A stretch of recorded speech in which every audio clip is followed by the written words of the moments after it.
Afternoon, and thank you for joining today's hearing on the Central Business District Tolling Program. The hearing will begin shortly.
Good afternoon, and thank you for joining today's hearing on the Central Business District Tolling Program.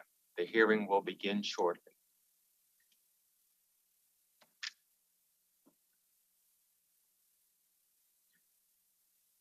Good afternoon. We will now begin the hearing. Today is Monday, August 29th, 2022, and the time is 1:03 p.m. My name is Paul Fryman, and I will be today's hearing officer.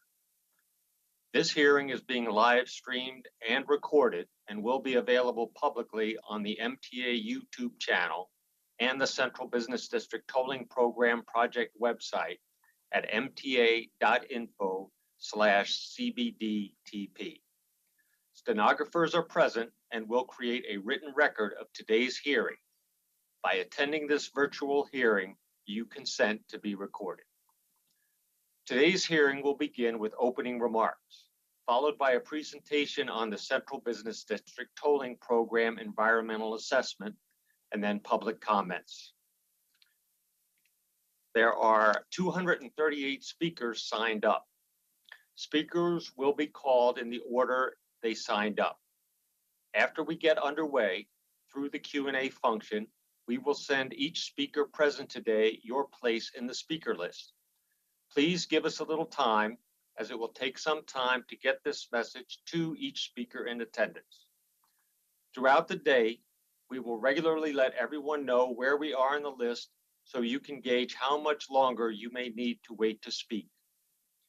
If you have joined the Zoom under a name that is different from the one you used when you signed up to speak, or if you did not sign up to speak but you would like to speak, please identify yourself in the Q&A function. Please do not use, You may also request to speak anonymously. If this is your preference, please indicate this in the Q&A function and we will give you further instructions.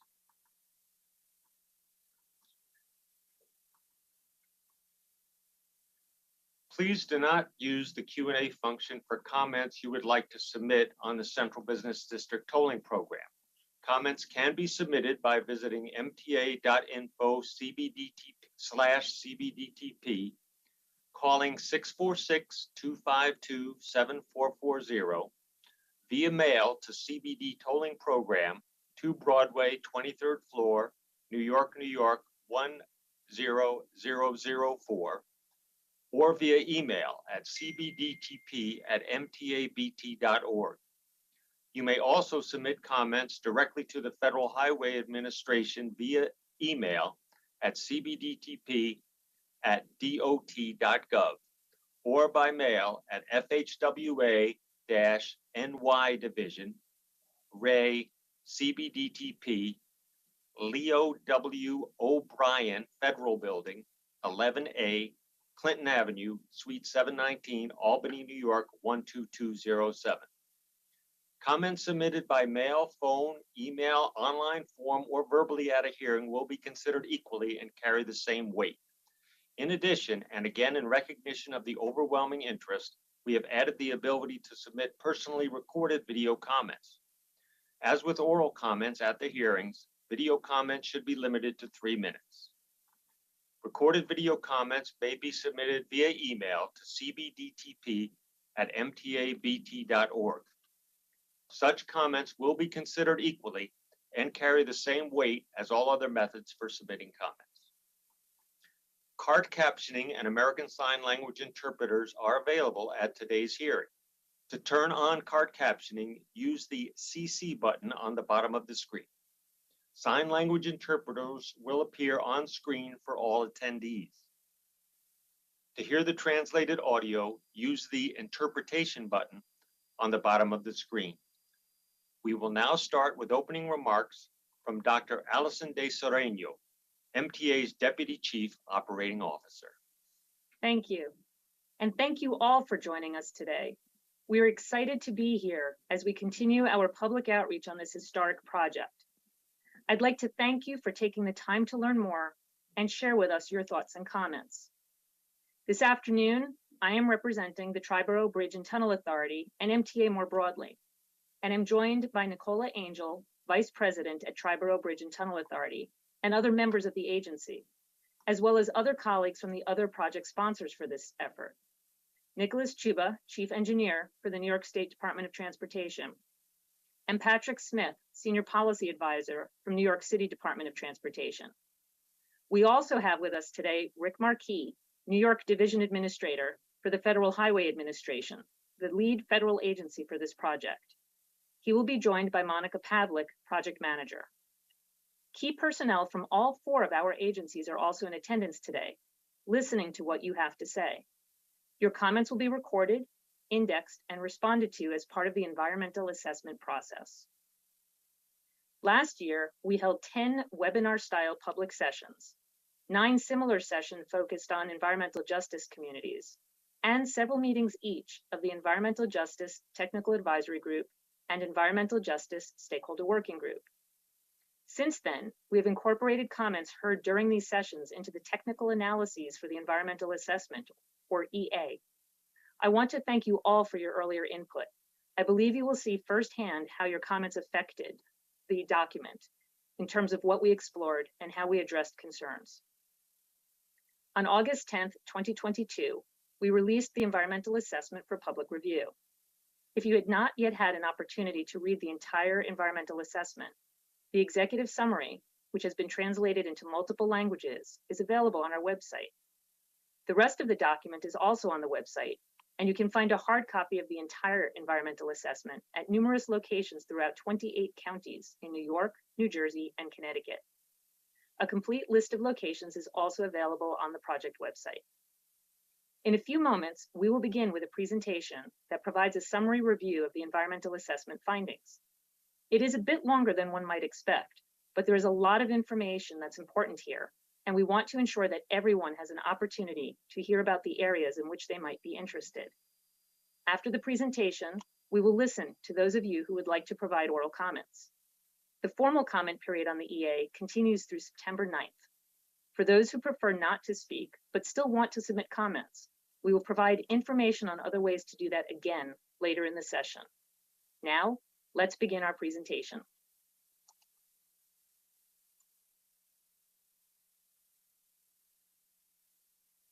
So what is the Central Business District Tolling Program? In 2019, New York State enacted the MTA Reform and Traffic Mobility Act, which authorized the Triborough Bridge and Tunnel Authority, or TBTA, to design, develop, and implement a vehicular tolling program to reduce traffic congestion in the Manhattan Central Business District. As defined by the Act, vehicles entering or remaining in the Manhattan Central Business District on or below 60th Street, which is shown in the map in orange, would be tolled.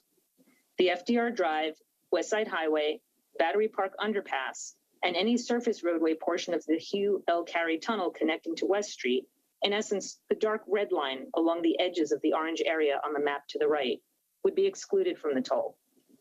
After covering the project-related capital and operating expenses, revenue collected would fund MTA's 2020 to 2024 capital program and successor capital programs. By law, 80% of the net revenues would be used for New York City Transit capital improvements, 10% would be used for Long Island Railroad, and 10% for improvements for Metro North Railroad. With respect to how the Manhattan CBD tolling program would work, locations for infrastructure would include detection points placed at entrances and exits to the Manhattan CBD. On the avenues, these detection points would generally be between 60th and 61st Streets, and an algorithm would be used so those who stay on excluded roadways are not tolled. In essence, as someone is coming down the roadway, the detection points would detect their vehicle and determine how long it should be before they're seen at the next location. Assuming they continue to be seen at each location within the allotted time, no toll would be charged. If, however, the vehicle is not seen and then not seen again, at some point the system will determine that they must have entered the central business district and a toll would be charged. On the right, you can see an example of what the infrastructure and the tolling system equipment would look like. It's predominantly poles, as you see on the right, and mast arms, as you see on the left. Importantly, the tolling system equipment will be clustered and housed in a single unit enclosures, as shown on the bottom. The enclosures are purposely designed to minimize the amount of equipment on the poles and to reflect light in a way that makes them less visible to someone walking or driving. With respect to how customers would pay, it would be very similar to what people experience today. They would be able to pay with EasyPass or tolls by mail, where an image is taken of the license plate and a bill is mailed to the registered owner of the vehicle. And we will also have the capability for future third-party providers. In essence, these are companies that may use different types of technology that can link into the technology that this system would have. The benefits of the program would include reduced vehicular traffic in and near the Manhattan Central Business District, improved travel times within the Manhattan Central Business District, including for buses and deliveries, and a new source of local recurring capital funding for subways, trains, and buses, as well as improved regional air quality. So why is an environmental assessment, or EA, needed for this project? Well, some roadways in the Manhattan Central Business District have received federal funds, so approval for tolling is needed from the Federal Highway Administration. Before a federal agency makes a decision, the National Environmental Policy Act, or NEPA, requires the federal agency to understand and disclose the environmental effects of the action, in this case, the tolling. An EA is performed to ensure federal agencies consider the environmental impacts of their actions in the decision-making process. For a proposed action that is not likely to have significant effects, or when the significance of the effect is unknown, the EA aids in determining the significance of the adverse effects. Since the project could have effects on environmental justice populations, Federal Highway Administration and the project sponsors incorporated enhanced public outreach and coordination with federal and state resource agencies. The project's purpose is to reduce traffic congestion in the Manhattan Central Business District in a manner that will generate revenue for future transportation improvements, pursuant to acceptance into Federal Highway Administration's Value Pricing Pilot Program, or VPPP. The need is to reduce vehicle congestion in the Manhattan Central Business District and create a new local recurring funding source for MTA's capital projects.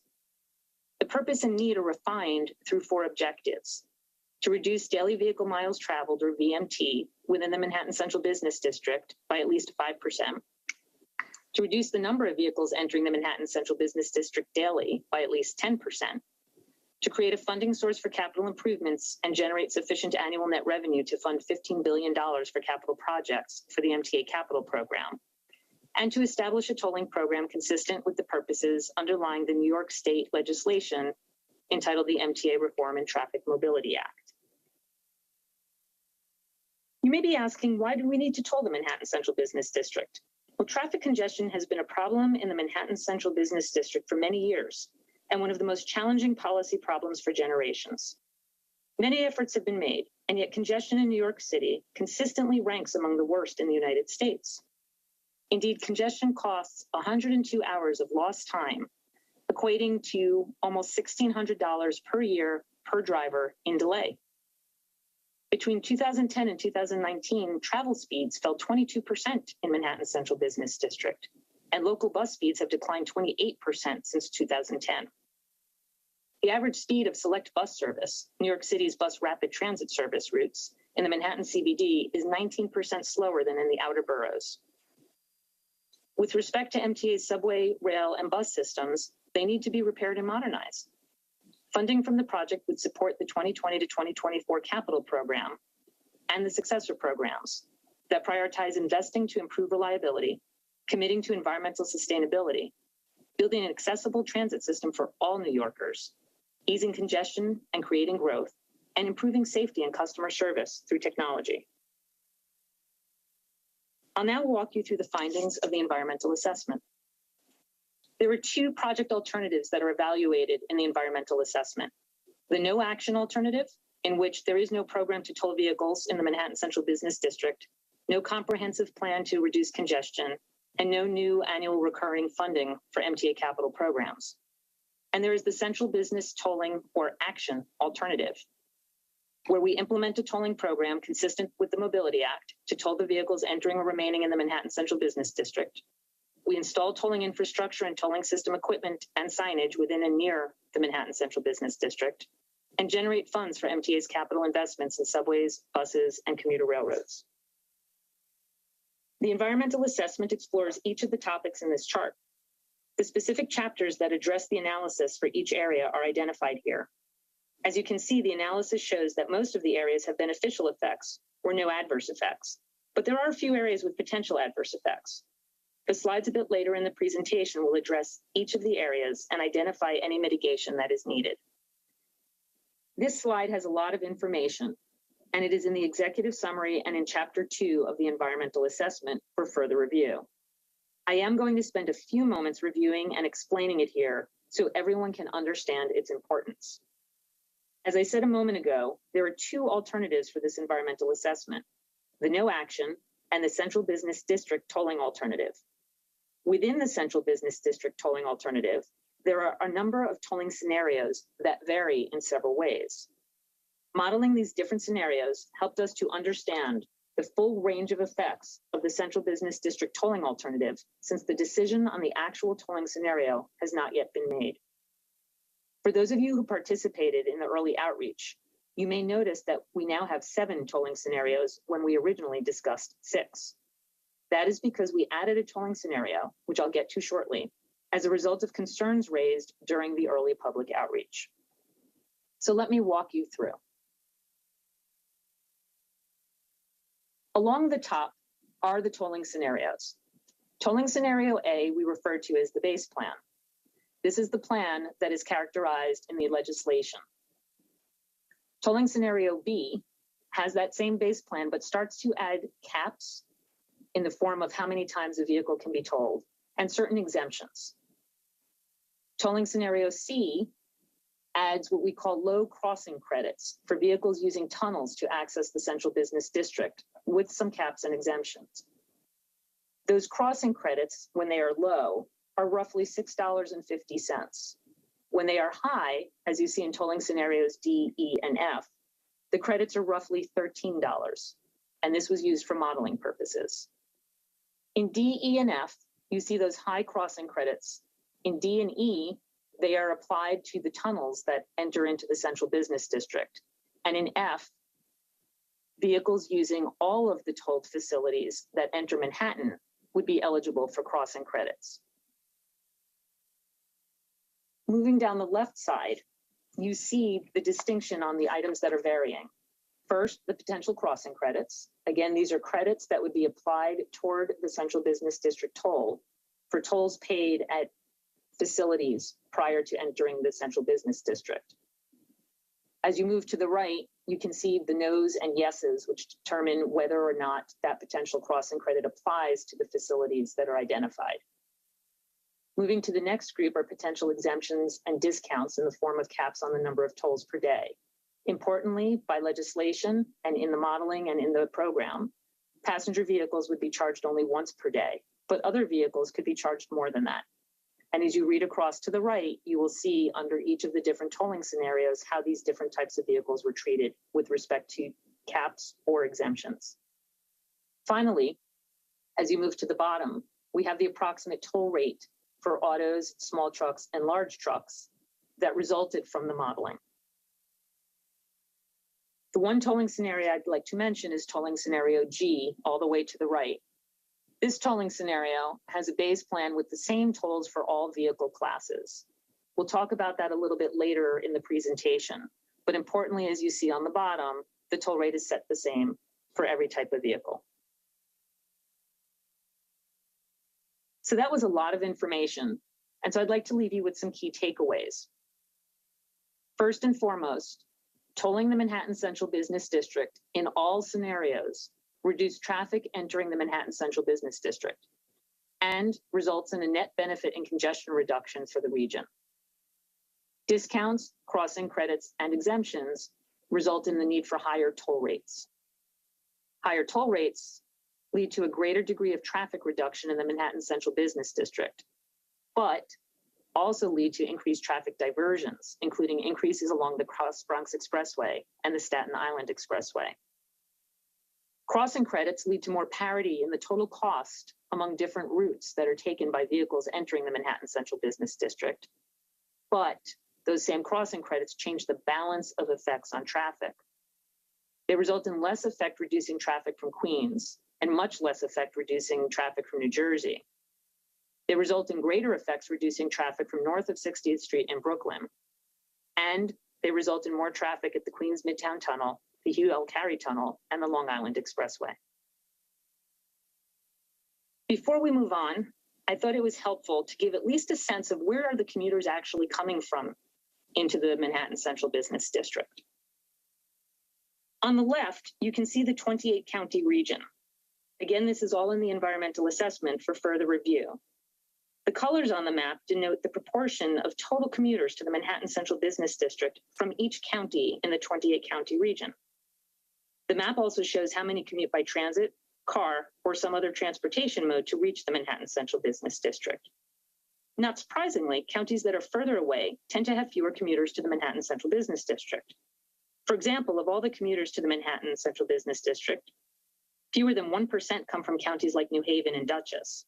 About 1 to 3% come from counties like Rockland, Morris, and Richmond, and roughly 4 to 5% come from Bergen, Hudson, and Westchester counties. Closer in, about 6 to 10% come from Nassau County and the Bronx, while the remainder of the New York City boroughs contribute 11 to 22% of the commuters to the Manhattan Central Business District. On the right, in the figure, you can see that of all the people commuting to work in the Manhattan Central Business District, the vast majority, 85%, commute by transit. Of the 11% who commute by car, approximately 8% of them are from counties in New York, roughly 3% in New Jersey, and less than 1% from Connecticut. Now we'll go through the effects of each of the topic areas. On the top right of each slide, you'll see that we've identified whether effects are beneficial, not adverse, or adverse. In this case, this is the regional effects of transportation. Broadly speaking, all tolling scenarios reduce the number of vehicle entries into the Manhattan Central Business District and reduce vehicle miles traveled in the Manhattan Central Business District. The table on the bottom left provides the degree to which the traffic is reduced. In this case, there's a reduction of vehicles entering the Manhattan CBD of nearly 20% to roughly 15%, depending upon which tolling scenario one is looking at. On the right-hand side, you see the increase or decrease in daily vehicle miles traveled for each of the areas throughout the 28 counties. And as you can see, broadly speaking, regionally, again, there's largely a benefit. In the Manhattan Central Business District, VMT decreases anywhere from a little over 9% to about 7%. Throughout New York City, the reduction is roughly 1.5% to about 0.7%, and so on down the group. With respect to highways, we have beneficial effects, and we do have some adverse effects in a few locations where mitigation will be required. Some locations experience a decrease in congestion, which is a beneficial effect. There were 3 highway segments, though, that would experience adverse effects in the form of increased delays at certain times. As you can see here, it's the westbound Long Island Expressway near the Queens Midtown Tunnel in the midday. Approaches to the westbound George Washington Bridge on I-95 also in the midday. And in the evening, the southbound and northbound FDR Drive between East 10th Street and Brooklyn Bridge. For mitigation, the project sponsors implement a monitoring plan prior to the project beginning that identifies thresholds for adverse effects. If the thresholds are reached as a result of the project sponsors will institute transportation demand management measures, such as ramp metering, motorist information, or signage at identified highway locations with adverse effects. In addition, post-implementation, the project sponsors will monitor effects, and if needed, Triborough Bridge and Tunnel Authority, TBTA, will modify the toll rates, crossing credits, exemptions, and/or discounts to reduce those adverse effects. Note the call out in the upper right and recall what I mentioned regarding tolling scenario G earlier. During our early outreach in conversations with environmental justice communities, we shared information regarding changes in traffic patterns. Here on the left, you can see one of the maps that was used for analysis related to traffic and air quality effects. These are areas with environmental justice communities. Under this tolling scenario, some of these communities would experience reduced vehicle miles traveled. Others would see some increases as traffic diverts to avoid the toll. As noted earlier, as the toll goes up, these diversions increase. Participants raised concerns about the increased traffic along the Cross Bronx Expressway and asked what that meant in terms of truck traffic, as trucks are associated with particulate matter and associated health effects. The team reviewed the initial 6 scenarios at a specific location, McCombs Road, and found the daily increases in truck traffic in the table to the right. During this same outreach period, the trucking associations also raised their concerns that people can move to transit to avoid the toll, but trucks cannot do this. Further, though tolled bridges, roadways, and tunnels typically charge higher tolls for trucks given the wear and tear on the roadway, the purpose of this project is to reduce congestion. The project team looked closer at why trucks were diverting in the modeling. We found that the extent of the diversions was linked to the truck toll and price differential in the initial 6 tolling scenarios where trucks are tolled at a higher price. To test this, we created tolling scenario G, which prices all vehicle types the same. The result, as you can see, reduced the diversions along with the relative incremental number of trucks on the Cross Bronx Expressway. Given the concerns raised, the project team decided to include this tolling scenario formally in the environmental assessment. With respect to local intersections, again, there are beneficial effects and adverse effects where mitigation is required. Specifically, most intersections would experience decreases in delay. Tolling scenarios D, E, and F, the high credit scenarios, had 4 out of 102 intersections that experienced adverse effects in the modeling in the form of increased delay at certain times, and you can see them here on the right. Project sponsors will monitor those intersections where adverse effects are identified and implement appropriate signal timing adjustments to mitigate the effect per New York City Department of Transportation's normal practice. In terms of transit, we found beneficial effects and some adverse effects where mitigation is required. With respect to beneficial effects, reduced roadway congestion would result in reliable, faster bus trips. There is an increase in transit ridership of 1 to 2% system-wide for travel to and from the Manhattan Central Business District, but no adverse effects from increased ridership on any lines or transit stations. We do see that some scenarios increased ridership could adversely affect passenger flows at specific stairs or escalators, what we refer to as station elements. With respect to mitigation, in tolling scenarios E and F, TBTA will coordinate with New Jersey Transit and the Port Authority of New York and New Jersey to implement a monitoring plan with specific thresholds for pedestrian volumes on a specific station stair in Hoboken Terminal. If the thresholds are reached, TBTA will coordinate with these agencies to implement signage and wayfinding. In all the tolling scenarios, TBTA will coordinate with MTA's New York City Transit to implement monitoring plans with specific thresholds at the locations bulleted here. At 42nd Street and Times Square, there's a specific stair affected, and if the threshold is reached, the center handrail will be removed and the riser will be adjusted. At Union Square Subway Station and Flushing and Main Street Station, there are 2 escalators, 1 in each, that could be affected. If the thresholds are reached, we would increase escalator speeds. And at Court Square, there's a stair affected. if the threshold is reached, we would construct a new stair to increase capacity. With respect to pedestrians and bicycles, the EA found that increases in passengers at transit hubs would have no adverse effects. There would be some increases in bicycle trips overall and near the transit hubs, but again, no adverse effects.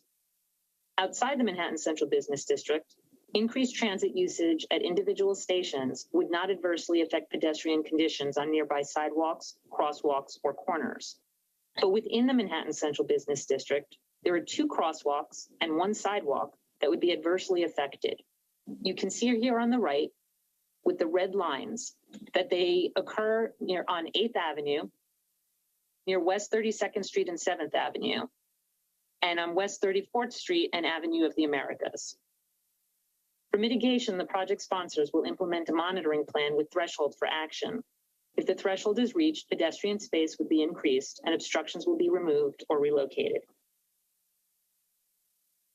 With respect to parking and to social conditions, specifically population characteristics and neighborhood character, we found either beneficial effects or no adverse effects. With respect to social conditions, improvement in travel time and safety, reduced vehicle operating costs, and reduced emissions would occur from the project. There would be no adverse effects on neighborhood character or access, travel to employment within the Manhattan Central Business District or reverse commuting, traffic patterns on local streets or community facilities and services. With respect to parking, the study found a reduction in parking demand within the Manhattan Central Business District, an increased parking demand at subway and commuter rail stations and park and ride facilities outside of the Manhattan Central Business District. But the increase at any individual location would not be large enough to result in an adverse effect from the project. Economic conditions found increased productivity as well as safety improvements. There were no adverse effects to any particular industry or occupational category in the Manhattan Central Business District. Depending on the tolling scenario, the toll could reduce taxi and for hire vehicle revenues in the Manhattan Central Business District. While the industry would remain economically viable overall, individual drivers could be adversely affected, and this is dealt with a little bit later in the presentation. In terms of energy and noise, again, there are beneficial effects and no adverse effects. With respect to energy, the region would benefit from reductions in regional energy consumption as a result of reductions in the vehicle miles traveled. In terms of noise, 102 intersections were assessed and all the crossings into the Manhattan Central Business District. The study found imperceptible increases or decreases in noise levels resulting from changes in traffic volumes. With respect to air quality, the environmental assessment found that regionally, air pollutants would be reduced, including precursors to greenhouse gases. There would be no local exceedances of air quality standards. Recognizing that air quality is of great concern to many constituents, we have several enhancements, though there were no local exceedances of those standards. New York City Department of Transportation will coordinate to expand the New York City Community Air Survey network of air quality monitors. This will be supplemented by a small number of real-time monitors for particulate matter. Also, based on feedback during outreach for the project, MTA will prioritize Kingsbridge and Gun Hill bus depots, both located in and serving primarily environmental justice communities in Upper Manhattan and the Bronx, when electric buses are received in MTA's next major procurement of battery electric buses. In terms of environmental justice, the study did find adverse effects where mitigation is required. The map to the right shows the communities that are environmental justice communities throughout the region. They are widespread, and as shown earlier, in some cases, certain EJ communities will benefit directly from this project. However, the project would have the potential for disproportionately high and adverse effects on low-income drivers who do not have an alternative transportation mode for reaching the Manhattan Central Business District, and on taxi and for hire vehicle drivers in New York City, many of whom identify as part of an environmental justice population.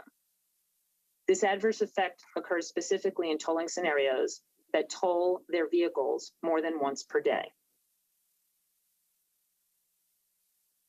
We have a number of mitigation for low-income drivers, which you can see here on the left. There will be a tax credit for Central Business District tolls paid by residents of the Manhattan Central Business District whose New York adjusted gross income for the taxable year is less than $60,000. CBTA will coordinate with New York State Department of Taxation and Finance to ensure availability of documentation needed for drivers eligible for the credit. CBTA will also post information related to the tax credit on the project website, with links to the New York State Department of Taxation and Finance website to guide eligible drivers to information on claiming the credit. CBTA will also eliminate the $10 refundable deposit required for EasyPass customers with no credit card linked to their account. It will increase promotion of existing EasyPass payment and plan options, and will work with MTA to increase outreach and education on eligibility for existing discounted transit fare products and programs. The project sponsors will establish an environmental justice community group that will meet on a biannual basis, with the first meeting 6 months after project implementation, to share updated data and analysis and hear about potential concerns. For effects on taxi and FHV drivers, the project sponsors will work with appropriate city and state agencies so that when passengers are present in the vehicles, the passengers will pay the toll rather than the driver. Again, these mitigations would be for New York City taxi and FHV drivers if a tolling scenario is implemented with tolls of more than once per day for their vehicles. CBTA will work with MTA New York City Transit to institute an employment resource coordination program to connect drivers experiencing job insecurity with a direct pathway to licensing, training, and job placement with MTA or its affiliated vendors at no cost to the drivers. For those who may not want a commercial driver's license, CBTA will coordinate with MTA New York City Transit to submit a request to the Federal Transit Administration for a pilot program that will help increase eligibility of taxi and FHV drivers to use their vehicles to provide paratransit trips. And MTA's New York City Transit will implement this program if approved. With respect to construction effects, no adverse effects were found. Construction would consist of replacement of existing poles or installation of new poles and mast arms, excavation and construction of foundations, placement of new support poles or structures, attachment of tolling system equipment, and restoration of the roadway, sidewalk, or ground surface. The construction would occur on streets and sidewalks and take approximately 1 to 2 weeks per location. During this time, there would be temporary disruptions to traffic and pedestrian patterns, and temporary noise disruptions at nearby land uses such as residences and businesses. The project sponsors would require the contractor to develop and comply with plans and procedures to minimize construction effects. With respect to visual resources, there were also no adverse effects. Infrastructure is similar in form to streetlight poles, sign poles, or similar structures already in use throughout New York City. Signage is similar in size and character to signs already present, and the color would match existing light pole colors. On the bottom right, there's a rendering of tolling system equipment that would be placed on existing infrastructure. Again, as noted earlier, the tolling equipment is clustered into those single enclosures to reduce visual impact. And cameras would use infrared illumination at night, so there would be no visible light needed. The project would have a neutral effect on viewer groups and no adverse effect on visual resources. With respect to Section 4F, a de minimis impact is one that, after taking into account any measures to minimize harm, results in either a Section 106 finding of no adverse effect or no historic properties affected on a historic property, or a determination that the project would not adversely affect the activities, features, or attributes qualifying a park, recreation area, or refuge for protection under Section 4F. Central Park and the High Line have the potential for a de minimis use. Federal Highway Administration is soliciting input from the public on the effects of installing equipment and signs within and on these properties. Signage and 4 replacement poles with tolling technology would be installed in Central Park. Tolling technology equipment would be added to the underneath of the existing structure of the High Line. You can see some of the renderings at the bottom here. With respect to the findings, the Central Business District tolling alternative does not result in adverse effects pursuant to Section 106 of the National Historic Preservation Act, and it does not adversely affect the activities, features, or attributes that qualify the resource for protection under Section 4F. Federal Highway Administration has concurrence on a proposed finding from officials with jurisdiction over Central Park and the High Line. and will consider public input on its proposed finding received during this public review of the environmental assessments. There are two final additional enhancements I would like to mention, and again, they were in response to outreach during the early outreach period. First, the project sponsors are committed to ongoing data collection and reporting on the potential effects of the project. Data will be collected in advance and after implementation, and a formal report will be issued 1 year after implementation, and then every 2 years thereafter. The reporting website will make data, analysis, and visualizations available in open data format to the greatest extent possible, with updates provided on at least a biannual basis as data becomes available and analysis is completed. Again, through our conversations and public outreach, and particularly with environmental justice communities, we are also committed to prioritizing equity in bus service improvements. New York City's buses serve a greater share of low-income minority households than other modes, including subways. MTA developed a new approach that combines considerations of equity and air quality to identify equity priority areas, which are then used to target improvements and investments to promote equity and access to opportunities in transit-dependent, historically marginalized, and underserved areas. Information on our early public outreach is here on the left. During that period, we held 10 virtual public outreach meetings, as well as 9 environmental justice outreach meetings. We had 3 meetings of the Environmental Justice Technical Advisory Group and 2 meetings of the Environmental Justice Stakeholder Working Group. During the 19 public outreach and EJ outreach meetings, we had over 1,000 participants registered and nearly 400 speakers. All of the sessions were left on our project website and people could access them through YouTube. To date, we've had over 14,000 views and we've received over 7,300 comments. Our current public outreach sessions will include 6 public hearings, starting on Thursday, August 25th and running through Wednesday, August 31st. We will also have another meeting of the Environmental Justice Stakeholder Working Group and another meeting of the Environmental Justice Technical Advisory Group. With respect to schedule, this shows where we currently are. We did our early public outreach in 2021 and early 2022. We prepared the environmental assessment. We've notified agencies and organizations and individuals of the environmental assessment's availability. And we're now in the midst, in orange here, of public review and comment on the environmental assessment. After the formal comment period closes, there will be a determination whether the action, in this case the tolling, will result in significant effects. Ultimately, we're expecting that in early 2023, Federal Highway Administration will issue a decision document. If adverse effects are not significant or can be mitigated below significant levels, FHWA would issue a FONSI, a finding of no significant impact.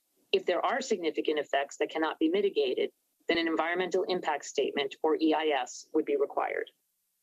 As noted, our public comment period is open until September 9th of 2022. If you'd like to submit written comments, you may do so in the following ways: through our project website, by email, mail, phone, or fax, or to the Federal Highway Administration by email or mail.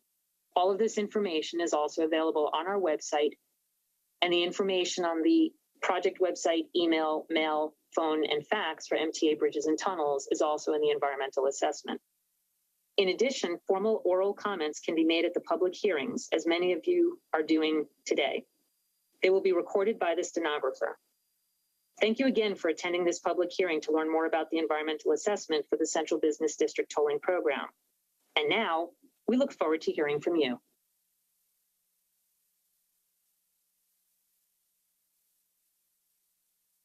Good afternoon. My name is Lou Oliva.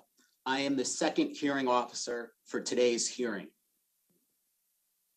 We encourage anyone joining via Zoom or live stream to take a short survey using the QR code or link currently being displayed.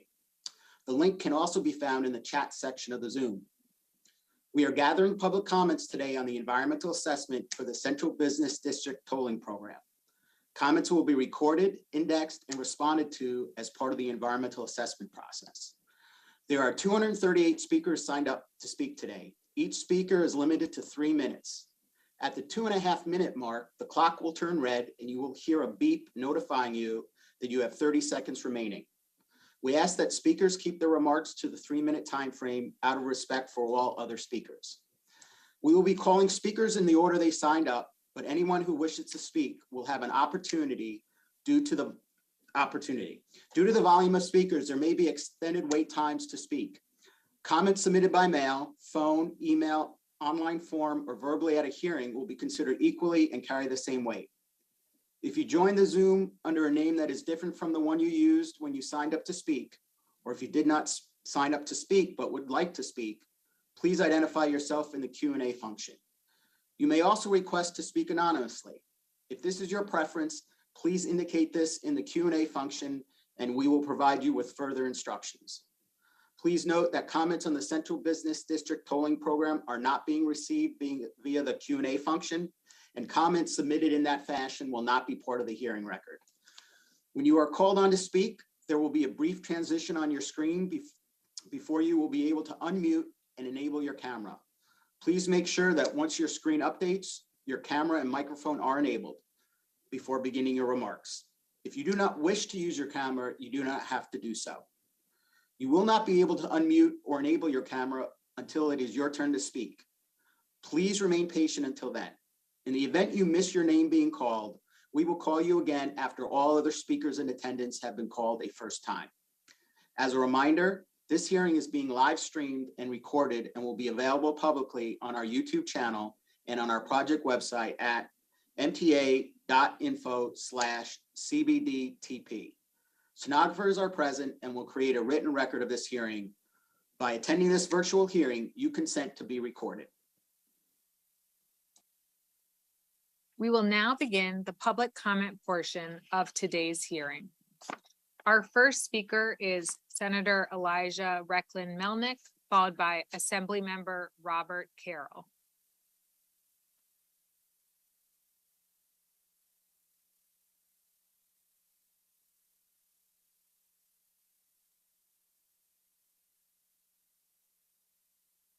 Good afternoon. Can you hear me? Yes, we can. Thank you so much. I joined today to say that Rockland County, which I represent in Albany, must be exempt from congestion pricing. How could proponents of this plan possibly justify forcing Rockland residents to pay the same congestion pricing tax as people who live east of the Hudson, where there are vastly better public transit options into Manhattan? Westchester County has 43 train stations. Rockland has 5. Until Rockland has a vastly improved transit access to Manhattan, congestion pricing will be an unfair tax to subsidize a transit system that does not equitably serve our community. Charging our drivers thousands more a year just to get to their jobs in the city without quick and easy transit alternatives would be worse than useless for reducing congestion from our part of the Metro North region. Year after year, Rockland is forced to subsidize transit for the rest of our region as we contribute tens of millions of dollars annually, more than the MTA ever invests into our county. There has to be a better, more direct transportation option for Rockland residents to get into New York City. A train over the Tappan Zee Bridge would be the best option, followed by restored passenger service on the West Shore Line, a freight line that served Rockland commuters for decades before service was ended in the late 50s. Upgrading the right-of-way to restore commuter train service and building new stations would be an appropriate use of the taxes that we pay that we have handed over to the MTA for decades. The benefits for commuters in much of Rockland would be immense, with possible new stations in Tappan and Orangeburg, Blauvelt, West Nyack, Valley Cottage, Congers, and Haverstraw, providing a wealth of new transit options for everyone living in Eastern Rockland. The complete disregard for the needs of people who live west of the Hudson is evident at every step of this plan. Those who will pay the biggest burden won't even get a seat at the table. The Traffic Mobility Review Board has representation from Long Island, from Westchester, from New York City, and when that board considers the recommendations from the MTA for the implementation of congestion pricing, there will be no voice at the table from west of the Hudson. Assemblyman Ken Zebrowski and I are preparing legislation to amend the congestion pricing law that was passed in 2019. Our bill would exempt Rockland and Orange counties from congestion pricing. Assemblyman Zebrowski voted against the congestion pricing plan when it was first introduced, as would I if I had been in office then. A legislative solution is not ideal, though. It would be much more expedient for the Traffic Mobility Review Board and ultimately the MTA to agree to exempt Rockland and Orange counties from congestion pricing unless and until we have a one-seat ride to Manhattan. As an environmentalist and as a former regional planner, I strongly support investment in public transit, but we cannot put the cart before the horse and try to get people out of their cars when there simply are not good alternative options for Rockland residents to get to New York City. I strongly urge you to exempt Rockland County drivers from congestion pricing until we have the transit that our region and our Please county conclude your deserves. remarks. Thank you. Thank you.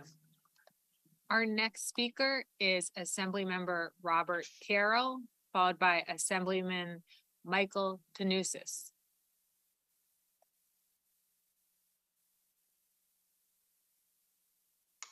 Good afternoon. Thank you so much for having me and giving me this opportunity to speak. Done correctly, congestion pricing will benefit our economy, reduce pollution, help fund improvements to public transportation, and on the balance, make the city more livable.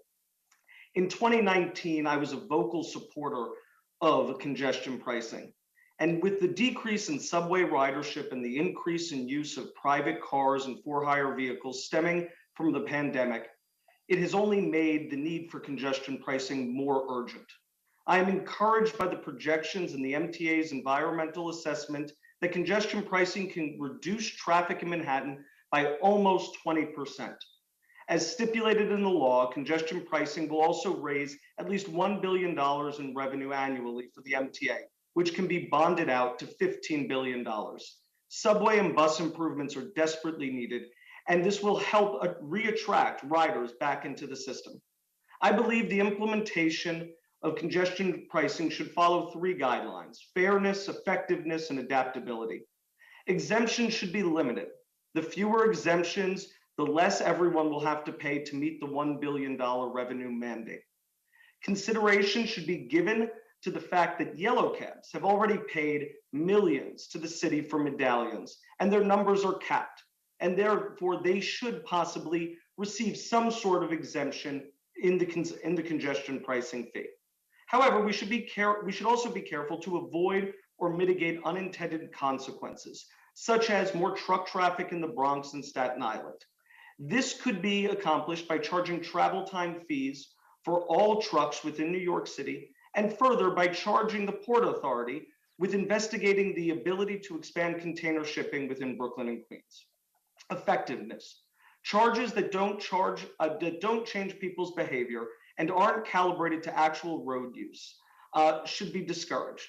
Fees should be set at levels that actually accomplish the goals of reducing congestion and pollution within the zone. This is why I prefer timed congestion charges for taxis and for-hire vehicles. For-hire vehicles like Uber and Lyft should pay to enter the congestion zone whether they have a passenger or not. This is a real need for transportation. There are real needs for transportation options outside of Manhattan, and we should disincentivize for-hire vehicles from coming into Manhattan without a fare. It's incumbent on the MTA to very carefully publicize the benefits of congestion pricing in terms of less traffic, better air quality, and improvements to public transportation. Finally, adaptability. Even the best modeling is imperfect, so there will need to be continuous monitoring and evaluation by the MTA of how the program is working. The MTA will need to be completely transparent about what is working well and what is not, and act in a timely manner to make adjustments. Thank you so much for this time. Our next speaker is Assemblyman Michael Tanusis, followed by Tiffany Ann Taylor.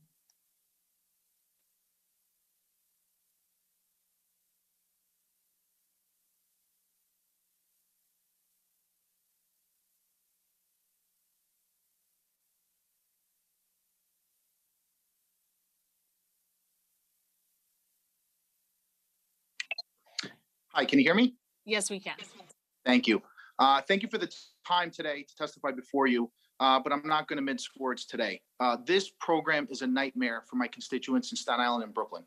Not only will this program make it far more expensive for Staten Islanders and Brooklynites to commute to work in Manhattan on a daily basis, but it will lead to an increase in traffic here at home. This program is nothing more than a financial assault on the residents of the outer boroughs. It is also a slap in the face to my fellow Staten Islanders who do not have adequate public transit options. Mostly all of my fellow Staten Islanders need to drive a car to both get around the island and to commute back and forth to whether they work in Manhattan or other parts in the city. I live in a community that is already heavily taxed through the toll program. As you all know, residents on Staten Island are required to pay a toll in order to drive off the island. This program will lead to double tolling. London is continuously being utilized as an example to the effectiveness of this program. Yet anyone who looks at the London congestion pricing program closely will see that it has failed miserably.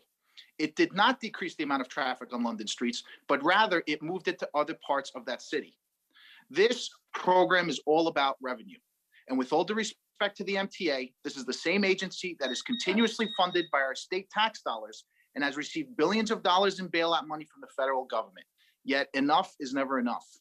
Both the MTA and our state continue to tax our working class families into oblivion. There is already a mass exodus of New Yorkers moving out of our city and state on a daily basis in record numbers. They are moving to other, more affordable states where they will be taxed less and have a better quality of life.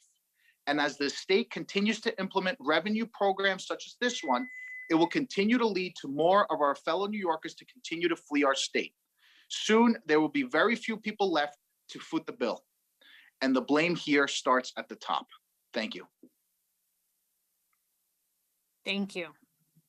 Our next speaker is Tiffany Ann Taylor, followed by Zoe Baldwin.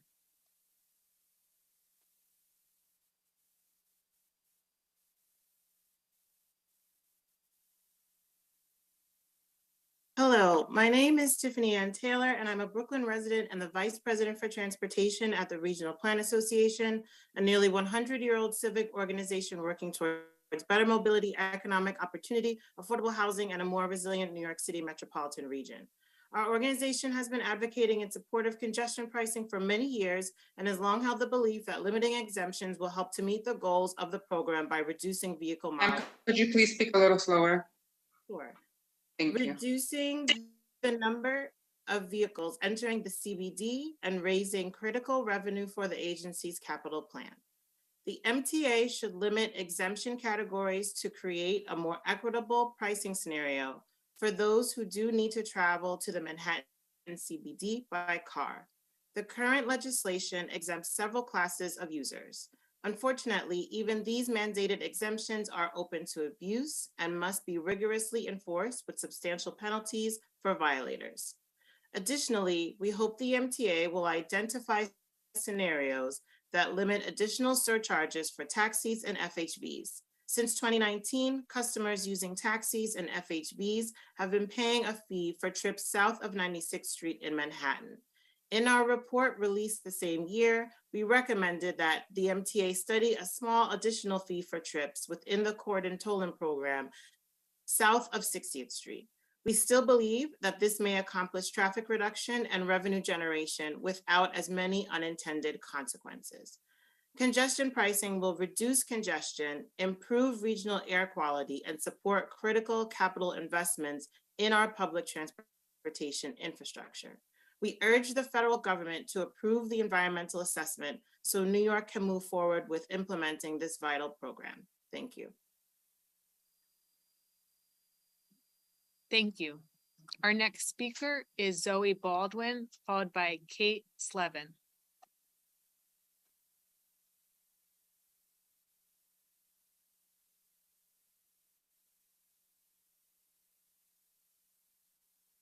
Hello, my name is Zoe Baldwin. I'm the New Jersey Director for the Regional Plan Association. For decades, RPA has supported congestion pricing because we see it as a centerpiece of a set of policies that will lead to a greener, more equitable region. However, many in New Jersey have expressed valid concerns about how this will impact drivers and communities on this side of the Hudson. And as a lifelong New Jersey resident, I fully understand those concerns. And I'm here today to reiterate that congestion pricing benefits New Jersey a great deal. While New Jersey drivers have always paid tolls to enter Manhattan, many from New York and Connecticut have avoided this by crossing at free city-owned bridges such as the Brooklyn Bridge. But with toll credits in place at all 3 New Jersey crossings, this new policy will truly level the playing field. Additionally, 4 out of 5 New Jerseyans already use transit to cross the Hudson River, and congestion pricing will reduce traffic for that small percentage that do need to drive into the central business district.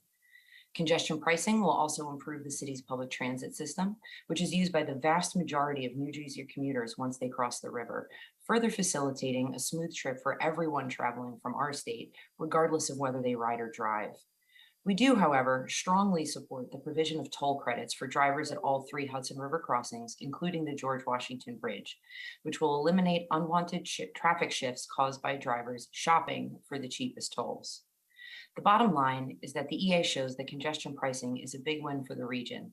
But again, we strongly urge MTA to choose a scenario that includes credits for all New Jersey crossings. Thank you. Thank you. The next speaker is Kate Slevin, followed by Ross Karstens.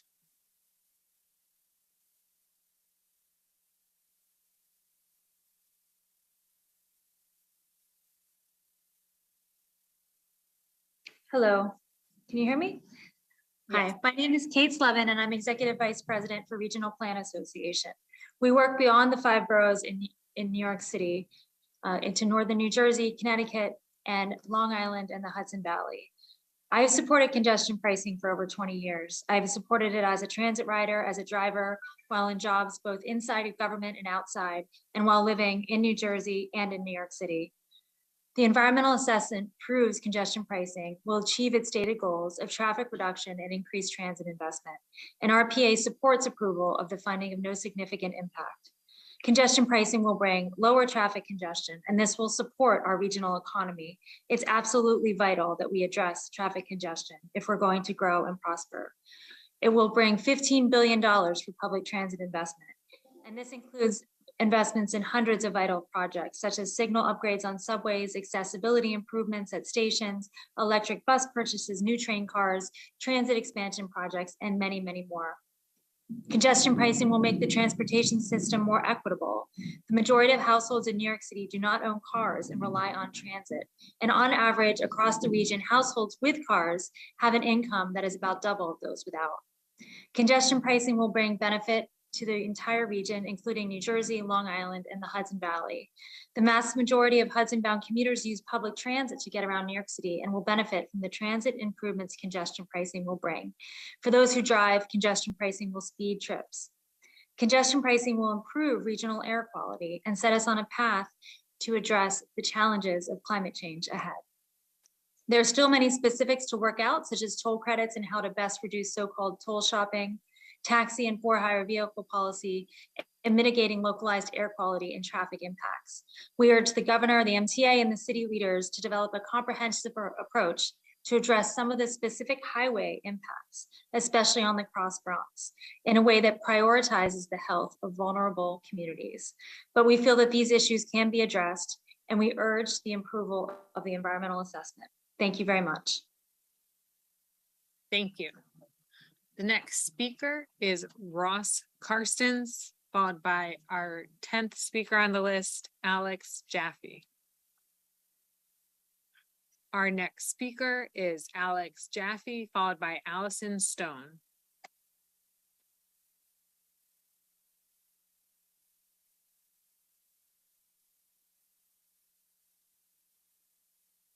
Alex, you may unmute yourself and begin your remarks. Hello, can you hear me? Yes, we can. All right. Hi, I'm Alex Jaffe, resident of Manhattan's Upper East Side. I'm here to talk today in support of implementing the Central Business District tolling program for Manhattan residents. From the perspective of the long-term good of the city, this should be an easy choice for our city's ongoing health. Congestion pricing will easily raise revenue for New York, make our city more walkable, and control pollution as people turn away from unnecessary car travel. I understand that not everyone will be excited about this in the short term, but we just can't continue to operate in this increasingly congested environment. Implementing congestion pricing is the simplest way and maybe the only way to get New Yorkers to make a lifestyle change, which will ultimately benefit us all. As we've heard alluded to by previous speakers, programs to this effect have been implemented in London, Oslo, Stockholm, and many other major European cities. There, as with any tolling program, reception was initially low, but support has grown in every major city which has accepted it over time when they've seen the long-term effects it's had on city life. And while I understand this may result in some diverted congestion elsewhere, the studies and evidence we've seen shows that the goal of overall traffic reduction will be achieved. The sooner we implement this, the sooner we'll get to the point where we're all grateful for a system which will enrich the city and improve our lives. Thank you. Thank you. Our next speaker is Allison Stone, followed by Rachel Foss. Our next speaker is Rachel Foss, followed by Emilio Ron.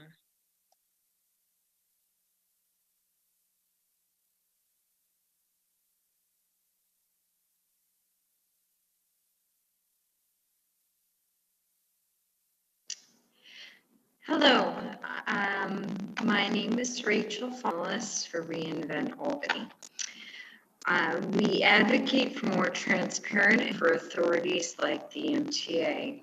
Reinvent Albany because it is the law and has been shown globally to reduce pollution and travel time for public transit. The MTA important 15 to 20% reduction of motor district, which will reduce delays to emergency commercial bus riders whose trips are the slowest in the nation. Pricing is not a discretionary act of the MTA. Our elected representatives in the state legislature and with the support of the city council, business community. Furthermore, congestion pricing will provide the environmentally beneficial source of revenue that the metro subways, buses, and commuter rails. This is predicting operating budget crisis and cannot have resources to fund its capital program. By law, is $15 billion for the 2020 capital plan, 80 transit, with 10% each to Long Island. The law also allows certain vehicles and qualified vehicles transporting personally. A separate tax credit was created for residents annually. The Traffic Mobility Review Board will not expand upon these exemptions. Total exemption and transparent because granting exemptions breeds cynicism and undermine public support. The MTA's more exemptions are provided, the higher the toll defeats the purpose of ensuring fairness in the toll. Concerned that congestion pricing will make it harder to step shifts. These agencies should, in the same way they already provide overnight and weekend, should not absorb other city or state worker retention and recruitment. And finally, congestion just source of the capital program. As noted in the MTA capital program, more money, $4.8 billion has been received of the 50. The MTA has already amended its plan, one, increase costs of inflation and to COVID-19 due to lack of funds will make it even more capital repairs. Thank you for your consideration. Thank you. Our next speaker is Emilio Ron, followed by Wendy Nadiff. Our next speaker is Wendy Nadiff, followed by Joshua Beanstalk. Our next speaker is Joshua Beanstalk, followed by Michael Murray.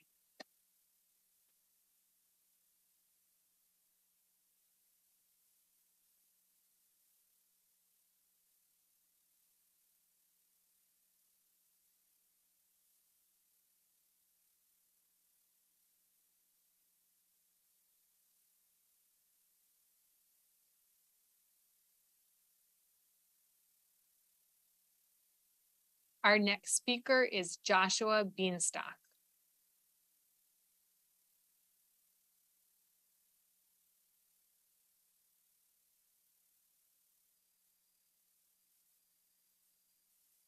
Our next speaker is Michael Murray, followed by Bruce Lander. Our next speaker is Bruce Lander, followed by Krishna Pendyala. Our next speaker is Krishna Pendyala, followed by Anne Lewick. Our next speaker is Anne Lewick, followed by John Law. Our next speaker is John Law, followed by Elba Salamanca. Our next speaker is Elba Salamanca, followed by our 22nd speaker to sign up, Adrian Mazels.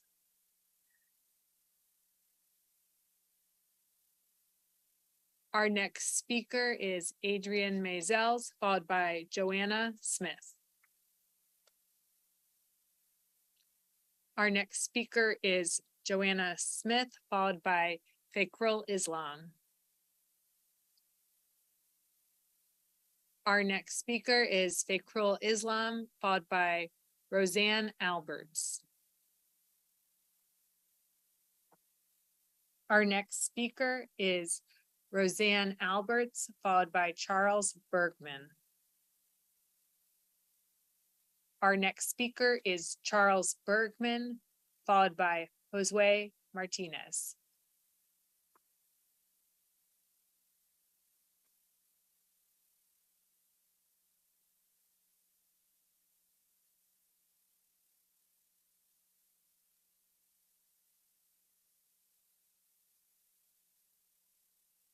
Charles Bergman.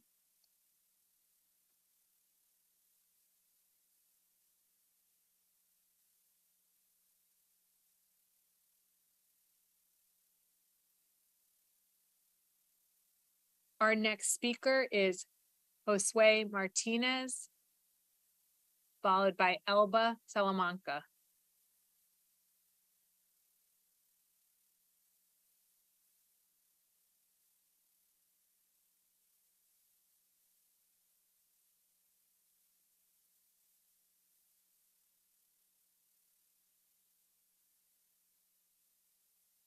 Our next speaker is Elba Salamanca, followed by Nathan Giannini.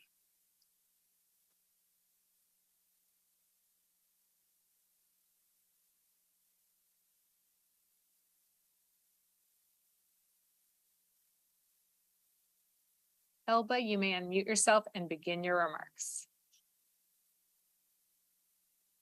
Good afternoon. I am a person that rides motorcycle vehicle into Manhattan to go to work, and I need to be able to, congestion price affects me in the way that going over the bridge would be too expensive for me to deal every single day with.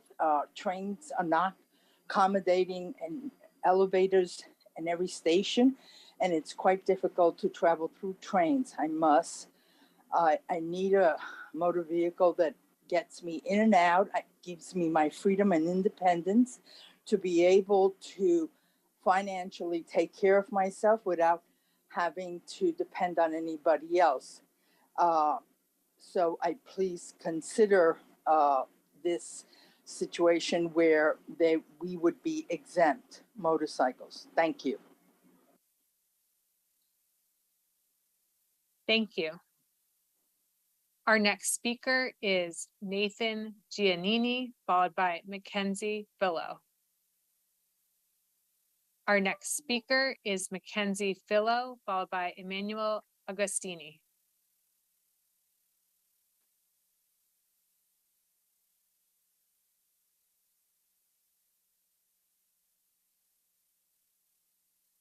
Hello?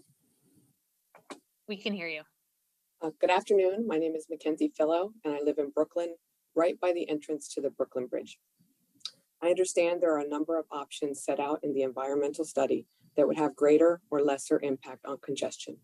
I urge MTA to choose the option that will get the most cars off the road and not to allow any exemptions beyond what is required by state law. Cars are ruining this city. Drivers kill and maim thousands of New Yorkers every year, and everybody just shrugs. Drivers also warm the planet and pollute the air and slow down buses and ambulances. And even if you put all that aside, which you totally shouldn't, cars are so noisy. the engine revving, the beeping, the loud music, and just the sound of the wheels against the pavement. The minority of drivers should not be allowed to disturb the peace of the majority. This program cannot come fast enough. Thank you. Thank you. Our next speaker is Emmanuel Agostini, followed by Matthew Joseph. Our next speaker is Matthew Joseph, followed by Bert Hirsch. Our next speaker is Bert Hirsch, followed by Jonathan Sobel. Our next speaker is Jonathan Sobel, followed by Claudette Forbin. Our next speaker is Claudette Forbin, followed by our 35th speaker to sign up, Patrick Condren.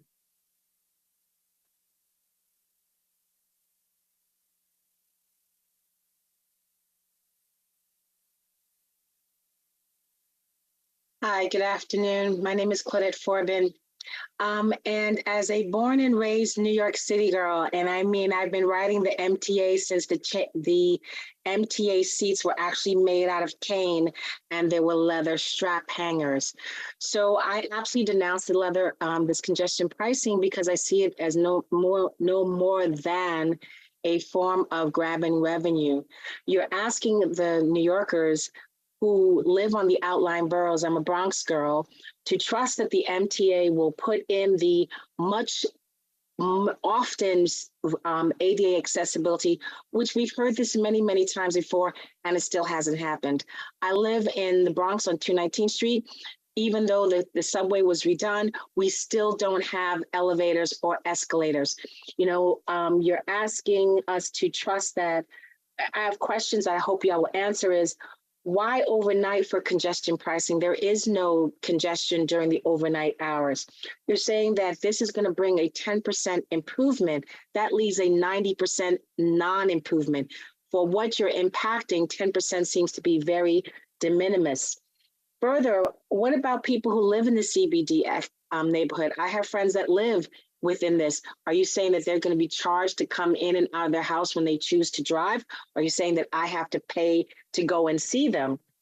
You're asking us to trust, I'm sorry, I'm reading through my questions to make sure I can stay on time, that the public will trust the MTA to do what it has always said, to mitigate impact and make these improvements. Historically, that has not been the case. What we've seen is that every time these improvements have been made, what money has always gone to the pockets of those in charge of the MTA and not necessarily to the promises that they made to the general public. You're talking about the impact, but you haven't talked about the entertainment impact. For those of us in the outlying boroughs, we decide to drive into Manhattan for a night out. You're now telling us we have to pay an extra cost or take the subway and bus. If I were to go out for a night out, you're basically saying that I should get on the subway at 9, 10 o'clock at night. It's not safe. Ride to the end of the bus line. I'm 5 stops from the end of the 2 line and then walk home. That is not a safe scenario for myself or any other people. I feel that if there was truly about congestion pricing, then there were other ways to mitigate this by either moving some or offering tax incentives to move businesses into the outlying boroughs, which would also reduce congestion. Rather, I see this as just simply another form of taxation and a discriminatory impact on those who do not live in Manhattan. I thank you for your time, and I hope you change your minds on this program. Thank you. Thank you.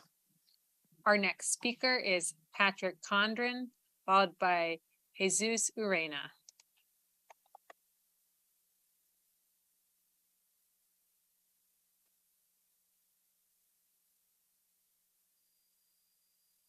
Patrick, you may unmute yourself.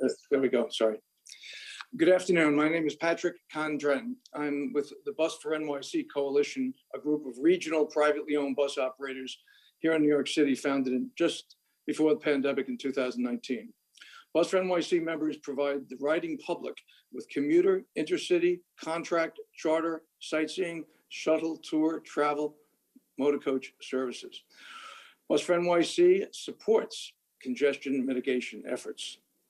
Bus for NYC has presented these positions to New York City and New York State transportation representatives, noting that all buses are part of the solution to congestion, not part of the problem. Good examples in New York City are the use of dedicated bus lanes for all buses. Started in 2020, Manhattan's 14th Street busway has been very successful, designed to prioritize moving the most people safely and reliably. We also note that significant members of environmental justice communities utilize all bus services. Just one 55-passenger bus may displace 55 automobiles on any roadway at any time.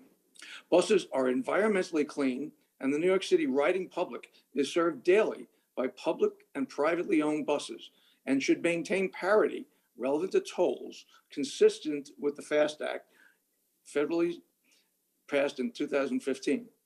Many cities, including Stockholm, London, Singapore, who have congestion pricing, treat all buses with parity and exempt all buses from congestion pricing tolls. We note that the current MTA CBDTP tolling scenarios includes this option to provide exemption for all buses, and we support this choice. Bus for NYC has also submitted statements and comments to the CBDTP, including street equity charts prepared by industry experts demonstrating the efficiency and positive impacts of using a bus. I promise to be brief. Our website is www.busfornyc.org. Thank you and have a nice day. Thank you. Our next speaker is Jesus Urena, followed by Josephine Peterson. Our next speaker is Josephine Peterson, followed by Nicholas Petrakakos. Our next speaker is Nicholas Petrakakos, followed by Dimitri Kutambas. Our next speaker is Dimitri Kutambas, followed by Gerald Adams. Our next speaker is Gerald Adams, followed by Balde Abdul. Our next speaker is Balde Abdul, followed by Galen Criscione. Our next speaker is Galen Criscione, followed by Philip de Guzman. Our next speaker is Philip de Guzman, followed by Todd Mazel. Our next speaker is Todd Mazel, followed by our 45th speaker on the list, Lawrence Shire. Our next speaker is Lawrence Shire, followed by Michelle Roth.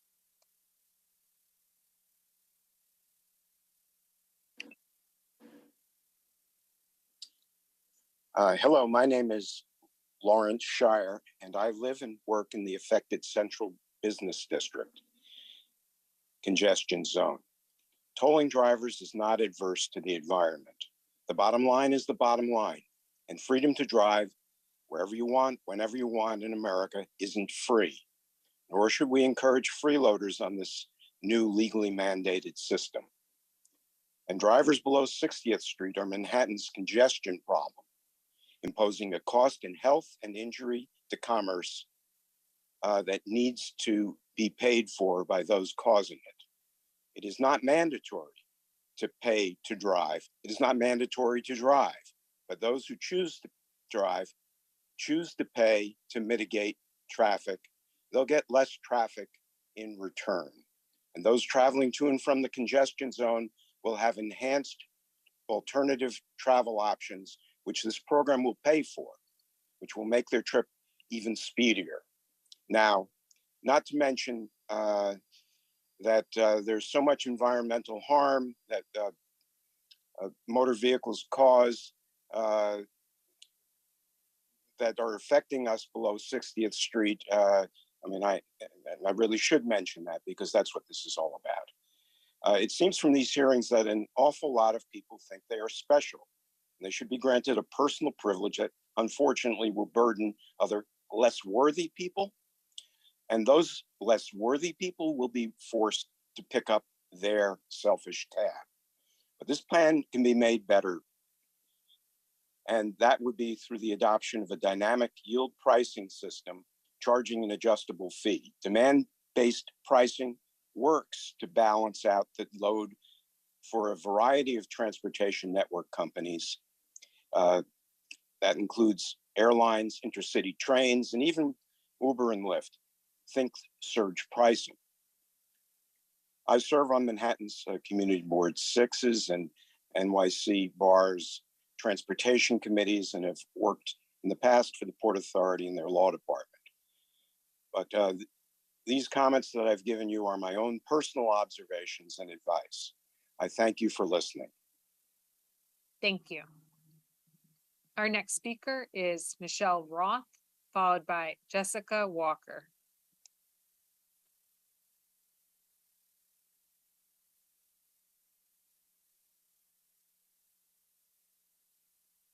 Michelle, you may unmute yourself and begin your remarks.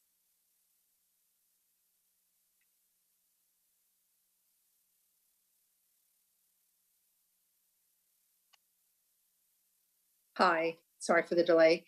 Thank you very much for the opportunity to speak to this topic today. And it's reassuring to see so many of my fellow New Yorkers, as well as speakers from New Jersey, who have eloquently pointed out the very many shortcomings to this plan. I understand you have to start somewhere.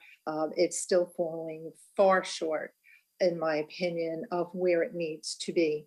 The map that you showed earlier showed cars outside of the CBD and where they were coming from. But there was no, unless I missed it, there was no statistics that addressed the cars that are in the CBD for people who reside within the CBD, which interestingly, everybody points to London, and the London CBD, and I know London's a smaller city than New York, but it is a smaller component of Greater London than we're doing half of Manhattan Island. So you've got a great number of residents who are being adversely impacted. And my point and question that I want seriously considered is, when looking at London, they offered a 90% discount to anyone who was living within the CBD and who had one car. You couldn't register more than one car, which I also feel is quite fair. If we look at the recent budget and Governor Hochul's comments regarding residents of Staten Island who currently enjoy a 68% discount, as they should, for bridges exiting Staten Island, because it's an island, and unless they take the Staten Island ferry, which is not feasible for the entire population, how are they going to get off the island? So of course they are entitled to that discount. I am seeing no sort of accommodation for anyone who lives within the CBD. And if you happen to live on 61st Street or park a car on 62nd Street, you're not impacted. But you know, below 60th, you're screwed. So I just don't feel that this is equitable. I don't feel it's been given the proper amount of consideration. I think that, to quote an earlier speaker, that it is a money grab, that you keep running ways to fund programs and capital expenses. And how do we know that 100% of these tolls are going to go to CapEx? Likely not. It's going to get diverted. So thank you for your time, and I hope you take my comments under consideration. Thank you. Our next speaker is Jessica Walker, followed by Ted Schell.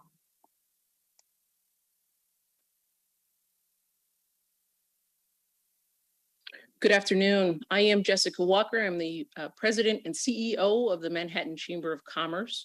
And we are the convener, voice, and advocate for the 100,000 plus businesses across the borough of Manhattan, which of course is the city's economic center.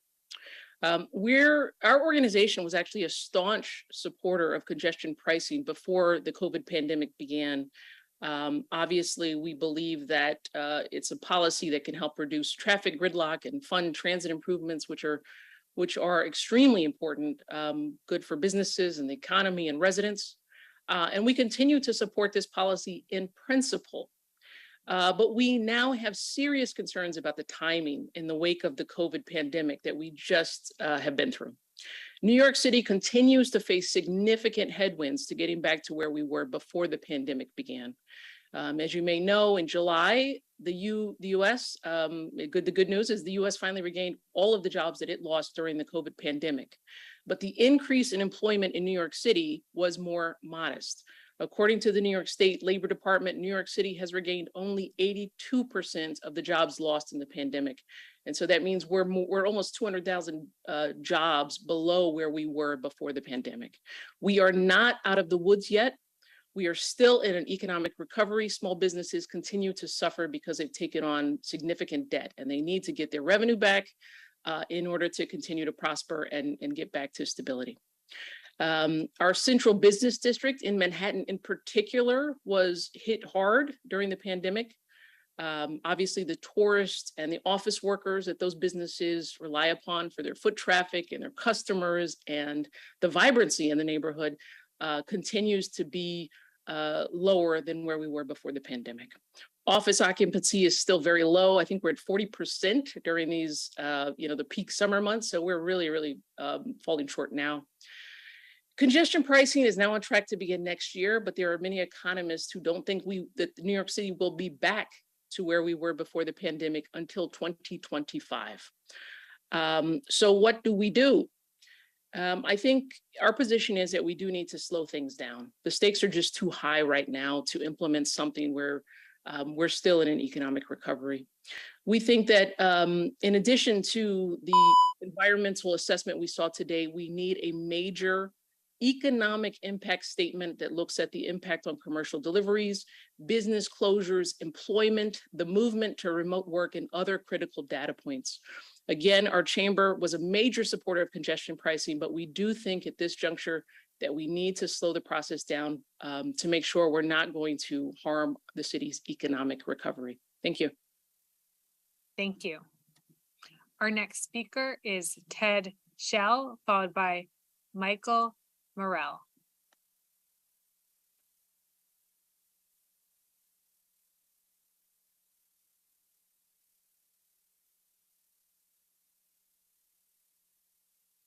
Ted, you may begin your remarks.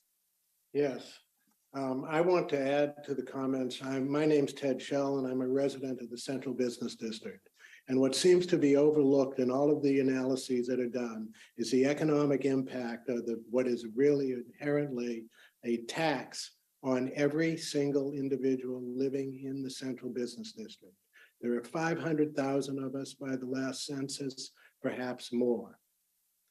Every single thing we buy, services that we need for repairs, for deliveries, things we buy in the stores, will all have a price increase that will be reflective of this tax.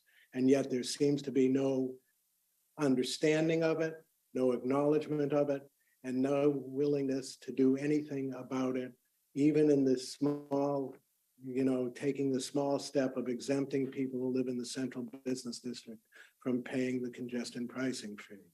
What happens is that it all winds up not being paid in the end by the delivery people, the service people, and the sellers of goods and services to us, but it winds up being paid by the 500,000 people who live in that district. Why this thing was set at 60th Street seems to me to have been derivative from a political back and forth, as opposed to setting it up at 96th Street. And had it been done, then the economic impact would have been spread over others. And, if I moved 4 blocks north, I would have none of these costs. But the central point I'm making is this is nothing other than a hidden tax on the residents of the Central Business District, all of whom are paying an exorbitant amount of money to live here. And I and many others, with this as a straw that breaks the camel back, are considering moving. And that out-migration from the Central Business District will create more problems for New York City. That's basically my comment, and I thank you for listening. Thank you. Our next speaker is Michael Morell, followed by Sam Ramrup. Our next speaker and 50th on the list is Sam Ramrup, followed by Richard Robbins. Our next speaker is Richard Robbins, followed by Jonathan Martin. Our next speaker is Jonathan Martin, followed by Assemblymember Emily Gallagher. Our next speaker is Assemblymember Emily Gallagher, followed by Jonathan Martin.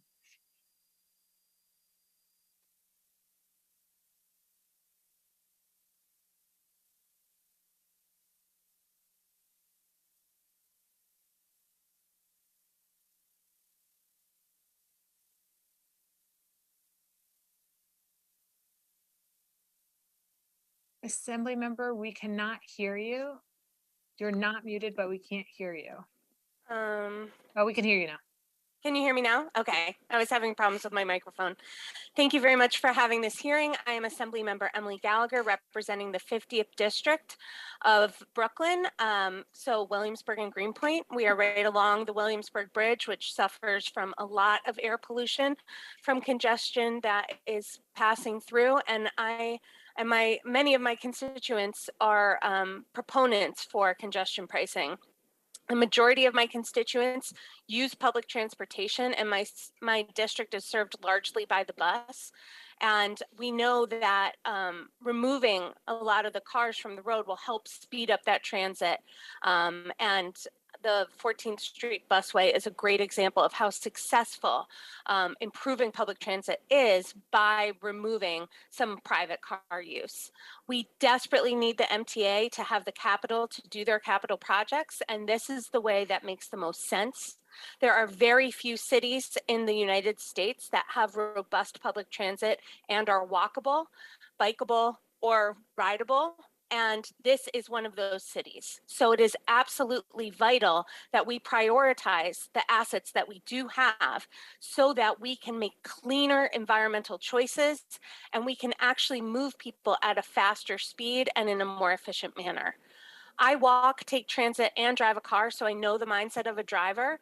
And I know that if we keep the exemptions limited but have lower tolls, people will be able to make the choices that will best serve them without losing too much of their mobility or serving their own needs. So I really believe that traffic must be addressed. It is a shame that we waited till after the COVID epidemic began to do this, because car ridership has skyrocketed. So now we have an even bigger problem than when I first started advocating for this about 5 or 6 years ago. I'm very much a proponent of this. I think the exemptions that you have for some car services and for some other folks like those who are making less than $60,000 a year are really important, but I think that we should keep the exemptions limited because I think this will be an effective program. It will be having growing pains getting into it, but I do really think that this is absolutely necessary for the city, and it's vital that we take action now. Thank you very much. Thank you. Our next speaker is Jonathan Martin, followed by Charles Warburton. Our next speaker is Charles Warburton, followed by Umar Zaim. Our next speaker is Umar Zaim, followed by Paul Rizzo.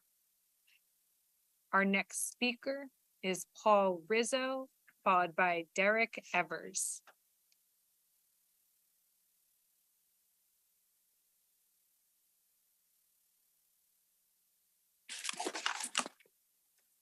Good afternoon. My name is Paul Rizzo, and I own a live music venue called The Bitter End down on Bleecker Street. Let me start by saying that I'm a 20-year commuter with a late night business, so I can't realistically take mass transit. The general cost will increase incurred by me and my employees that commute in from Westchester and New Jersey for the same late night reasons, and pretty much everyone else in our industry within the CBD. The increased cost of goods delivered to the CBD will be insane. All the vendors that have to come into the zone will pass the cost on to us, and in turn, we'll have to raise prices. This will not only happen in my establishment, I've spoken to a lot of other business owners, and most products come in from outside the CBD. So all will have to raise prices to stay in business. The local food prices and other essentials will go up for all local residents. They throw around the term equity a lot these days, but please bear in mind that the Village and Alphabet City have a lot of fixed income people living in rent controlled and stabilized spaces that'll be very affected by the increases in basic costs like food and other necessities that are part of daily life in this city. This also puts my business at a competitive disadvantage from out-of-zone bookings of bands. Any band out of the area that'll have to bring equipment that they can take on the trains will have to pay this tax. Parents and grandparents are not going to train in from upstate or Long Island or Jersey, so I will lose a lot of school recitals and School of Rock shows to clubs out of the area. We've already lost people because they have to pay for parking with all the sheds that are around, and I feel that a tax will hurt that. So why should a band play with me when they have so many other options around the city that are not in the central business district? Why is it an all day and all night tax? There's no issues at night, even down here, even downtown. We have so many closed storefronts in this area. This will not promote growth. I feel it'll only hurt it. It'll also hurt the spontaneous dropping in of people driving on the West Side Highway or the FDR into the Lower East Side or the Village to get a quick drink or a bite to eat. So many places are now offering what we do in the central business district in other parts of the city. So it doesn't really make the central business district so special. Thank you for your time and have a nice day. Thank you. Our next speaker is Derek Evers, followed by Josh Goodman. Our next speaker is Josh Goodman, followed by Anuranjan Pegu.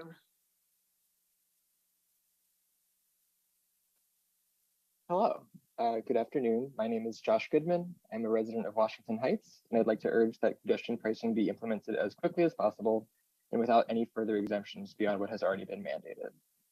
For far too long, we as a city have heavily subsidized the ownership of private vehicles while underinvesting in a mass transit system that benefits everyone. While New York City real estate, especially in Lower Manhattan, is among the most coveted and valuable on earth, we devote acres and acres of prime space to Could you please speak a little slower? I'm sorry. We devote acres and acres of prime space to car-centric streets and free on-street parking. These subsidies of private cars redound to the benefit of the wealthiest people, as car ownership rates in Manhattan are strongly correlated with income. The quarter of Manhattanites who own cars make on average almost twice as much money as the 75% who don't. Meanwhile, subways are constantly delayed due to ancient signaling systems breaking down, and 3/4 of stations remain inaccessible to wheelchair users. I recently waited 16 minutes for an A train in Midtown at 4 p.m. on a weekday. That kind of service is unacceptable, and the current state of our transit system is frankly an embarrassment. It's long past time for us to price in the real cost of people driving private vehicles in one of the most transit-dense regions in the world and use the proceeds to more equitably fund transit. Cars also pose a constant threat to people simply trying to go about their days. This July, 38 people were killed in New York City in crashes, including 11 pedestrians and 4 cyclists, making it the deadliest month since Vision Zero was instituted in 2014. And even when cars aren't directly killing people, their manifold negative externalities impact us all. Their emissions lead to Please speak a little slower. Thank you. Sorry. Their emissions lead to asthma in children and COPD exacerbations in the elderly. And the energy requirements and carbon emissions associated with private vehicle use are far greater than those of mass transit, worsening climate change and raising the chances of cataclysmic environmental disasters like another Superstorm Sandy. Finally, enacting congestion pricing after decades of failed attempts will help to create a greener, more livable, more equitable, and more prosperous city for all.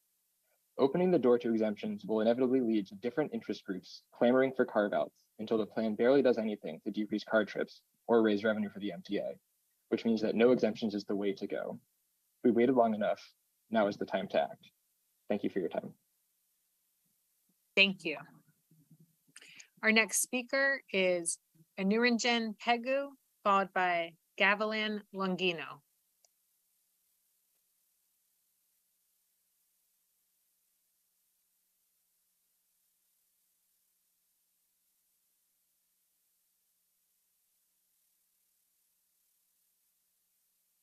You may begin your remarks. Good afternoon. My name is Anuranjan Pegu. I live in South Brooklyn and I work at an environmental nonprofit in Manhattan. I have been involved with environment and social justice issues for many years. I have always supported congestion pricing in European cities and have experienced its benefits personally. However, I feel that this specific program is not sincere when it comes to environment or social equity. You guys proclaim inspiration from existing congestion pricing plans like those in London and Stockholm, but do not follow everything that actually made those plans successful. I'm only going to touch on one, which is the 100% exemption for motorcycles in every single city with a congestion plan. From London, Stockholm, Gothenburg, Milan, Rome, Genoa, Florence, Oslo, Madrid, every city. So why do these cities exempt motorcycles? The reasons are obvious. Motorcycles are not cars. They have lower CO2 emissions, they use less gas, they cause less wear and tear on the roads. 6 of them can park in the space of 1 SUV, and of course, they actually reduce congestion. Studies, including one by our own Gridlock Sam, have shown that if people switch from cars to motorcycles, there will be a massive reduction in congestion and pollution.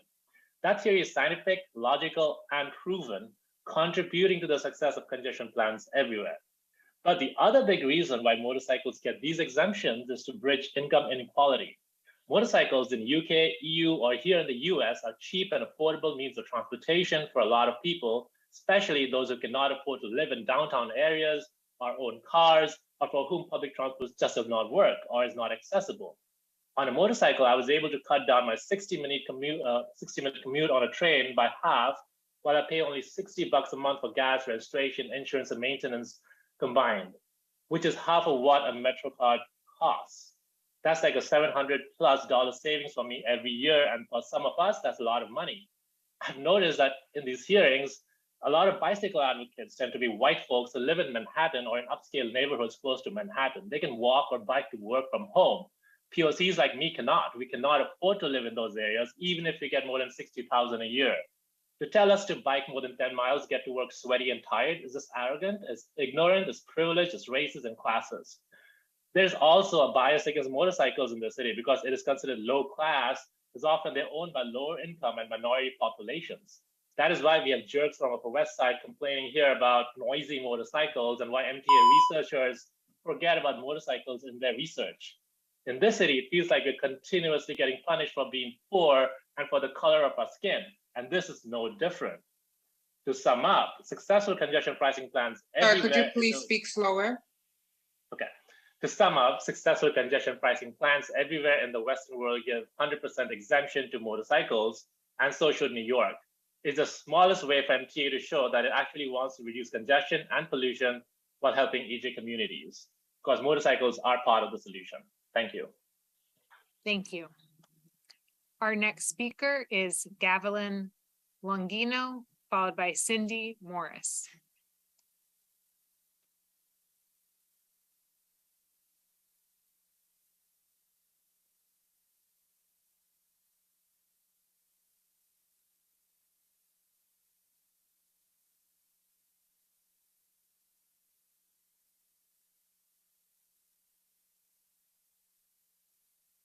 Our next speaker is Gavilan Longino. Unmute. All right. Can you hear me? Yes, we can. Thank you. So as stated, my name is Gavilan Longino, and my apologies for any, if these questions have already been answered. Is it true that the decision will be made in January 2023? Someone could answer that.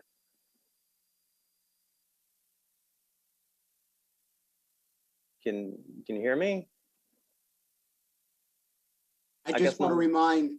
Yes, I know. I'm trying to get, because I'm going to be done quickly. It's if we can answer the question. I only have a couple questions. Responses will not be provided during today's hearing. Okay. Your comments will be recorded, indexed, and responded to as part of the environmental assessment process. Okay, I will move on then.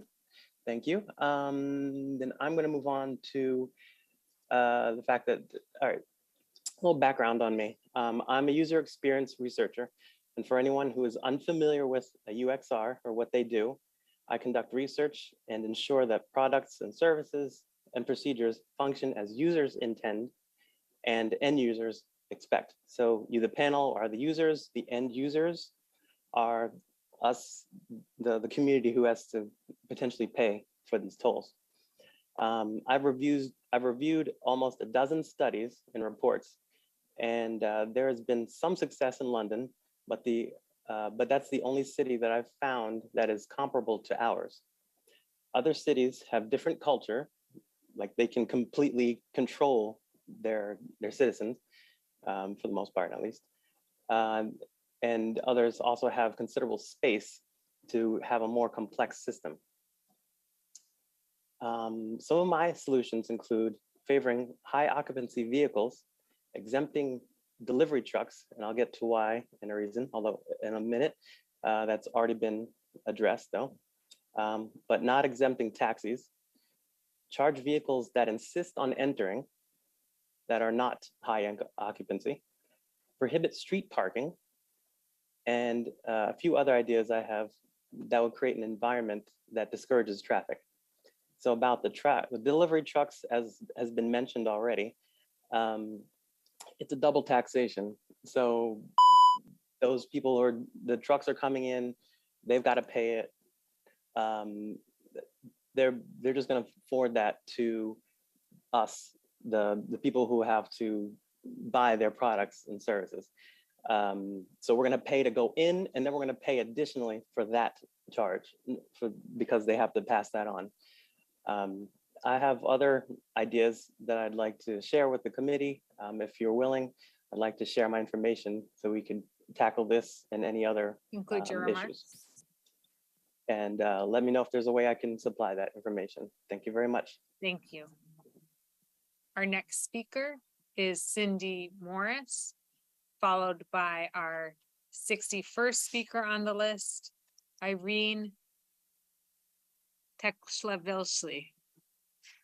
Our next speaker is Irene Tekslavilsky, followed by Ella Pultinas. Our next speaker is Ella Pultinas, followed by Tiara Wilson. Our next speaker is Tiara Wilson, followed by Andrew Lynch. Our next speaker is Andrew Lynch, followed by Terry Lee.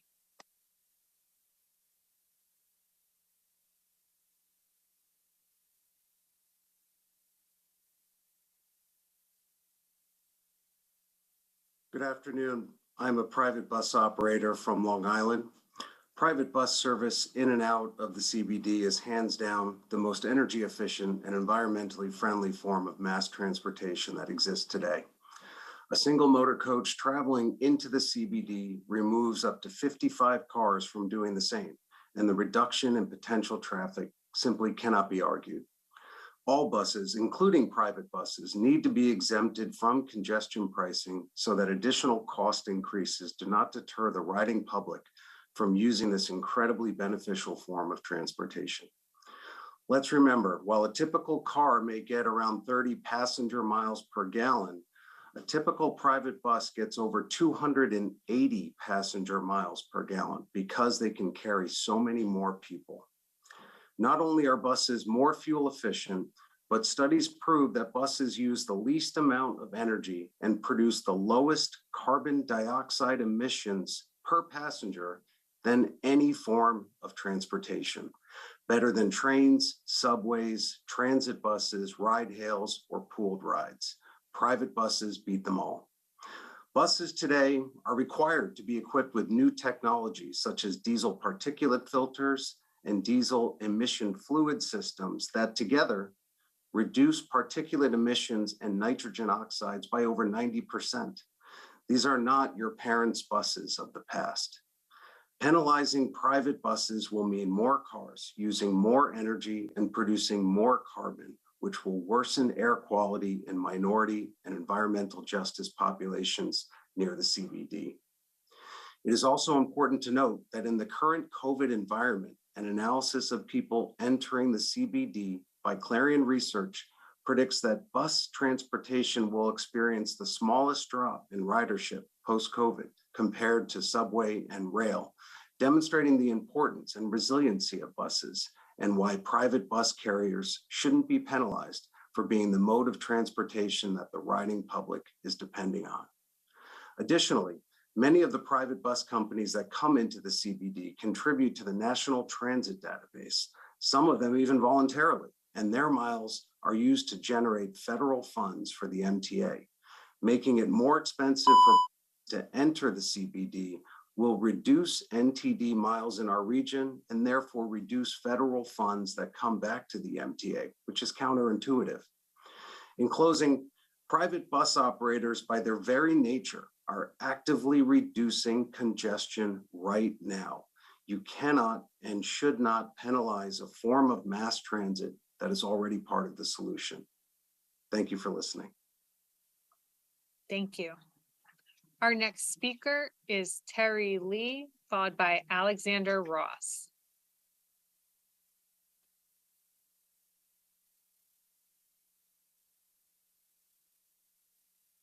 Hello, this is Terry. Hi, this is Terry. I live in Northeastern Queens in Bayside, and I commute to Manhattan for work. While I support there should be mechanism to improve the public transportation in New York City, I do take the subway, I take the bus, also ride bike in the city. I do believe the current proposed tolling programs are quite unfair. Because anyone who drives in the city knows that during rush hour in Midtown Manhattan, most of the cars on the streets are trucks and TLC cars, Ubers, Lyfts, and these cars are not going to, avoid Midtown Manhattan because there's a tolling program. They are going to be in the city anyways. So there's a very limited effects on the volume of traffic in Midtown, in the CBD area. And also because of the limited effect on the volume, the safety of pedestrians, of cyclists will not really be guaranteed. So as long as the city doesn't solve the double parking and the truck loading issue in CBD, the traffic problem would not be solved. And also, there's very limited amount of, not very limited amount, there's a limited amount of traffic on weekends at nighttime in Manhattan. So I'm wondering, like, if it's trying to solve traffic jam problems, then why you are charging a toll in low traffic times? And also, because I live in Northeastern Queens, for me to take a subway, the closest subway station is Flushing Main Street, but there's a very limited amount of park and ride facilities in Flushing or near Flushing. The closest one is the one in Citi Field, but it's always closed when there's a game in Citi Field. So I'm wondering if part of the money can be used to establish affordable park and ride facility. I'm more than glad to use them. And also many of the programs, I think other people mentioned that, refer to like London, Oslo, Stockholm, and Singapore as examples. But all of those cities have very reliable and very safe public transportation system in place. But New York doesn't. And also New York is special because New York is an island. For me to get into New Jersey, especially like Hoboken, Jersey City, or Newark Airport, I have to drive through Manhattan. It's different for people in London. They can easily avoid the central business district in their cities. So I'm wondering, for people who are entering Manhattan and leaving Manhattan within a very short amount of time, like from Williamsburg Bridge to Holland Tunnel, would there be any sort of incentive for these kind of drivers? So that's my comments. Thank you. Thank you. Our next speaker is Alexander Ross, followed by Andrew Lester.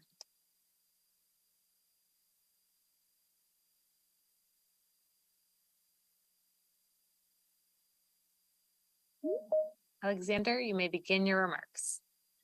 Hi, I live on 62nd Street, just north of the CBD border, and I've not been able to find any discussion about the effects of this program on those who live right there on the edge.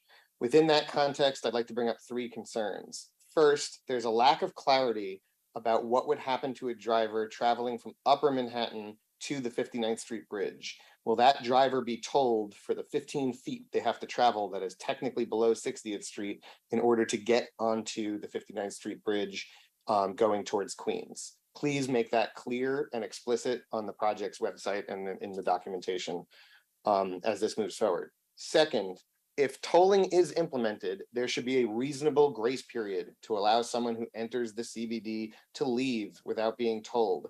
I, as someone who lives right on the border, I am frequently forced to go south when I want to go north on York Avenue, for example, by traffic police and or by ambulances. What would be the remedy that I have if I'm forced into the CBD in one of those situations? Finally, if tolling is implemented, there should be policies put in place to prevent the garages just outside the zone borders from price gouging. The demand for those garage spaces will go up considerably. What will be done to protect the people who are living in that area? Please consider the effects of this program on the people who are living right on the border of the congestion zone. Thank you for your time. Thank you.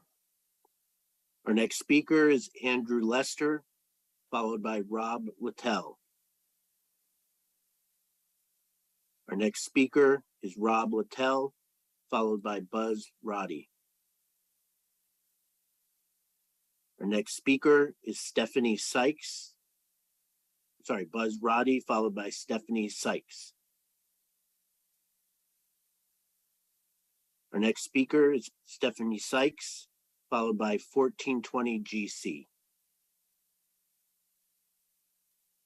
Our next speaker is 1420 GC, followed by Jessica Jean-Baptiste. Our next speaker is Jessica Jean-Baptiste, followed by Eric Lipscomb. Our next speaker is Eric Lipscomb, followed by Madeline Agagoli. Our next speaker is Madeline Agagoli, followed by Reuven Gilman. Our next speaker is Reuven Gilman, followed by Mark Williams.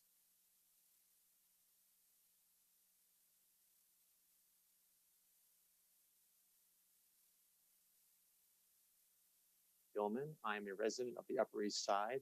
Thank you for everybody who's put in the time and effort to be here and putting together the congestion pricing plan.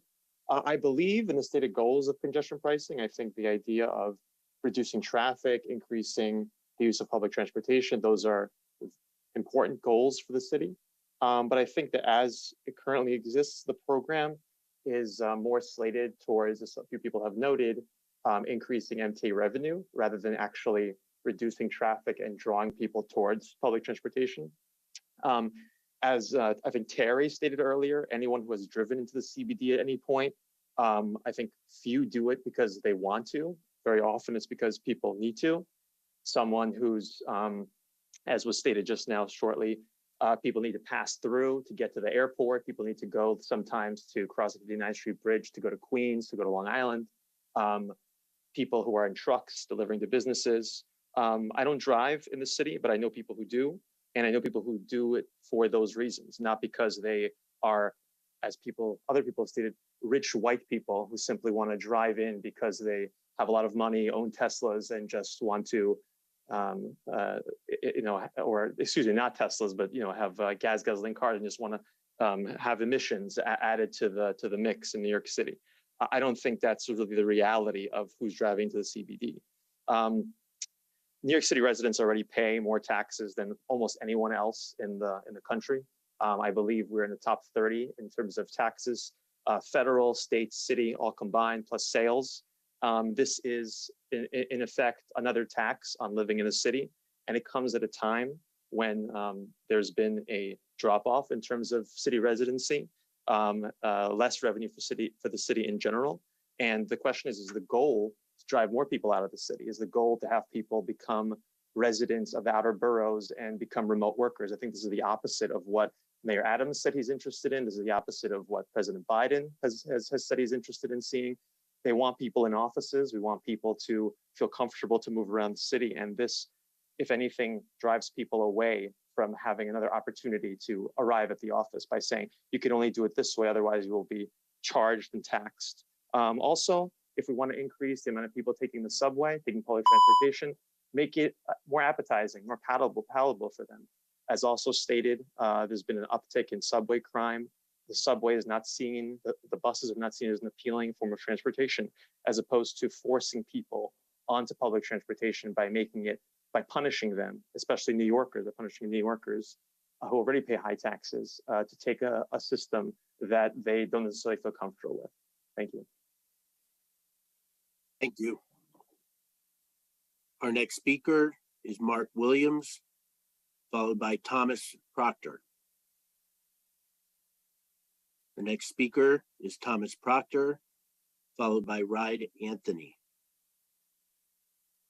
Our next speaker is Ride Anthony, followed by Joe Bach. The next speaker is Joe Bach, followed by Nathan Worksman.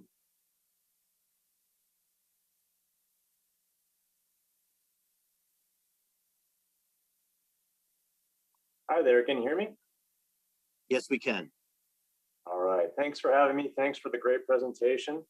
I am a resident of Hell's Kitchen in the CBD district, and I overwhelmingly support the congestion pricing. It would reduce noise pollution, it would reduce air pollution. Unfortunately, New Yorkers are dying on our streets from vehicular accidents every week. Not necessarily always in the CBD, but certainly car usage and the usage, particularly of how people are using the cars, has come to be problematic. And I would just overwhelmingly advocate for a higher quality of life for people who live in the CBD, that cars really do have a massive negative impact on. Also, certainly I am empathetic to especially the environmental justice communities that were mentioned earlier in the presentation. I wonder if it'd be possible to provide, but first require all trucks entering New York City to be electric. So that could be something that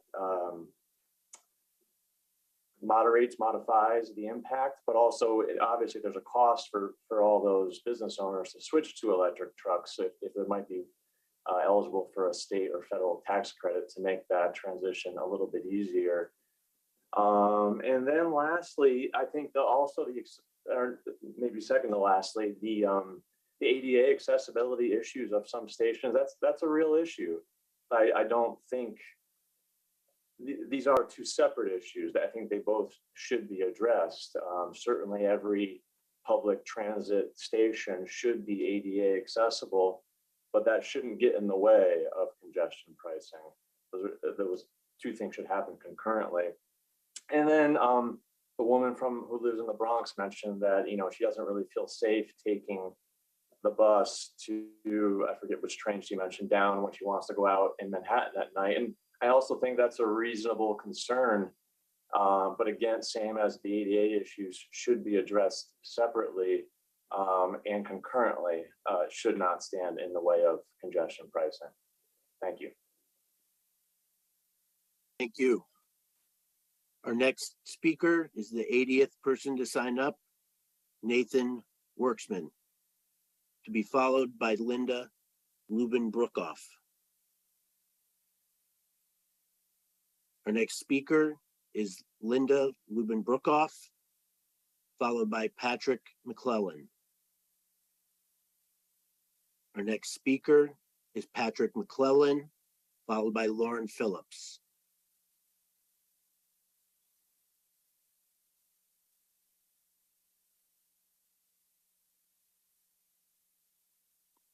Hi, can you hear me? Yes, we can. Great. Thank you for the opportunity to comment today. My name is Patrick McClellan, and I'm the Policy Director for the New York League of Conservation Voters. We're a statewide environmental advocacy organization. We're longstanding supporters of congestion pricing, and we're pleased that the environmental assessment has finally been released. We urge US DOT to swiftly approve the Central Business District tolling program when the public comment period.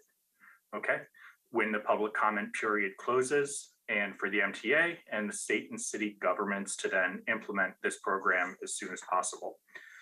In order to meet its statutory obligations under the State Climate Leadership and Community Protection Act of cutting economy-wide greenhouse gas emissions at least 85% by 2050, New York State must take steps to significantly reduce unnecessary driving and increase the use of mass transit. Congestion pricing, as its supporters have argued for many years, and as the environmental assessment backs up, would support both of these goals by disincentivizing unnecessary car and truck trips into Manhattan and raising funds to improve the speed and reliability of the MTA's mass transit system, including not just the subways and buses, but also the Metro North and Long Island railroads. NYLCB is still reviewing the environmental assessment and will not be weighing in on the specific scenarios at this time, though we may do so in our written comments that we'll submit later. However, I wish to highlight two general points that apply to nearly all of the tolling scenarios identified in the EA. First, in order for congestion pricing to be maximally fair and effective, exemptions should be limited to only those that are absolutely necessary, such as an exemption accounting for the fact that TLC licensed vehicles already pay a congestion surcharge on every trip below 96th Street, or exemptions that may be necessary to eliminate toll shopping on the river crossings. Second, the state and city should comprehensively mitigate any environmental justice issues caused by changes to traffic patterns from congestion pricing. Again, we're still reviewing the environmental assessment and expect to have more comprehensive comments on neighborhood-specific mitigation in our written comments. But at this point, we are calling on New York State to commit to capping the Cross Bronx Expressway and prioritizing clean truck fleets in spending federal money from the Infrastructure Investment and Jobs Act and the Inflation Reduction Act. Thank you again for the opportunity to comment today, and we look forward to submitting more detailed written comments before the deadline on September 9th. Thank you very much. Thank you.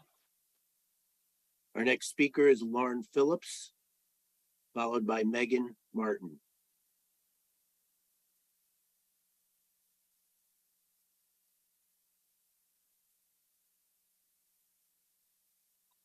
Good afternoon. My name is Lauren Phillips, and I live in Flatbush, Brooklyn. In theory, I'm the stereotype of someone you might expect to oppose congestion pricing. I'm a car-owning outer borough resident, and my workplace is in Manhattan.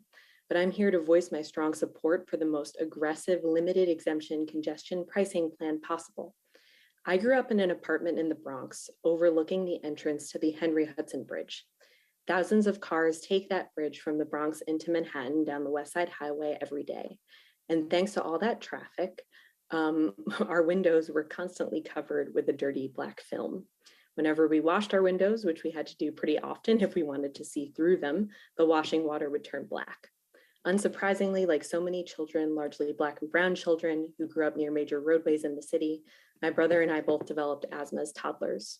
Growing up next to too many cars and the destructive particulate pollution that they spew sentenced us both to a childhood full of asthma inhalers and special attention from the school nurse. And today, that same congestion that left me asthmatic is even worse. Now, when I push my baby's stroller along Flatbush Avenue, another car-choked artery leading into Manhattan, I worry that soon it will be his turn to start to cough and wheeze. Congestion pricing is decades overdue. For generations, we have sacrificed clean air, our lungs, our pedestrians, our bus speeds, and so much more in favor of making it easier to drive around the city. But of course, this panel already knows that, and you know that there are so many reasons to change course, from reducing congestion to raising badly needed funds for our subways and buses, to fighting climate change causing pollution. So I'm here with one small reason to ask you to move forward with this plan. This is my son. His name is Arthur. He's 4 months old. Please move forward for the sake of my infant son and all the kids who will grow up in this city in the years to come. Car-centric policy has taken freedom away from the city's residents, especially its kids. I want true freedom for my son. I want my son to experience freedom from asthma, the freedom to get on a bike without fear of being run over, the freedom from sitting on a bus stuck in traffic, the freedom to get on a subway and go to school without delays. This congestion pricing plan alone will not give the kids of this city the freedom that they deserve, but the path to that free and healthy future starts with congestion pricing. Thank you very much. Thank you.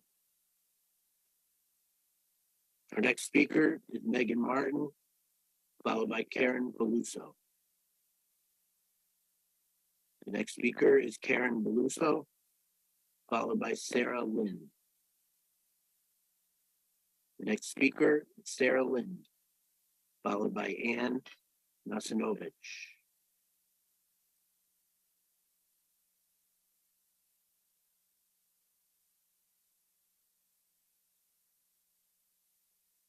Hi, can you hear me? Yes, we can. Hi, my name is Sarah Lind, and I'm the Director of Policy at Open Plans, a nonprofit working to make New York City's streets more livable. I live in Manhattan outside the CBD, and I work in the CBD. I take the train or a bike to work. I'm here to testify in strong support of implementing congestion pricing as quickly as possible with no new exemptions.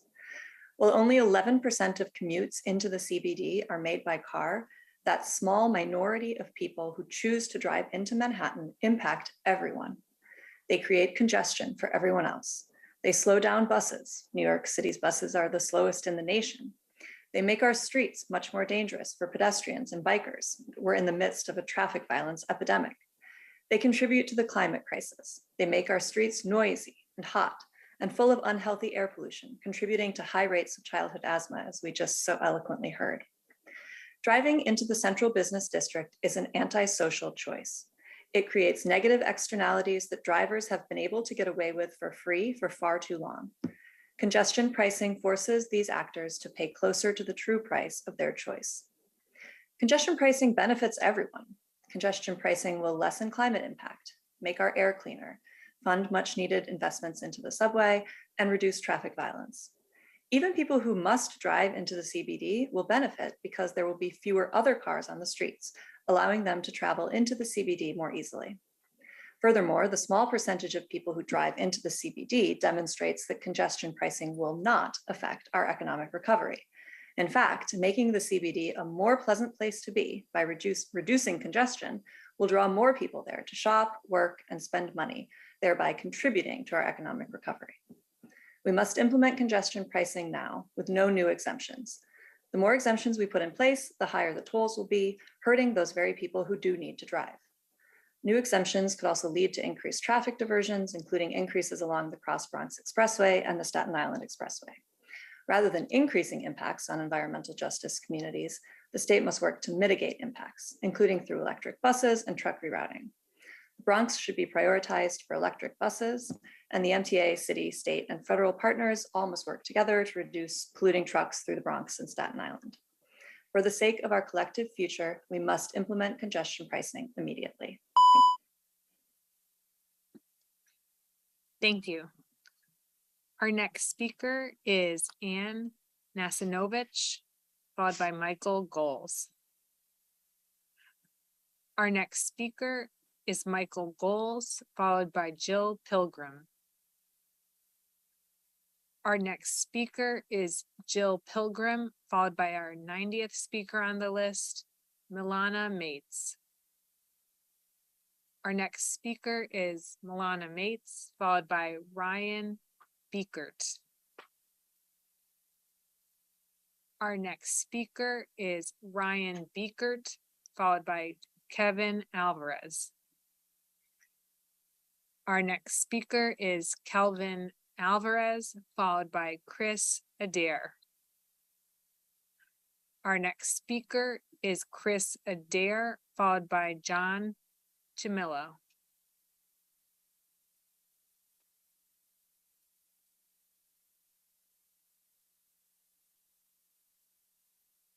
Hi there.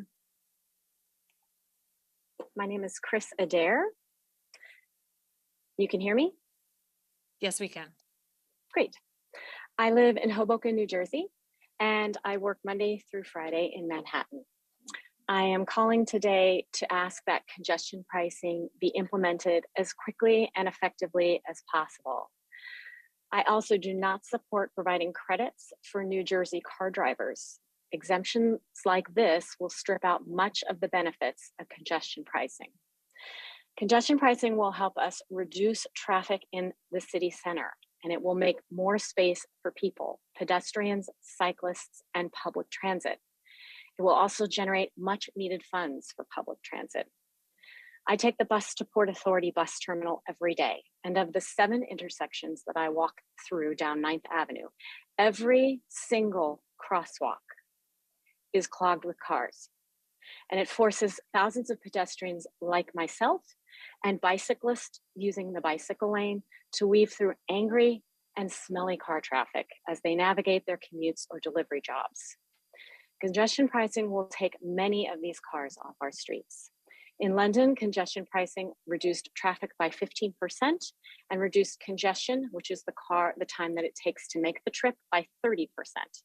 Traffic volumes in the charging zone were 25% lower now than they were a decade ago since congestion pricing was put into place. An additional benefit will be less cars, and that will mean better air quality. Where I live in Hoboken, we're smack dab between the Lincoln and the Holland tunnels. When the car traffic becomes clogged, we get a lot of cut through traffic. So we get lots of emissions from those cars. Hudson County, where I live, along with approximately 700,000 other people, has an F rating for air quality by the American Lung Association. Another Hudson County fun fact is the majority of people don't commute by car. They commute via public transit. In fact, 4 out of 5 New Jersey commuters are already using mass transit to come to New York City. We need to fund our public transit that brings New Jersey employees into New York City. This includes the PATH train and the New Jersey Transit. We shouldn't overlook these vital and essential services. I would also encourage us to look to providing a 24/7 exclusive bus lane in the Lincoln Tunnel. Right now, we only use that about 6.25% of the time. And lastly, congestion pricing will make our streets safer. Thank you so much for allowing me to speak today. Thank you. Our next speaker is John Chimillo, followed by Maureen McDonough. Our next speaker is Maureen McDonough, followed by Mohammed Hussein. Our next speaker is Mohammed Hussein, followed by Michael Lupo. Our next speaker is Michael Lupo, followed by Michael Dull. Our next speaker is Michael Dull, followed by Christopher Gomez. Our next speaker is Christopher Gomez, followed by Ryan Goldberg. Our next speaker is Ryan Goldberg, followed by Sheila Bidar. Our next speaker is Sheila Bidar, followed by Kathy Francis. Our next speaker is Kathy Francis, followed by our 103rd speaker on the list, Samantha Cooperman. Our next speaker is Samantha Cooperman, followed by Warren Haring.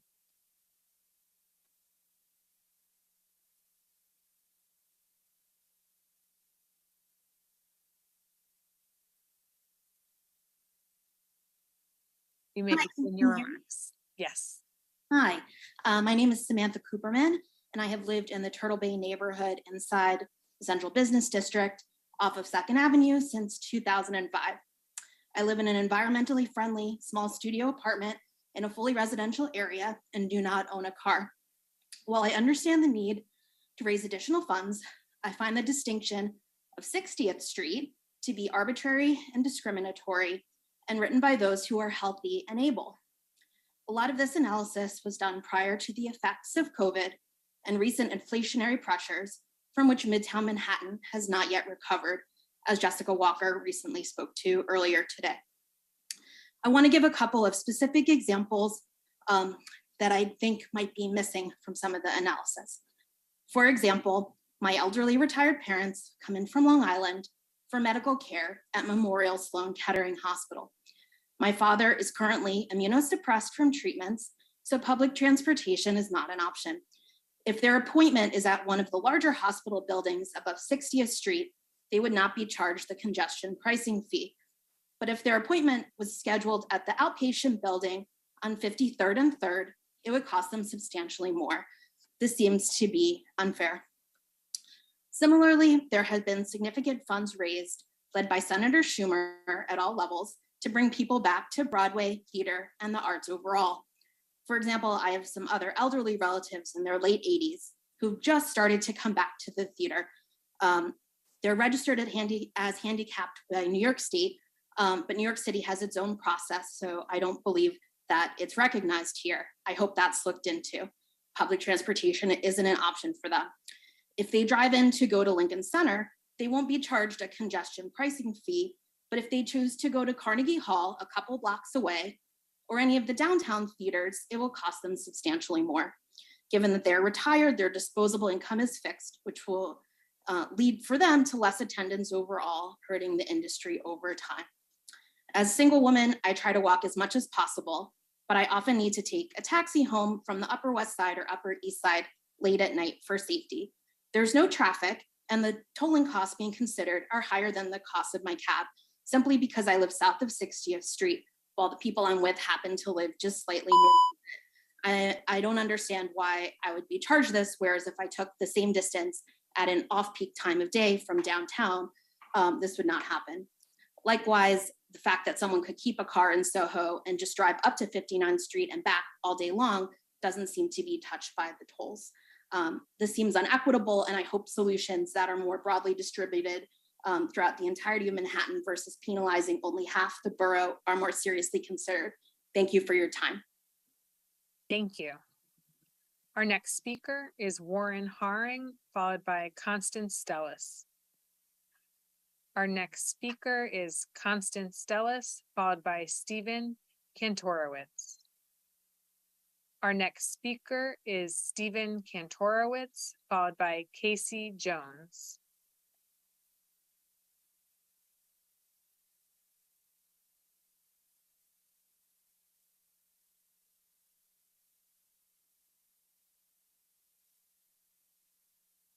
Hello, can you hear me? Yes, we can. Okay, how are you all? So my name is Steve Kantorowicz, and I want to commend and thank the Commission for this wonderful plan. My upper middle class and wealthy friends are very excited for this plan to be implemented as soon as possible with the highest pricing available. This will allow them to drive into Midtown Manhattan for Broadway shows and meetings without having to deal with the traffic caused by the poorer and the working class neighborhoods. The commutes for shows will probably be cut in half for the wealthy with this plan. In addition, they appreciate you directing the traffic to the Cross Bronx Expressway and Staten Island Expressway. Robert Moses must be smiling down now with the thought that the Cross Bronx Expressway will be a parking lot full of pollution in these lower income neighborhoods. This will definitely benefit the people currently walking on the expressway, selling mango slices and nuts, and will encourage more salespeople. Maybe this will be the beginning of salespeople on the entrance to the Triborough Bridge. You know, I say this ironically. This plan does not work. It brings in a minuscule amount of money in London and is a bad regressive tax. The state has been wanting to toll the free Queens bridges and Brooklyn bridges for decades. This could not be accomplished because the people were against it and consistently voted against it with who they voted for as their representatives. This is a workaround to bypass their wishes. Inflation will increase for food and goods in Manhattan, all over Manhattan, and in the boroughs because of the increase in tolls. People who sometimes take an Uber at late hours for safety from Manhattan to Brooklyn, the price will increase tremendously. Why don't you do the brave thing and create a bridge over the Long Island Sound so Long Island is not trapped during a natural disaster with no way to get off? It is also unpopular but practical, but will do far more to prevent congestion in New York and will raise a tremendous amount of money for mass transit. Also, and I know this was been talked about for maybe hundreds of years in New York, also an elevated bridge from the bridges in Brooklyn to the tunnels in New Jersey would also prevent congestion and raise tremendous amounts for mass transit. Another Robert Moses idea that, you know, maybe could come to fruition. If you desperately need more money for transit, get it through the federal government or raise taxes on the people who can afford it. This congestion plan is ridiculous. It's just a redistributed congestion price. After hearing the seminar, I find it worse than what I previously thought. Also, what percentage is the toll infrastructure companies keeping for themselves? How much are they making money? How much money is being made on these on the infrastructure who provide the infrastructure? And how many people on this panel are using mass transit on a daily basis? Thank you. Thank you. Our next speaker is Casey Jones, followed by Melva Smith. Our next speaker is Melva Smith, followed by Ronnie Libertson. Our next speaker is Ronnie Libertson, followed by our 110th speaker on the list, Rick Versace. Our next speaker is Rick Versace, followed by Darwin Kung. Our next speaker is Darwin Kung, followed by Michael Stanton. Our next speaker is Michael Stanton, followed by Ruth McDaniels.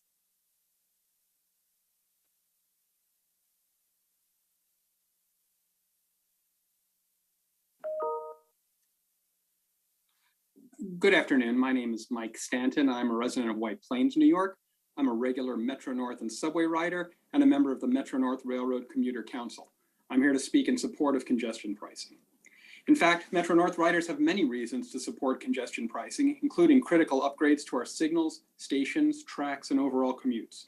Altogether, $15 billion will be raised for critical capital projects across the MTA system. And for commuters who transfer from the railroad to the subway like me, we know that improvements need to be made and the system needs to be protected from the impacts of more severe storms. The longer we wait to build these critical resiliency investments, the more expensive they will become, and we risk worsening extreme weather and disasters year after year. Congestion pricing will help us maintain our vital transit network for generations to come. Riders across the system will benefit from the improvements that the funding will bring, including accessibility projects and stations in the Bronx and Westchester, security upgrades, new train cars, repairs to Grand Central's tracks and platforms, signal upgrades from Croton Harmon to Poughkeepsie, and better service on the Port Jervis line, not to mention the 4 new stations coming online in the Bronx through Penn Access that will make Metro North more equitable.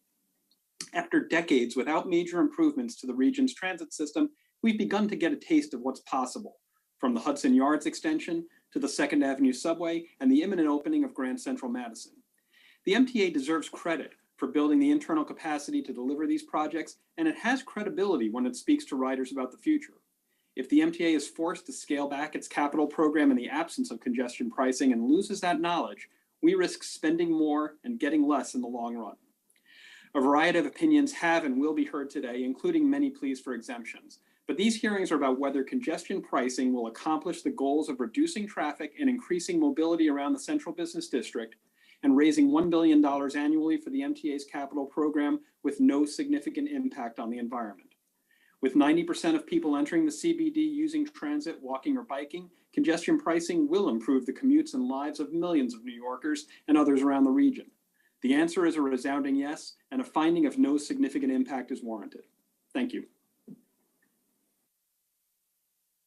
Thank you. Our next speaker is Ruth McDaniels, followed by Darwin Kung. Our next speaker is Darwin Kung, followed by Jackson Chabot.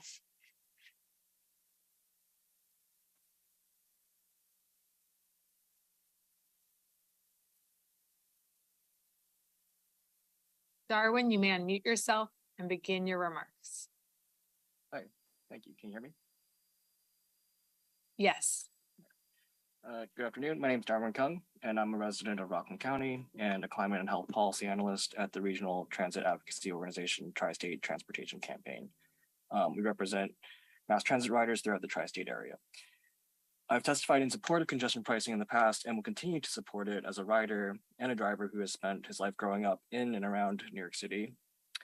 For too long have people put up with Manhattan's dangerous congestion, and for too long have we tried to force a car-centric lifestyle in our region in the densest city of our nation. We must incentivize ways to enter the city not via the private car, but with mass transit. It's clear from the environmental assessment that congestion pricing will reduce traffic congestion. It is clear that we must continue to invest in mass transit options into our city throughout the region. And it is clear that mass transit is the best way to travel for our physical and environmental health by emitting less pollution and fewer carbon emissions. Therefore, we at Tri-State urge the US DOT, the state, and the city to support the program's implementation. That said, after a review of the recent environmental assessment, we call on the city and state to swiftly act to mitigate any potential negative impacts that congestion pricing may have on environmental justice communities located in New York City's outer boroughs. We urge the MTA to be judicious in consideration of any discounts or exemptions, as each exemption would be a less effective reduction of potential traffic. More exemptions can lead to increased traffic diversions in areas surrounding the central business district, including increases along Cross Bronx and the Staten Island Expressway. We urge the MTA to carefully consider how to mitigate and monitor any adverse effects from changes in traffic patterns as it creates and implements the final program. This is eminently possible and should not become a reason to stop congestion pricing. Overall, we at Tri-State strongly support implementing congestion pricing in combination with the swift prioritization of mitigation measures in any areas identified to have any potential negative impacts. We also urge the MTA to work with the regional partners to prioritize improving our mass transit options, especially those west of the Hudson River and in the outer reaches of our metro area, to ensure that congestion pricing is an effective and equitable policy no matter where we live. Thank you for your time. Thank you. Our next speaker is Jackson Chabot, followed by Thomas Mate. Good afternoon. My name is Jackson Chabot, and I'm a Brooklyn resident who works in the Central Business District. I am the Director of Public Space Advocacy at Open Plans, an over 30-year-old nonprofit dedicated to livable streets. I'm in full support of congestion pricing and implementation as soon as possible. It's quite simple. Cars do not make for a livable city. They are loud, exhaust-spewing death machines. Drivers behind the wheel make selfish choices like parking in crosswalks, running red lights, and more, all of which threaten people simply trying to go about their lives. The worst part is that our systems continue to enable this behavior. We need to get vehicles off the road and raise vital funds for the MTA. I would like to highlight 2 points regarding exemptions and the need for electric buses to mitigate any particular increase in environmental justice communities. First, if more exemptions are allowed, higher toll rates will still lead to a greater degree of traffic reduction in the Manhattan CBD, but will also lead to increased traffic diversions, including increases along the Cross Bronx Expressway and the Staten Island Expressway. I am strongly opposed to any further exemptions. Second, later this year, when electric buses are received in the MTA's next major procurement of battery electric buses, the MTA should prioritize the Kingsbridge Depot and the Gun Hill Depot, both located in and serving primarily environmental justice communities in Upper Manhattan and the Bronx. Our systems and roads have prioritized driving for too long, and that has led to public health crisis levels of traffic violence and air quality. This year continues to be as dangerous as our record-breaking year last year, and we need to use every tool to make New York City a safe and livable city. We need congestion pricing now with limited exemptions. Thank you. Thank you. Our next speaker is Thomas Mate, followed by Vincent Argenziano. Our next speaker is Vincent Argenziano, followed by Roderick Ruddy Daly.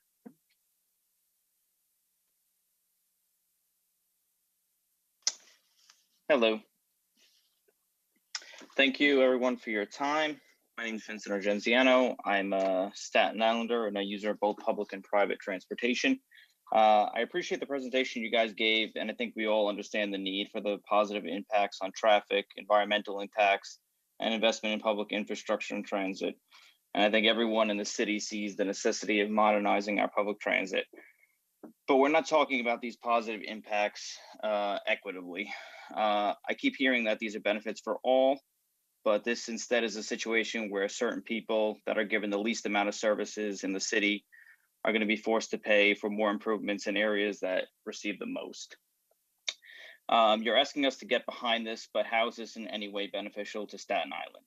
There's no public transportation out here for you to modernize with the increased revenue you're talking about, and there's no viable alternatives for us to use to avoid paying the increased revenue. The scenario I outlined for you is not new to Staten Island. We've been facing a lack of transportation options, and we've been burdened with tolls and fines on our cars for decades, but this is now a doubling down on that. If your goal is to take cars off the roads, then you're failing here on Staten Island in every single manner. Because in your own presentation, you list that while we provide just 2% of the cars going into the central business district, you're going to be diverting more cars to the Staten Island Expressway. So for every positive that you listed, less traffic, less pollution, these are all going to be negatives for us because we're going to have more traffic and more pollution out here. Now, I've done enough of these hearings on different proposals to know that we're never going to see positive effects from this plan. But, you know, just by looking at your own plan for prioritizing equity in bus services, you mentioned Queens, you mentioned the Bronx, and of course, there's no mention of Staten Island. So instead, what I'm here to do is to ask that you try and minimize the adverse effects that we're going to be facing. And I'm going to tell you how that would be simple without even asking for a direct exemption. And while I sympathize with boroughs who talk about the lack of transit options that they have, we're in an even more unique situation. We already pay for the toll to get off Staten Island on the Verrazano Bridge as we head into Manhattan. It's incredibly high, and one that for decades has been putting money towards improvements already in other boroughs. You know, this should be accounted for in any plan that you have for us. This plan should allow for a similar program to a transfer, one trip, one toll. Once we pay on the Verrazano Bridge, we no longer should owe money for congestion pricing. We've already paid our part. We've been paying our part for years. And for years, while we've been used as a cash generator for tolls, while every other bridge has stayed at zero, we want to be recognized for the part that we've played over the years and be taken into consideration when and by not charging us double for congestion pricing. So thank you guys for your time. Thank you. Our next speaker is Roderick Ruddy Daly, followed by Michael Lavario. Our next speaker is Michael Lavario, followed by Lucia Dang. Our next speaker is Lucia Dang, followed by our 120th speaker on the list, Martin Landsman. Our next speaker is Martin Landsman, followed by Devin Cipher. Our next speaker is Devin Cipher, followed by Stephen Santangelo.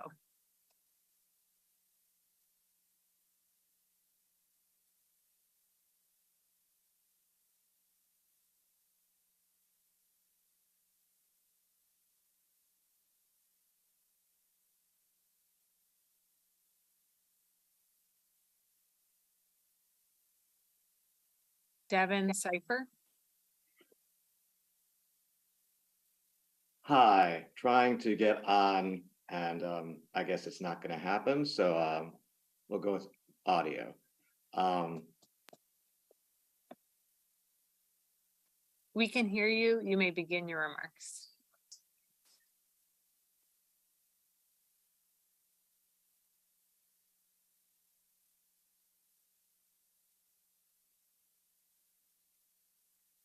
Devin, you may begin your remarks. Hi, I shouldn't be here. I shouldn't be alive. On July 3rd, 2015, I was run over by a double-decker bus that plowed into me when I crossed 6th Avenue in Greenwich Village on a green light in a crosswalk. I spent 3 months in the ICU with double-digit surgeries over the course of 2 years. One of my legs remains partially paralyzed, but I'm one of the lucky crash victims. The problem with traffic violence is it is an equal opportunity destroyer. Doesn't matter race, class, sex, religion. As a member of Families for Safe Streets, I'm providing testimony on behalf of the many thousands who weren't as lucky as me. This year, the number of New Yorkers killed or maimed in traffic crashes is the highest it has been since the start of Vision Zero, a decade ago. This is despite an overwhelming number of office buildings remaining largely empty. Yet, the number of cars on the roads of Manhattan is already 90% of what it was in 2019. We are on track to have record level congestion when more remote workers return to their offices, and that affects everyone, whether in favor or opposed to congestion pricing. We need to reduce traffic and increase the use of public transit.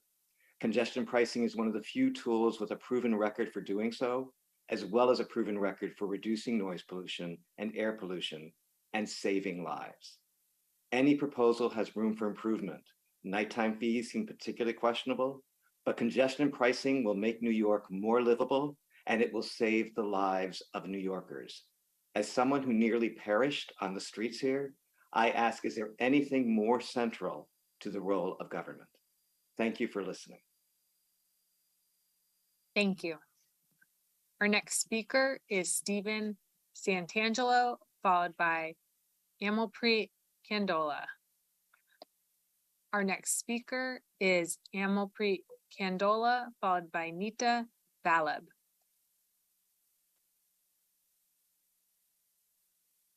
Hi, I want to thank you for convening this forum today. My name is Amol Candola, and I was born and raised in Queens. I went to middle and high school by taking the MTA to Far Rockaway in Manhattan. I was a first-generation college student who went to school in the city, and I currently work and live in the Central Business District. My father, Mandir Singh, is a yellow cab driver since 1988 and an owner-operator since '94. I'll start by saying that broadly, I'm in support of a theoretical plan to decrease congestion and improving the rates of emissions which harm the environment, but only if it's more well thought out with regards to what kinds of exemptions will prevent this from being a huge burden on TLC commission drivers and other low-income citizens of the city. To start, the MTA is already funded by taxes on NYC residents, as already mentioned. For taxi riders, there already exists a congestion tax of $2.75 per ride and an additional MTA surcharge of 50 cents per ride, which all goes to the MTA. The socioeconomic conditions and composition of cab drivers in the city has largely remained the same over time. So to add additional taxes and tolls will discourage an even stable number of riders, a figure which is already decreasing due to recent hikes in fares and hasn't recovered since COVID, leading to a strong adverse effect on their livelihoods. No one is asking for a handout, but if there is a class of vehicles you should want to protect, it should be those commercial vehicles that pay for the right to be protected by the city and that the city has specifically sanctioned to provide these services for its residents. Additionally, by 2011, over 1/3 of the yellow cab vehicles were already hybrid and almost entirely are now. So it's not as emission heavy. They should not be punished for the goal of reducing private cars in the city, a goal that I think most can get behind. I'll quickly provide a scenario that I don't think any of the exemption plans account for currently. Even if you place the burden of toll on passengers outside a single toll per day for drivers, if a taxi driver drops someone off in the CBD and then goes outside of it, they can't come back into the area without a passenger. Otherwise, they'll have to pay a toll just to find a fare. It's fairly well known that in the mornings, drivers drive people outside the CBD into it, and in the afternoon and evenings, they drive passengers from inside the CBD to outside of it, which is when this toll would hurt them as they return to the CBD to pick up more passengers. Likewise, income-based credits should consider those who commute into the city too, because honestly, how many people making under $60,000 a year can actually afford to live in the CBD right now? Finally, I am grateful to the MTA and in full support of a clean, safe, and fast MTA. You can see what these look like in cities like London and Stockholm, but the MTA hasn't shown that they can effectively use the budget they're given to complete tasks on time, often taking many additional years on projects over the last 3 decades. I think it's worth evaluating and presenting exactly how this money will be used, because otherwise it instills no confidence that this will be any better than taxes that have been levied in the past. Otherwise, the net effect of this tax is that it makes the CBD and NYC only livable for the extremely wealthy, for whom a tax like this has no discernible impact on their financial situation. Thank you. Thank you. Our next speaker is Nita Valab, followed by our 125th speaker on the list, Herbert Fierstein. Our next speaker is Herbert Fierstein, followed by, our next speaker is Nita Valab. Hi, thank you all for your presentation. I'm a resident of the CBD and, in the presentation, one thing that became clear is that there was really no evaluation of how the plan impacts those people who live in the district and who may have cars, because anyone who has a car is not using it to commute to 59th Street. My husband is a healthcare worker who uses it to get out to Flushing, Queens. And then we use it to take our kids to athletic fields that are not located within our district. So it seems like that's a blind spot. In general, we favor this. our streets are clogged with tour buses that idle in front of schools, parks, and neighborhoods, and livery drivers who have just clogged our streets and make them unlivable. So what I've learned from the last couple of hours is that there are many people lobbying for carve-outs for their neighborhoods and for their boroughs. And I would say that the people who live down here deserve cleaner air. Our children deserve cleaner air and safe streets. And it's those factors are not things that people outside of this area are going to benefit from. And so I hope that that will not be forgotten as you guys continue to revise the plan. And with that, thank you very much. Thank you. Our next speaker is Herbert Fierstein, followed by Faith Zuckerman. Our next speaker is Faith Zuckerman, followed by Adam Phillips. Our next speaker is Adam Phillips, followed by Alita Camp. Hello, can you hear me? Yes, we can. Okay. My name is Adam Phillips. I'm a Brooklyn resident, and I'm speaking today to express support for an exemption to congestion pricing for motorcycles and mopeds. I did not see an exemption for motorcycles in any of the pricing programs in your presentation, but it is important to note that the cities that the speakers have been referencing, like London and Stockholm, Sir, please speak a little slower. Thank you. Okay. The cities that speakers have been referencing, like London and Stockholm, that have implemented similar pricing programs, all have exemptions for motorcycle and mopeds. So it should be taken seriously as an exemption. These cities have exemptions for motorcycles because, unlike other exemptions that have been discussed, exempting motorcycles and mopeds actually furthers the goal of congestion pricing rather than diluting them. Offering a viable alternative for single passenger vehicles in a way that actually results in taking an additional car off the road incentivizes people to seek alternatives rather than just forcing people who lack other options to pay a fee without actually changing behavior or congestion. As expressed by other speakers, this is especially important for the large number of commuters currently underserved or not served at all by public transit who do not have viable alternatives. Single passenger vehicles are the most significant and reducible source of congestion, and I support the efforts to reduce the congestion, pollution, and danger they cause to the city.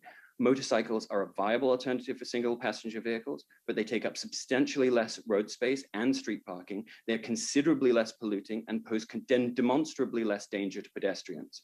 Anyone incentivized to replace a single passenger vehicle with a motorcycle or moped substantially reduces congestion without necessitating further expansion or burdening of an already overstretched public transit system.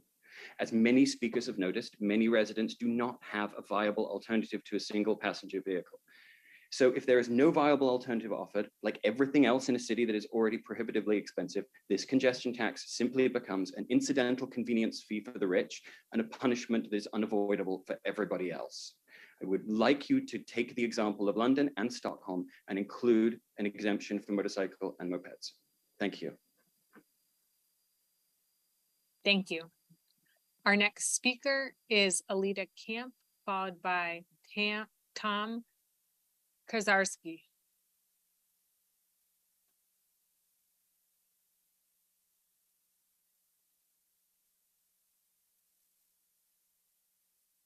Alita, you may begin your remarks. Thank you. Thank you for hearing my testimony. My name is Alita Camp. I'm a co-chair of the CBA Congestion Pricing Task Force and Small Business Committee, but I am speaking individually. There is no Manhattan Island resident on the TMRB, nor are we guaranteed compliance with the open meetings law or a lockbox. These need to change. This plan is a revenue plan, an additional tax on New Yorkers at a time that the city is just beginning to emerge from the pandemic. We don't know what it will be like in a few years. We only know that our residents, small businesses, taxis, and cultural organizations must thrive to enable New York to thrive. There are serious ancillary effects of this plan that have irresponsibly not been addressed. The community north of the zone will be affected by increased traffic that circles looking for parking rather than going into the zone. When London began their plan, they created over 8,000 parking spaces. Can anyone really predict what will happen through the plan? We know that traffic on the Broadway Bridge increased when the Henry Hudson Bridge was tolled. The Times reported that more office buildings are being constructed in Brooklyn. What effect will that have? What are the plans for additional mass transit? How high will the fee go if drivers stop driving and take public transportation? Small businesses and cultural institutions will be affected. The bids are concerned about the impact on their businesses through both the loss of customers who would not pay the increased fee on taxis and the high fees imposed on the trucks they need to run their businesses. Trucks can't avoid making deliveries or picking up supplies within the zone if that's where their businesses are. But the large fee may be too high for small businesses already having financial difficulties, often from rent that has gone up.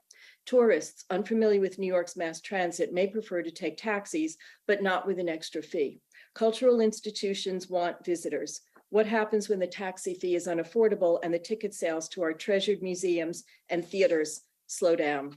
New York is already suffering from a loss of those businesses that make the city unique, that drive New Yorkers and visitors to shop in different neighborhoods. Why impose a plan that could have such a negative effect on these businesses and restaurants without a plan to mitigate those effects? The plan is not about congestion. If congestion mattered, the city would eliminate or at least crack down on placards and rethink the stipulated parking fine and commercial abatement programs, which foster congestion from double parking, even when curbside space is available.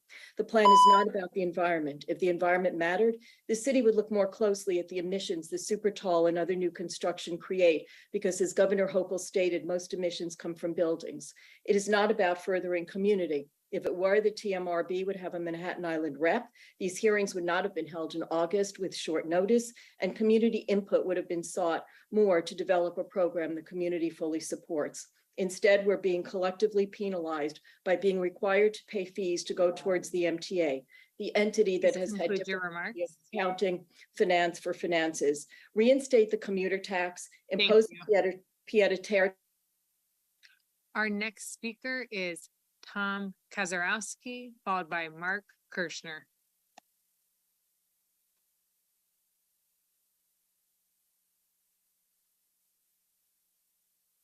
Hi, can you hear me? Yes, we can. Okay, great, thanks. For the past 20 years, my wife and I have lived in the CBD in the Hell's Kitchen neighborhood. All that time, we've owned a car and paid for a monthly parking garage in our neighborhood within the CBD. We both strongly support congestion pricing and feel it's overdue. We recognize that having our 9-year-old below average priced car in Manhattan is a luxury. So we're willing to pay a re-entry fee to the CBD once per day when we use our car. We are concerned about additional charges for residents who pay for a monthly garage. If I understand correctly from the box on executive summary page ES10, any car parked overnight in the CBD would also be charged when it leaves the zone. I think CBD residents should only be charged when we enter or return to the zone. This is because the cost of parking is becoming prohibitive. We have the resident parking tax exemption, which really helps. Perhaps there could be a similar exit fee exemption for residents who park monthly. The documentation notes a tax credit for individuals with adjusted gross income of $60K. Could you please include in the documentation the income limits for households that are married filing jointly? Regarding taxis and the overwhelming number of FHVs, in addition to the plan outlined on executive summary page ES14, I think riders could pay a surcharge, perhaps $1 or $2, for any ride originating within the zone. This would mean more revenue for the MTA. It might encourage the use of public transportation, and it would help drivers with the daily non-passenger entrance charge. I also think yellow cabs should be favorably considered over FHVs.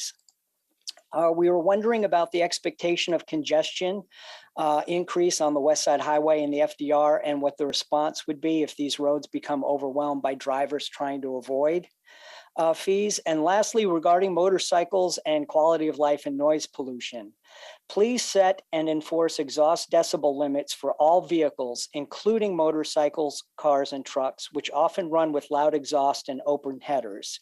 Thank you. Thank you. Our next speaker is Mark Kirschner, followed by Alana Wilson. The next speaker is Alana Wilson, followed by Muzir Uden. The next speaker is Muzir Uden, followed by Roshni Kowal.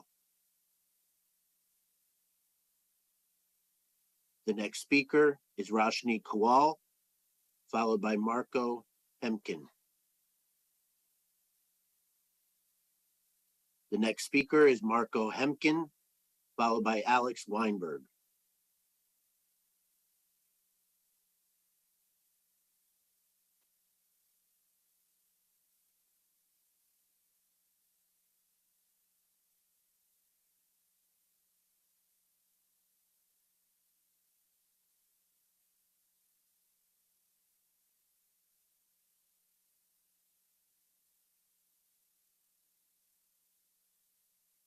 Hello, can you hear me? Yes, we can. Please proceed. Thank you. My name is Marco Hemkin.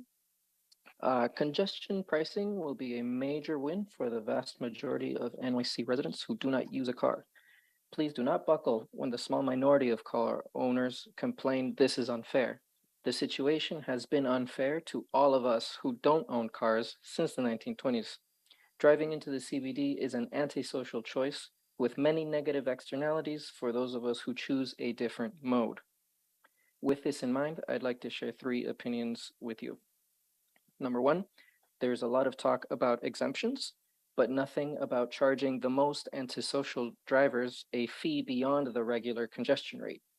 Examples of such vehicles are large, private, low occupancy vehicles, such as sports utility vehicles and pickup trucks. These vehicles are more likely to kill pedestrians and cyclists, they pollute more, and they take up more space. Please consider adding a premium to these vehicles above and beyond the regular congestion rates. Number 2, exemptions should be kept to a minimum.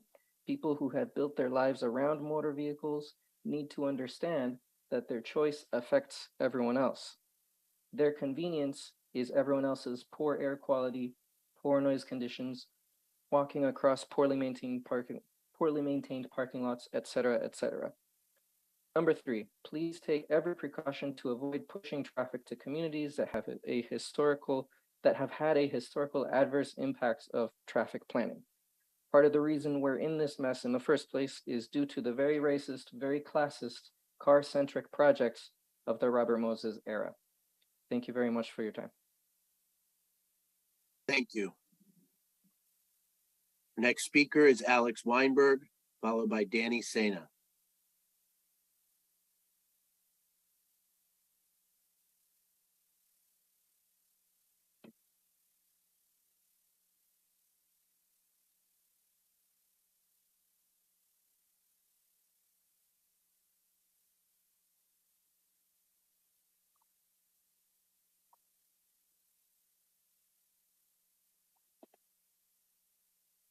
Alex, if you unmute yourself, you can proceed with your comment.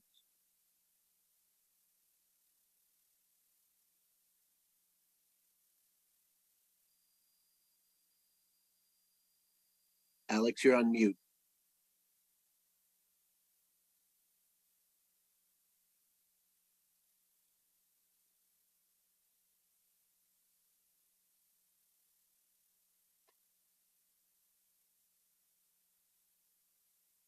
Alex, we can't hear you if you're speaking.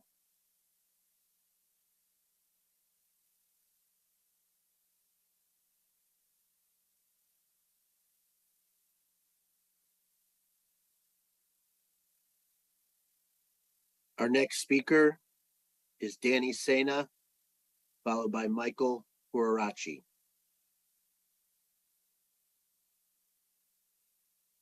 Our next speaker is Michael Huarachi, followed by Jacqueline Cruz.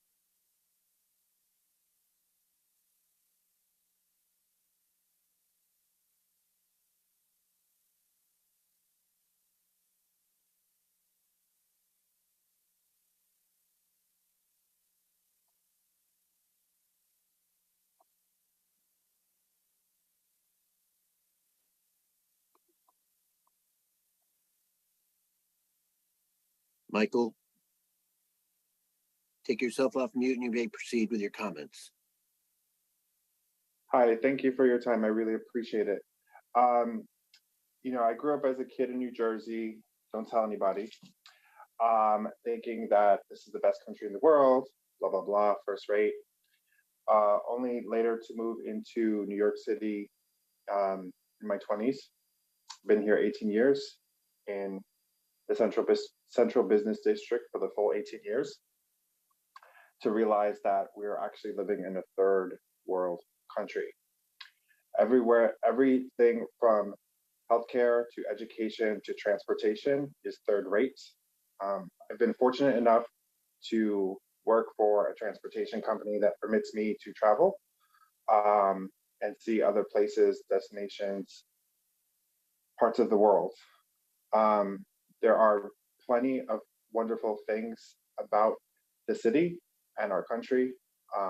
Unfortunately, we have privatized the heck out of almost every sector of our country, and it is time to take back control.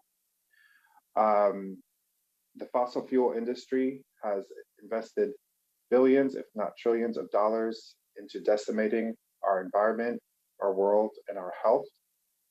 It is time to take back our public space and take back our transportation.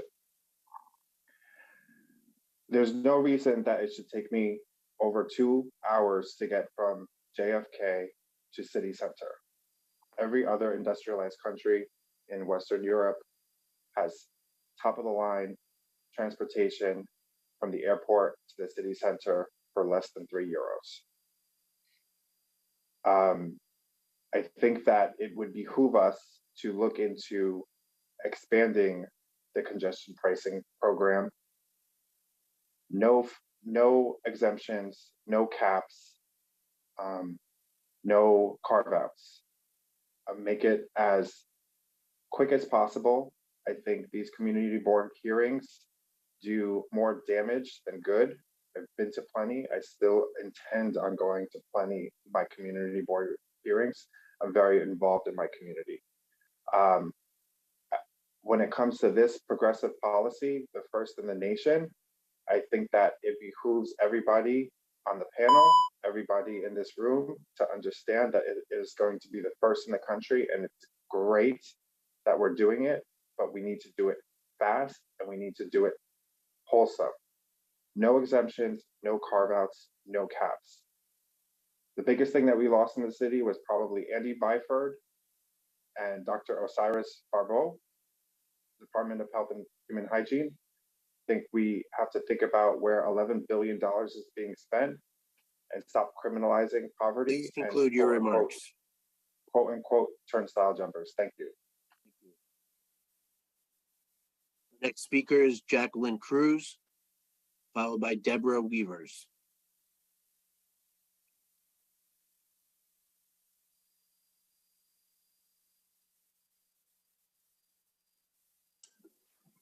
Hello. Oh, please proceed. Okay.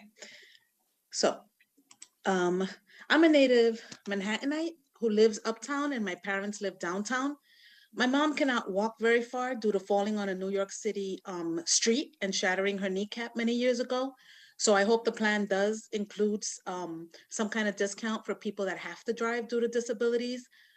But I'm not here today to talk about whether this is a good plan or a good idea or not. I personally don't think it is.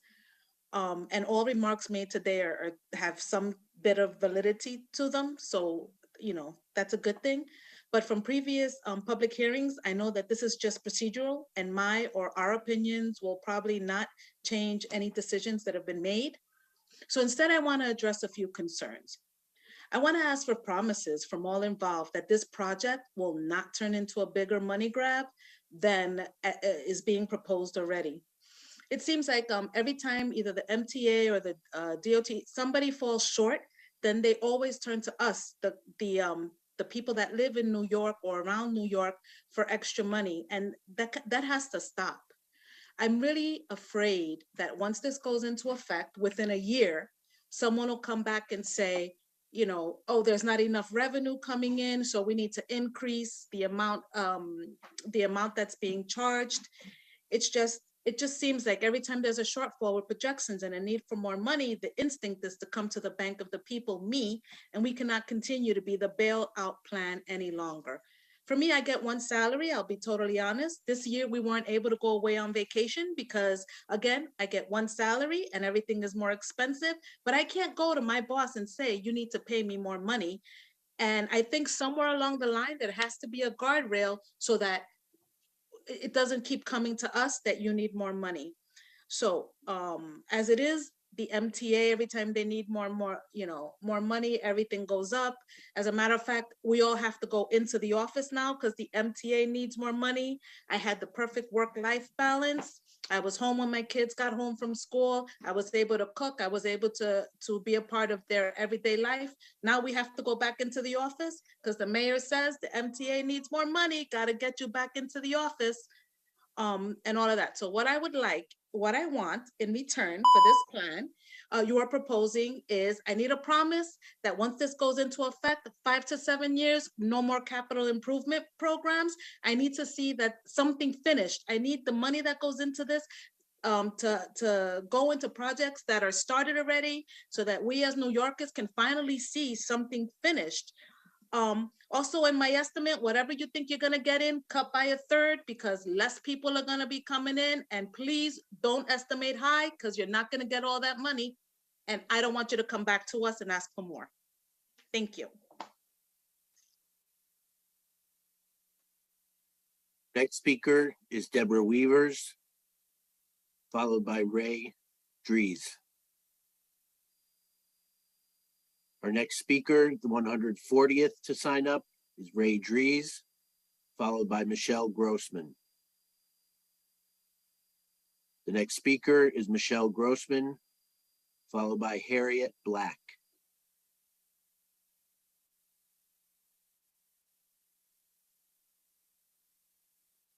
Hi, I live in the CBD. I am for the environment and reducing congestion, but I am against the current congestion pricing plans. Today, I will speak to concerns around the impact to those who must drive into or out of the CBD for work, which, by the way, is not me, but this is my care for those who work in the community I am a resident of. With congestion pricing being a potential $23 charge per day, that can add up to over $8,000 a year. Even if someone drives to work, say 5 days a week for 46 weeks a year, that is still over $5,000 a year. This is obviously life-changing for people. You know that. Your report says it. Your report notes the following options for these workers. Number 1, option 1, commute into the CBD and incur the toll. Option 2, switch modes to a non-vehicular option before entering the CBD. Option 3, seek new employment opportunities or a different location with the same employer that would not involve incurring the toll. Option 4, relocate their place of residence to the Manhattan CBD. Option 5, telecommute. How out of touch with reality can those options be? Many of these professions we're talking about are essential workers, like healthcare workers, the very people we hailed as heroes and clapped and cheered for every night during the early days of the pandemic. We're now sticking them with this cost burden of thousands of dollars a year for the privilege of coming to work. I tried to speak to people who work at NYU Langone Hospital last week about their thoughts, and they simply don't have time to be focused on or concerned about things like this. That's what elected officials are for, to be focused on and concerned about things like this and how it will impact the people, businesses, and other operations in their jurisdiction. To an extent, that's what government agencies are for too, to take care of the very people they serve. I spoke to a doorman last week who is distraught. He will need to tack on 2 hours to his commute each way and won't be able to drive his equipment in that he uses for side gigs like window cleaning and painting for residents. His extra time commuting is time he will not be spending with his wife or 6-year-old daughter. There are so many other professions with impacts, like MTA workers and government officials who it would be downright corrupt if they get exemptions and no one else does. I am so glad that Paul Rizzo, club owner of the Bitter End, spoke earlier to the impact to restaurant and bar workers and the live music scene in the CBD. Please take his testimony seriously and truly understand the impact this will have to the actual people that make a living in the CBD, as well as the residents in the CBD who won't have any more services because no one can afford to work or have a business. Conclude your remarks. Thank you. Thank you. Our next speaker is Harriet Black, followed by Frank Turzio. Our next speaker is Frank Turzio, followed by Nikia Whittington. Our next speaker is Nikia Whittington, followed by Sarah McHenry. Our next speaker is Sarah McHenry, followed by Eric Sanders. Next speaker is Eric Sanders, followed by MD Hussein. Our next speaker is MD Hussein, followed by Jack Drury. Our next speaker is Jack Drury, followed by Ryan Milligan. Our next speaker is Ryan Milligan, followed by Mark Friedman. Our next speaker is Mark Friedman, followed by Steve Flack.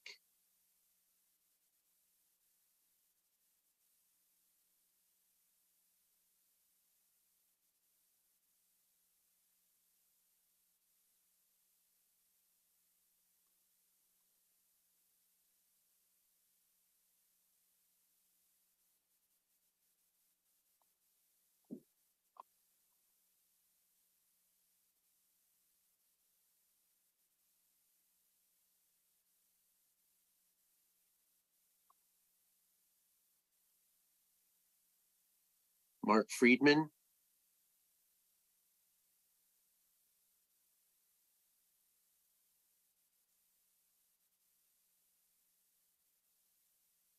Our next speaker is Steve Flack, followed by Riley Owens. Our next speaker is Riley Owens, followed by Lawrence Lipman. Our next speaker is Lawrence Lipman, followed by Lionel Morales. Our next speaker is Lionel Morales, followed by Allison Blasing. Our next speaker, the 156th to sign up, is Allison Glasting, followed by Walter Iwachu.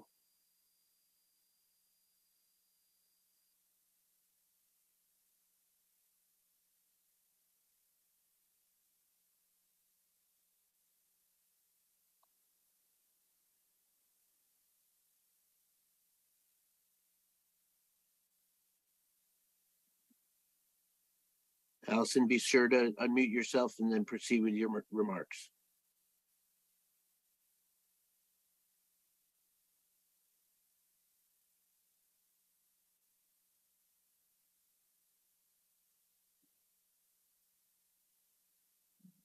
Allison, once you're off mute, you can proceed.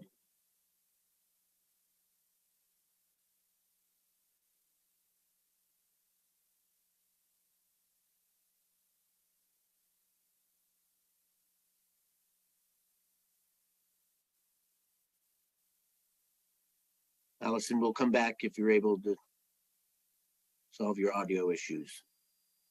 Our next speaker is Walter Iwachu, followed by Vincent Novak. Our next speaker is Vincent Novak, followed by Yvette Banks.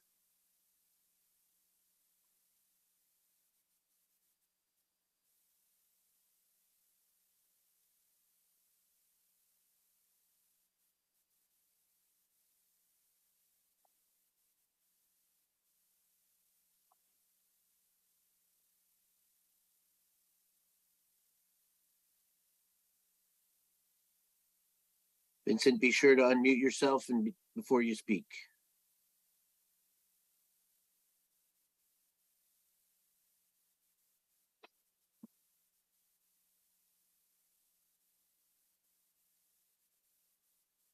Hello, can you hear me now? Yes, we can. Please proceed. Okay, thank you. My name is Vincent Novak. I live in Soho. I'm a lifelong New Yorker. I'm a widower, a retiree, a 9/11 responder with cancer. I have a car, and please don't confuse residents such as myself with commuters. My car means I can go surf fishing. It means I can visit family and friends upstate in South Jersey and out on Eastern Long Island, where mass transit or public transit would take me half a day to get to, and I would have to overnight, which does not work for me. A car means my independence. So please don't make that more expensive for me to keep as a retiree on a pension. And what would work for me is what I haven't heard you guys talk about is promoting EV cars or hybrids. If you created municipal parking with affordable EV charging and parking prices, I would trade in my Nissan in a minute for an EV. And if you had resident-only parking on side streets, that would help traffic too, if you're concerned about traffic in Soho. There's side effects to your cure. Trucks will start delivering at night. When they do that, especially in the winter, diesel trucks have to keep their engines running to keep the fuel liquid, otherwise diesel fuel will gel. So they would have to park in the middle of the street because of all the restaurant sheds. Cabs will get behind them and start honking their horns at 3 in the morning. It's already noisy enough in this neighborhood. We don't need that. People will pay the tolls because they want their cars. They still feel unsafe on the subways. And as soon as there's another COVID outbreak or a flu outbreak or another attack on somebody, they will stick to their cars. They'll pay the tolls. You guys will make the money. But here's what will happen: as businesses, increase their overhead because of the tolls, even if it's only 5%, what gets passed along to the consumer is a 10 or 15% increase. They use that as increase.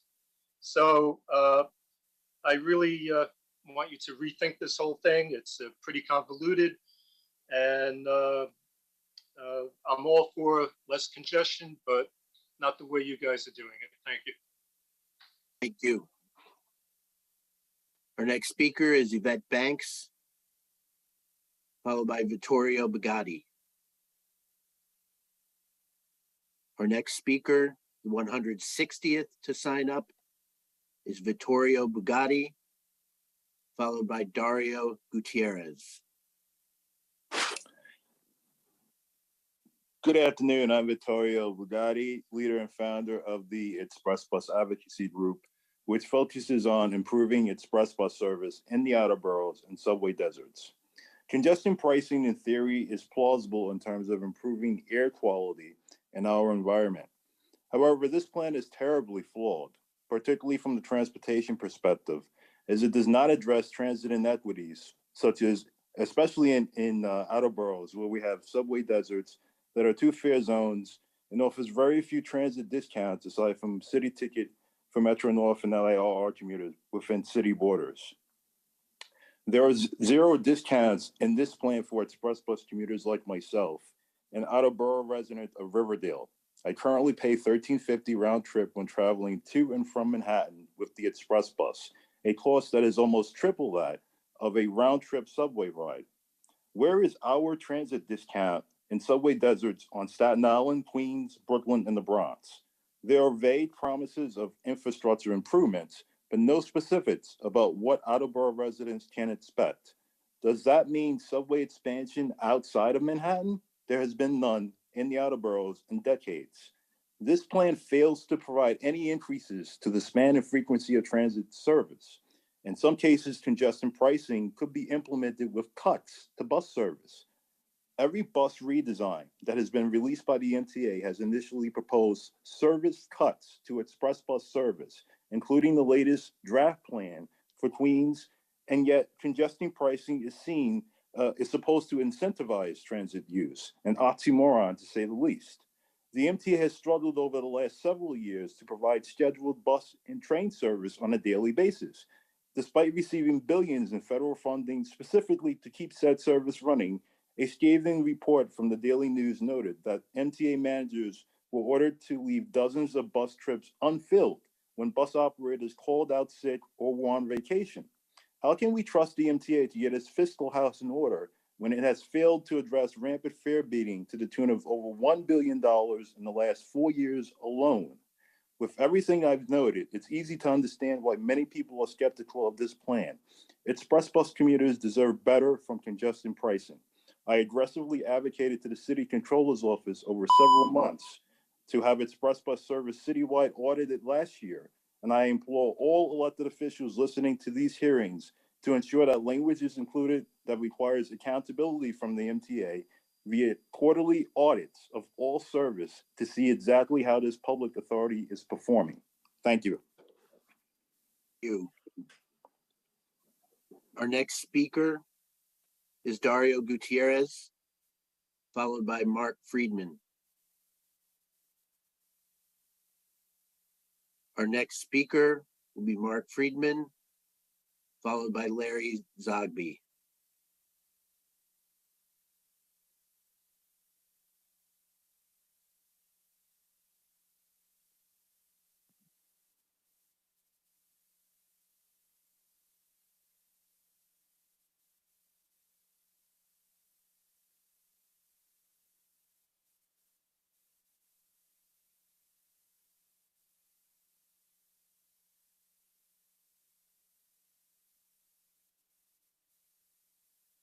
Hi, thank you for having me.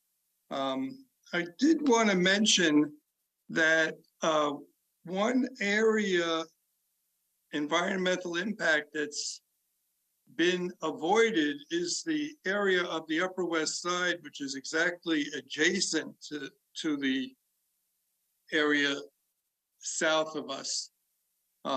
There is one mention about parking, and I'm glad to talk about that with you because it's a good example of how the Upper West Side has been airbrushed out of having any environmental impacts. If you take a look at the assessment document itself, it talks about there is potential that CBD would increase parking demand immediately in the neighborhood just north of the Manhattan CBD boundary, the Upper West Side, but then proceeds to airbrush it away by saying that since there's going to be a reduction in traffic through there, through our neighborhood, there's going to be a reduction in parking requirements, which that's an assumption that just doesn't hold water.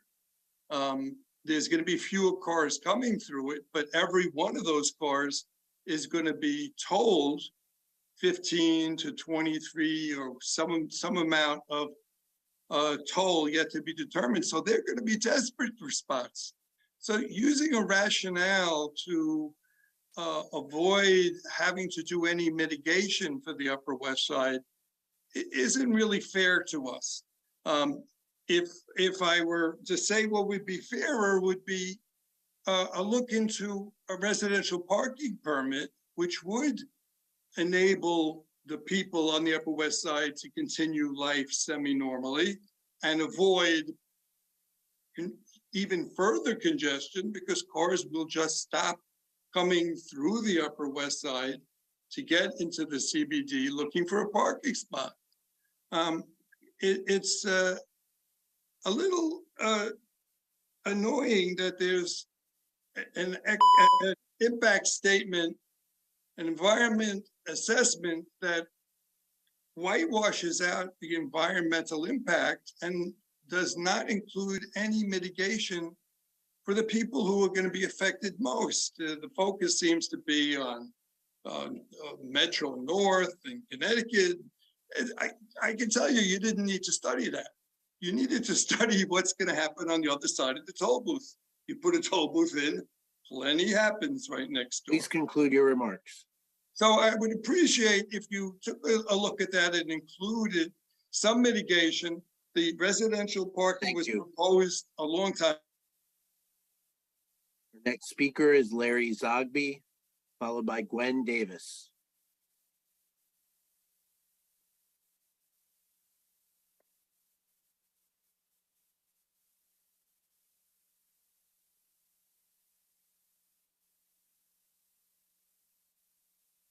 Good afternoon. My name is Larry Zogby. I'm the president of the New York State Messenger and Courier Association. We're a non-for-profit that works to advance the interest of couriers through advocacy, education, and networking since 1945. During the pandemic, it's not an exaggeration to say delivery workers kept our city running. Every day, couriers are traveling in and out of the CBD zone for stat and one-off critical deliveries. These deliveries include, but are not limited to, medication, lab results, specimen, medical supplies, meals, groceries, critical parts, and more. On behalf of the New York State Messenger Courier Association and on behalf of my company, RDS Same Day Delivery, I oppose the congestion pricing proposal for the following. The impact of the tolling program for delivery workers in and out of the CBD zone for one-off stat deliveries has the opportunities for whiplash, unintended consequences, and more casualties. More small business will shutter and we will lose more jobs. Delivery workers are the backbone of our service industry and our economy. We need more research and development, data points, analytics to be more thoughtful and more deliberate on how we come to a resolution for the in and out of the zone for emergency deliveries that happen 7 days per week. In conclusion, the toll program, the CBD toll program will prejudice businesses at a time that is most challenging and critical to them to survive. For example, I myself have a same-day messenger service. For the first 6 months of 2022, our company has been in and out of that zone 13,000 times, performing one-off critical deliveries. As I looked at the executive summary on page ES11, I see that they could charge small vehicles, not trucks, small vehicles, vans, $12 to $65. I took an average number in the middle, $38.50, ran the numbers. In 6 months, it would cost my company over $500,000 in tolls. Run the table for 1 year, over $1 million in tolls. And here's a very important factor. You can't amateurize that over other customers because we're in and out. Think medical, scripts, everything that I said before. We're in and out of that zone for critical deliveries.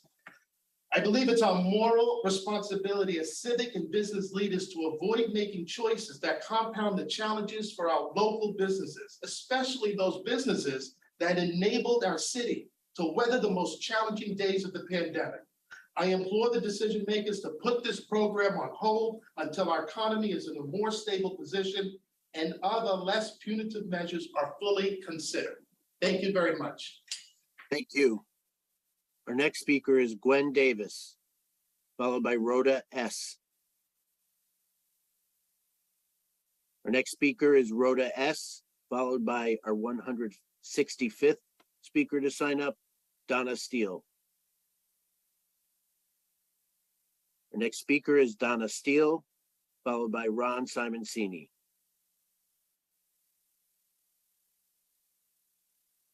The next speaker is Ron Simoncini, followed by McIntyre Alusladane.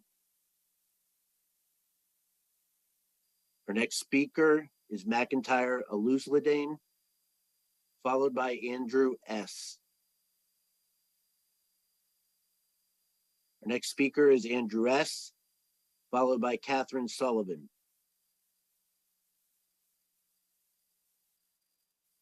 Our next speaker is Catherine Sullivan, followed by Travis St. Martha.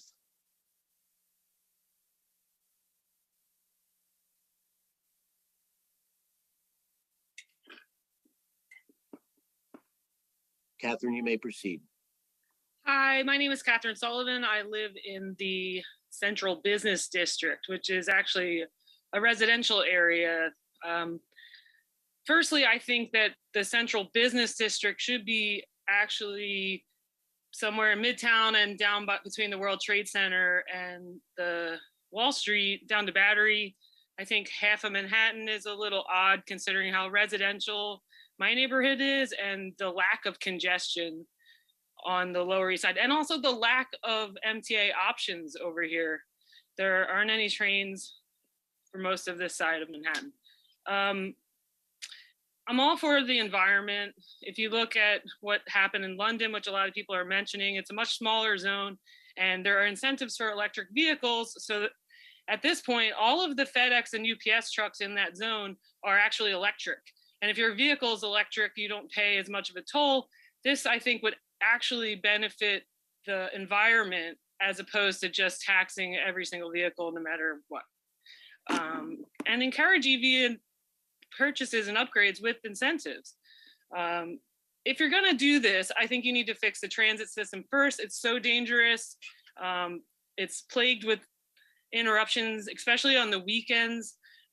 Also, if you work in any of the major hospitals, which are all in Manhattan, a lot of those nurses get off at 4 or 5 in the morning, and the subway is just not an option because of safety, and also because you work a long shift. You don't want to sit in a hot subway and wait. Like, why shouldn't they be able to drive in? There's no congestion at that time. A lot of people that work in Manhattan need to bring goods into Manhattan for their employment. I think a lot of businesses, including the business that I operate, are already talking about moving out of the city if this goes through. So if you want to shoot a film or video or commercial, why would you do it in New York City if all of your workers have to pay these tolls that are going to get passed on to you? Speaking of passing on, all of these delivery trucks that pay these tolls are going to charge more to the grocer, who's going to charge more to the New Yorker. So in the end of the day, this is just not thought out as a way to help people to live here. And the MTA of all companies has shown that they're corrupt. They don't know how to budget. They're already forcing engineering and consultants to take 10% reductions on fees and still can't balance their budget. Engineers and consultant industry is barely profiting. And because of Jana Lever's business practices, they still are taxing motorists to pay their unrealistic pensions. And in fact, motorists already pay tolls, and these should go to roads and bridges, and the subway and train fares should go to fixing your MTA subway. I think if someone else— conclude your remarks. And God bless the restaurants in Midtown that are going to lose all their customers, because that's what's going to happen. Next speaker, 170th to sign up, Travis St. Marth, followed by John Burns.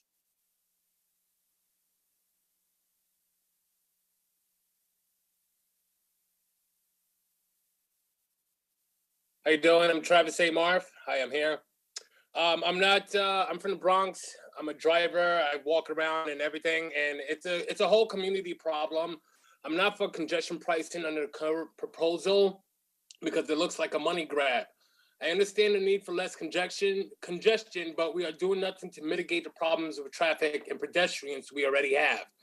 I will agree to a different proposal on congestion pricing if and only if you address a few things which everyone in this city will probably agree on. Instead of pointing the fingers, I offer solutions.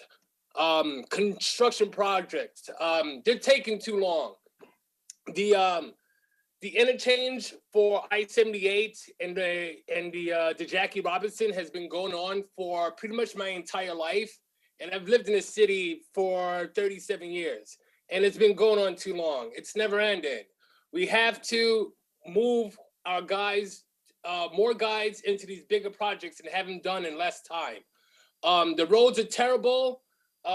We pave the roads every once in a while, just about every 2 years. Con Edison comes in, they'll do their job, and then when they repave the roads, it's terrible. They do a worse job than when the city comes in and do it themselves.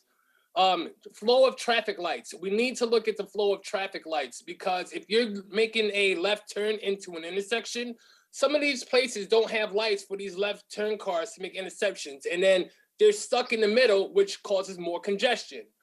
Double parking. Double parking is a massive problem in this city, and it's going on way too long. And ever since the pandemic, you're seeing more and more cars double parked around the street. And some of these cars, especially during high traffic hours, they're throttling main arteries of every single roadway. I understand some people need to pick up their grandparents or pick up food or whatever, but you're doing everybody else a disservice. I get it. Nobody wants cars in this city, but we need to address other problems first before we start asking people for more money.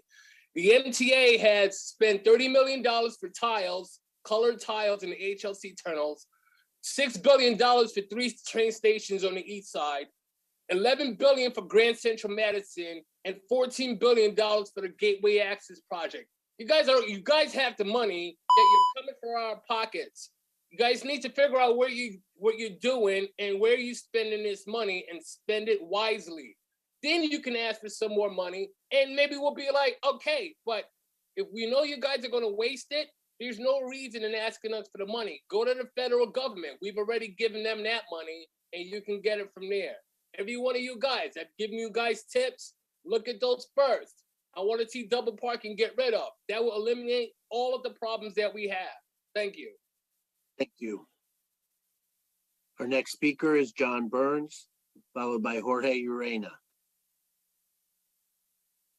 Our next speaker is Jorge Urena, followed by Christopher Davids. Our next speaker is Christopher Davids, followed by Patrick Johnson. Our next speaker is Patrick Johnson, followed by Zahir Nota.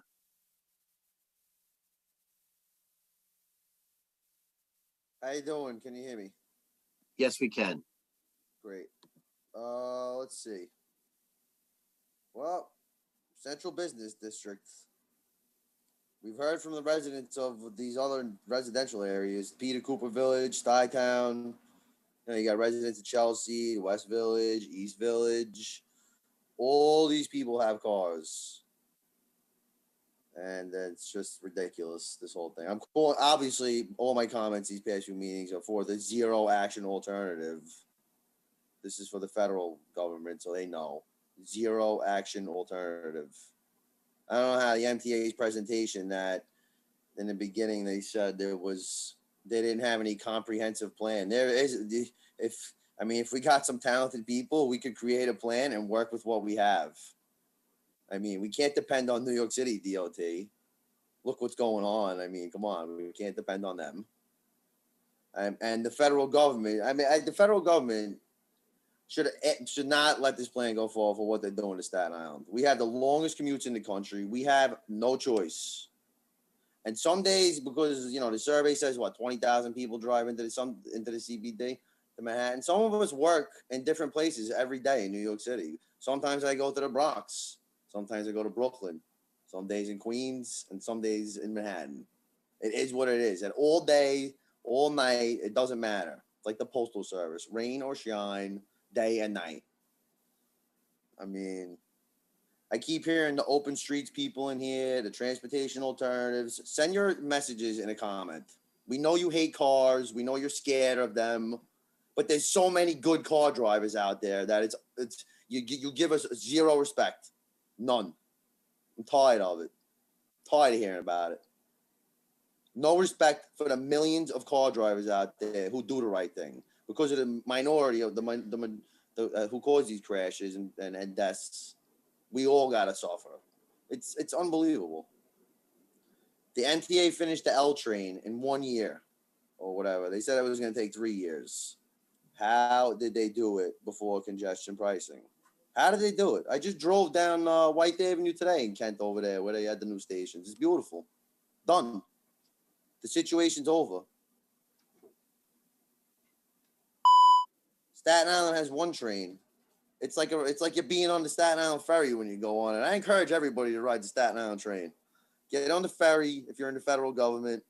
Get on that ferry. Get on the train. Take it from St. George to Tottenville.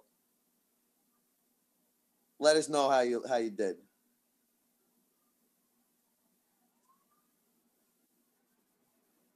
Enjoy your day. Thank you. Our next speaker is Zahir Nota, followed by Daniel Yavres. Our next speaker is Daniel Yavres, followed by Josh Yoner. Next speaker is Josh Yoner, followed by Charles O'Neill. Our next speaker is Charles O'Neill, followed by Nicole Chimienti. Our next speaker is Nicole Chimienti, followed by Oliver Henderson. Our next speaker, the 180th to sign up, is Oliver Henderson, followed by Anna Holness. Our next speaker is Anna Holness, followed by Casey Cleans. Our next speaker is Casey Cleans, followed by Lee Lin.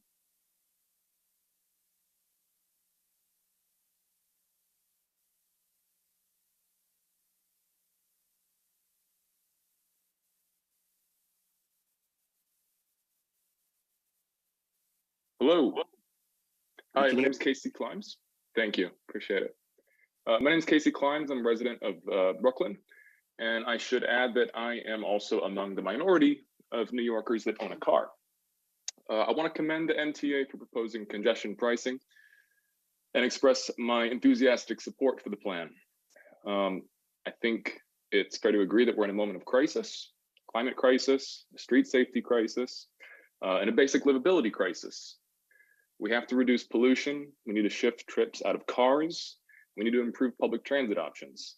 Fortunately, congestion pricing does all three.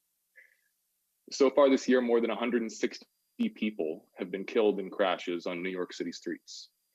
2021 was the deadliest year on New York City streets since Vision Zero began. In London, crashes fell nearly 50% in the congestion pricing zone, and there's a significant decrease in crashes outside of the zone as well. Lastly, I'd like to point out that this is also kind of just a matter of basic economics. If the space that my car takes up were in my apartment, it'd be priced at approximately $1,000 a month. And yet I can currently take my vehicle into Manhattan, demanding precious space on some of the most valuable land in the United States, and yet pay nothing for that space or for the negative externalities that my vehicle creates for others. Now, this plan does not ban cars from the central business district. It merely asks them to pay their fair share, myself included. With the economic tragedy of the commons in mind, it's no wonder that we're now in a moment of crisis in a degraded public realm. Congestion pricing must be implemented quickly and efficiently as possible, minimizing exemptions as much as possible as well. Thank you for your time. Thank you. Our next speaker is Lee Lin, followed by Shah Huiyan. Our next speaker is Shah Huiyan, followed by Christine Kramer. Our next speaker is Christine Kramer, followed by William Ritziu.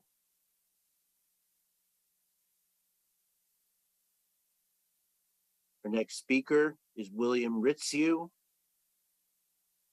followed by Johansson Concepcion.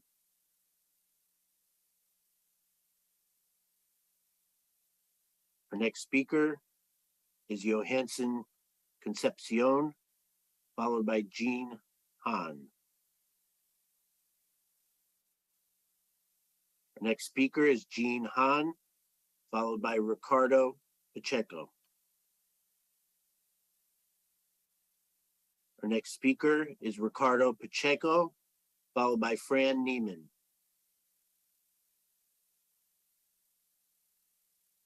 Our next speaker is Fran Neiman, followed by Mamadou Diallo. Our next speaker is Mamadou Diallo, followed by Gordon Lee.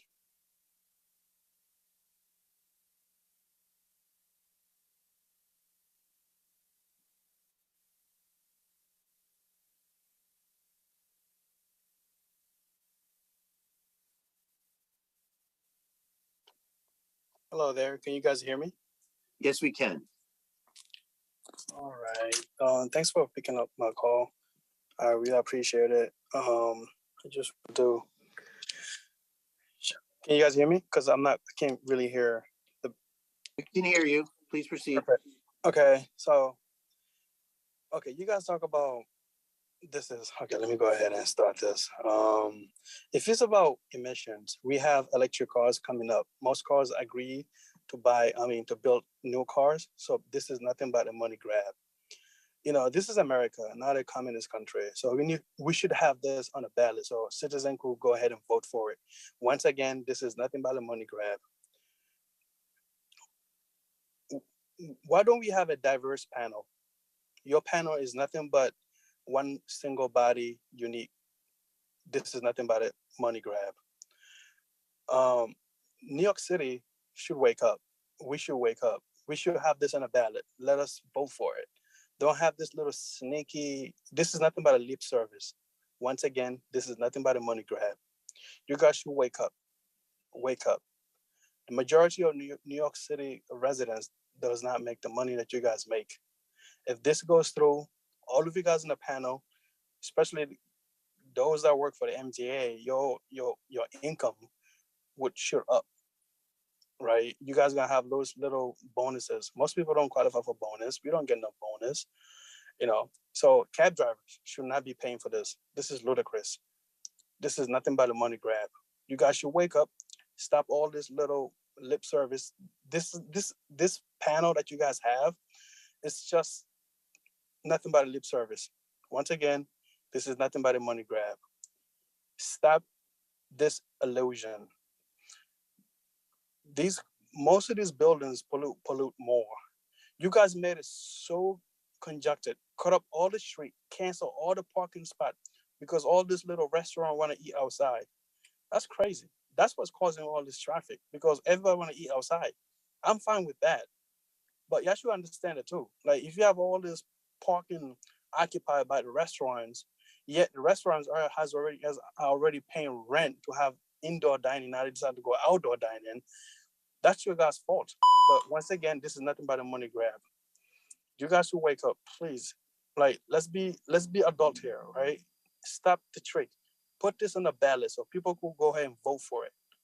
All right. You guys should not. People should vote for it, not politicians who's been fed millions of dollars because of their whatever issue they're going through. Once again, this is nothing but a money grab. Stop it. Stop it now. We're not in Europe. We're in America. All right. This is economy. This is a capitalist country. Your remarks. Thank you. Thank you. Next speaker is Gordon Lee, followed by Shirley A. Our next speaker is Shirley A, followed by Don Bellotti. Our next speaker is Don Bellotti, followed by Ely Chiha. Our next speaker is Ely Chiha, followed by Alex Gellert. Our next speaker is Alex Gellert, followed by Joseph Verebus.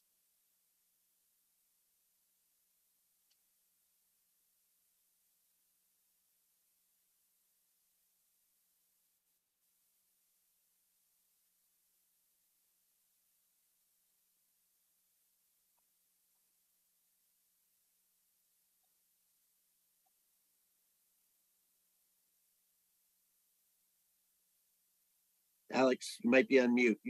There you go. There we go. Hi. I will keep this brief. Thank you for the time. You know, I think the issue for me has been brought up a couple times already, but I'll reiterate it.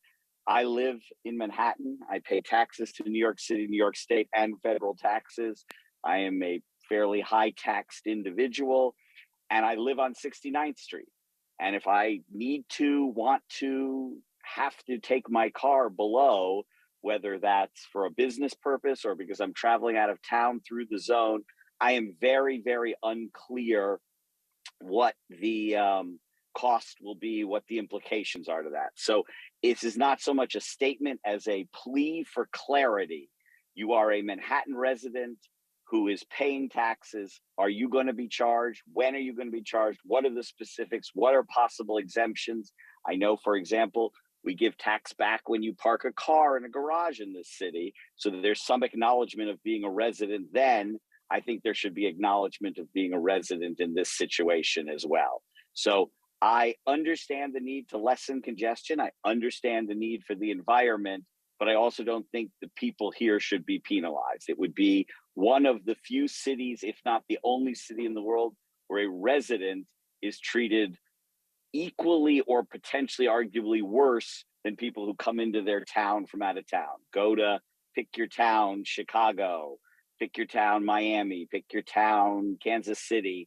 People who go in and out of those towns are not penalized for living there. They're actually given some benefit, and I think we should have the same. So that's really it. Thank you very much. Appreciate the time. Thank you.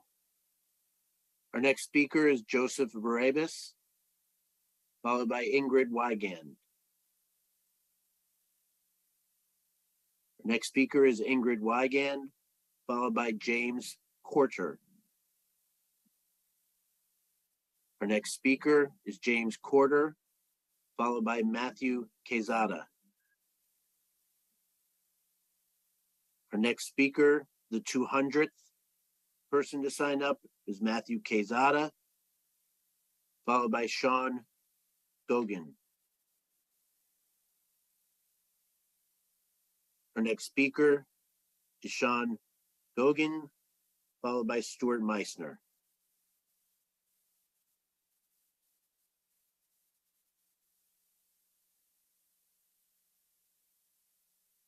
Hi, good afternoon. Can you hear me? Yes, we can. Great. Good afternoon. My name is Sean Gagan. I am a resident of Inwood. I work in the Central Business District. I also grew up in the Central Business District, and I am here today in support of congestion pricing. Many of the recent panelists have spoken about the historical nature of traffic in New York City. And I want to remind everyone that this is the 1970s in New York City. We have had traffic in New York City for a very long time. To blame traffic in New York City on new things that have come to traffic or to streets in New York, like bicycles or like outdoor dining, is not sufficient, because we have been dealing with traffic for a long time. Many other panelists, specifically from the outer boroughs as well as from New Jersey, have spoken a great deal about their constituents that drive into the city, and they are advocating on behalf of those constituents who drive into the city. However, I want to credit Uday Schultz and this data. Sir, could you please slow down? Sure. So this data is from Uday Schultz by way of the New York Metropolitan Council. This shows the number of entries into the Central Business District by tunnel or by entryway during the AM rush hour. And as we can see here, through both the Lincoln and the Holland Tunnel, many more of those entries happen by way of bus as opposed to by way of private car. So as a result, I am here today in support of congestion pricing to encourage more folks to take buses, to take public transit, and to reduce the congestion that has historically existed in the Central Business District and in New York City. As many other speakers have mentioned, we've seen a great increase in pedestrian deaths across the city. We've seen a great increase in the number of cars in the city post-COVID, and it's very, very important that we address this in order to decrease the number of pedestrian deaths that we have in the city, as well as to address the environmental impacts of those both inside of the city and outside of the Central Business District. Finally, I want to highlight a couple of other things that have been said. One is that driving a car is indeed a choice that many people can make. You can choose to drive a car, or you can choose to take mass transit. You can choose to drive a car, or you can choose to take the bus or subway. However, many other speakers have also noted that there is not very specific clarity from the MTA, the city, or the state on how these funds will be used in order to improve transit deserts, to make headways smaller, and to make sure that there is better and more accessible public transit for those drivers who would be the most impacted by congestion pricing. I hope that there is additional research done and that all of these funds are used in order to improve transit and improve service rather than to not. That's my time. Thank you all very much and have a great day. you. Our next speaker is Stuart Meissner, followed by Concerned New Yorker. Our next speaker is Concerned New Yorker, followed by Joseph Toronto.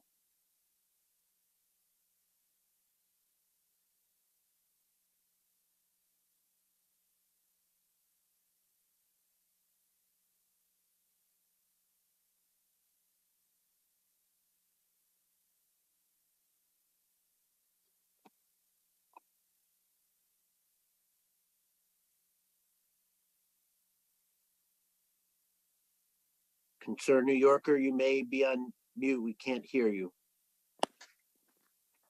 I am an elderly start. I am an elderly disabled senior citizen. I cannot use the fast-paced subway.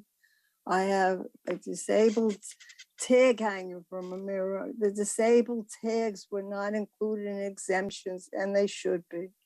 Financial mitigation measures are unacceptable because they do not help people who make so little that the credit amount would exceed the amount of taxes paid, so the credit would be of no benefit. Your plan is showing no consideration for the elderly, the immunocompromised, sick, elderly, the business owners in the district who will be adversely impacted, the suburbanites, who you will harm. COVID is not over. There is a new vaccine for the subvariant. COVID requires social distancing. Packing people together like sardines in the subway will spread COVID and any other viruses. Per your own presentation, the plan shifts congestion elsewhere. Any potential benefit will be negated. It will be negated by the adverse effects. You state that in your objective is a price grab to fund $15 billion for capital projects for the MTA capital program. You do not emphasize adverse effects, including the increased traffic westbound Long Island Expressway near the Queens Midtown Tunnel. Today, a teenager lost his arm on the subway. The subway is unsafe and making car drivers pay for mass transit services they do not receive. It is theft of money from hardworking, everyday citizens by giving preferential financial treatment for mass transit users. You should not punish drivers to unfairly subsidize New York's mass transit and take food out of people's mouths. I'm opposed to congestion pricing. It will hurt the environment where there are adverse effects and when congestion is shifted. I'm suggesting that those opposed use hashtag no congesting pricing on Twitter and that congestion pricing be brought to a vote. Thank you. Thank you. Our next speaker is Joseph Toronto, followed by Kevin Curran.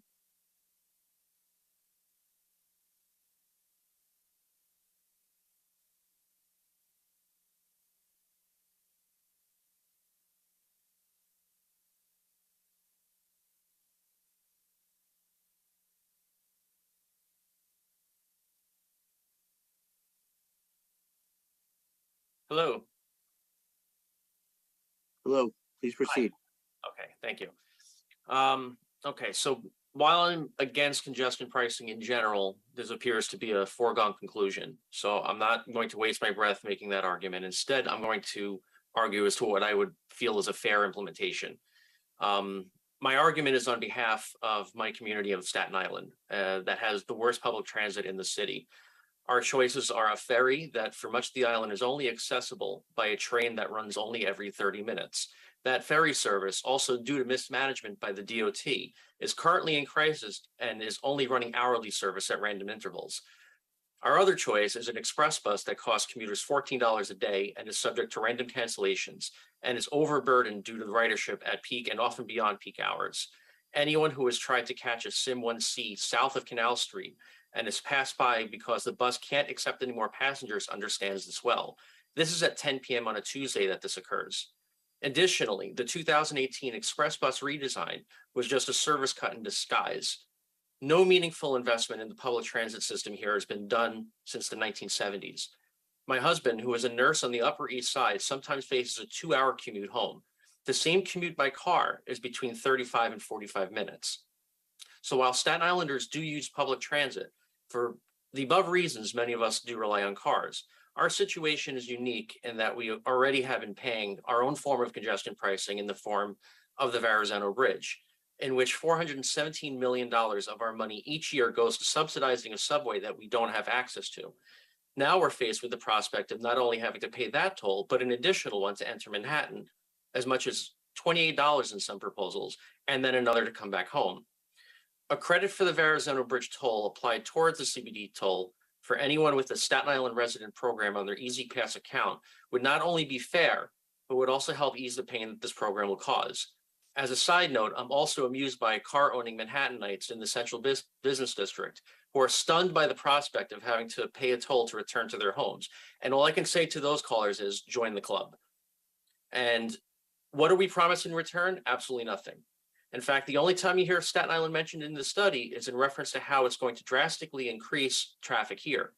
I would like to hear some plan to better connect us to the rest of the city, either through additional ferry terminals in different parts of the island, or God forbid, finish the subway that was started in 1930 and it should have been long since completed.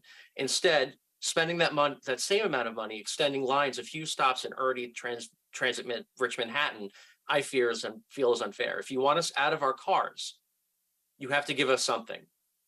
You know, you're putting the cart before the horse. And I'm out of time, but that's my opinion on it. Thank you. Thank you.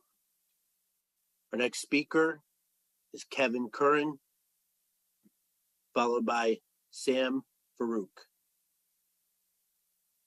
Our next speaker is Sam Farouk, followed by Robin Fewer. Our next speaker is Robin Fewer, followed by Damaris Feliciano. Our next speaker is Damaris Feliciano, followed by Exfer Calabrese. Our next speaker is Exfer Calabrese, followed by Bernardo Celerino. Our next speaker is Bernardo Celerino, followed by Christopher Kolba. Our next speaker is Christopher Kolba, followed by Paul Weissman. Our next speaker, the 211th to sign up to speak, is Paul Weissman, followed by Daniel Pizarro.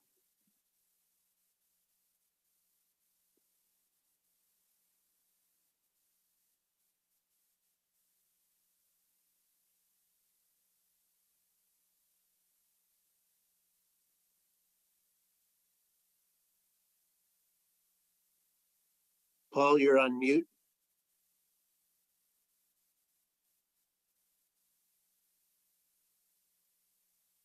Paul, we can't hear you. You'll have to unmute yourself.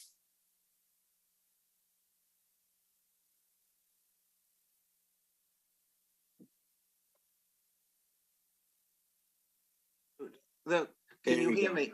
Yes, we can. Great. Hi, my name is Paul Weissman. I'm 75 years old and have lived my entire life and taught on the Lower East Side. I gave up my car in 2019 because of traffic. However, there are aspects of this plan that are very disturbing. As you know, First Avenue, you have the VA, Bellevue, NYU. If you have to go to the emergency room late at night, how are those hospitals going to compete with, say, New York Presbyterian on 70th Street for qualified, highly qualified nurses, doctors, and orderlies, particularly the nurses and orderlies when, as you know, to get you, if you can't use your car late at night, you would have to wait for the First Avenue or Second Avenue bus, maybe running once every half hour, and then transfer at 23rd Street or 34th Street to get to the subways. The hospitals will never compete, and this is a health problem. This is a real health problem. You say things are easy. I like to travel with my wife. Getting to an airport, I don't think I'm going to be able to get the car services or taxis that I was able to do to get to an airport. And if you have to make a 7 a.m. flight, you have to be there at 5 a.m., which to take a bus and a subway would mean leaving at 3:30 perhaps in the morning. And other people who have pets, if there's an emergency on the Lower East Side with your pet late at night, how, if we do not have taxis and car services, get up to the AMC, the Animal Medical Center, just outside the zone? I think we will not be served well in this zone by livery or taxis. There are two taxis, there are two services down here that I know of, New Day and Delancey. Their drivers will have to pay $23 a day to come in before they work. They don't make that much money, and it'll cost them over $6,000 a year. And again, the hospital situation is terrifying at night. And I don't know how NYU will compete with Columbia Presbyterian. And I would like people like the open plans woman who spoke say, everyone, this is going to benefit everyone. Let her speak for herself. I thank you for this opportunity. Thank you. Our next speaker is Daniel Pizarro, followed by Gasmond Berdinaj. Our next speaker is Gasmond Berdinaj, followed by Donna Myers. Our next speaker is Donna Myers, followed by Amanda Levine. Our next speaker is Amanda Levine, followed by Donna Orr. Our next speaker is Donna Orr, followed by Galina Kaminker.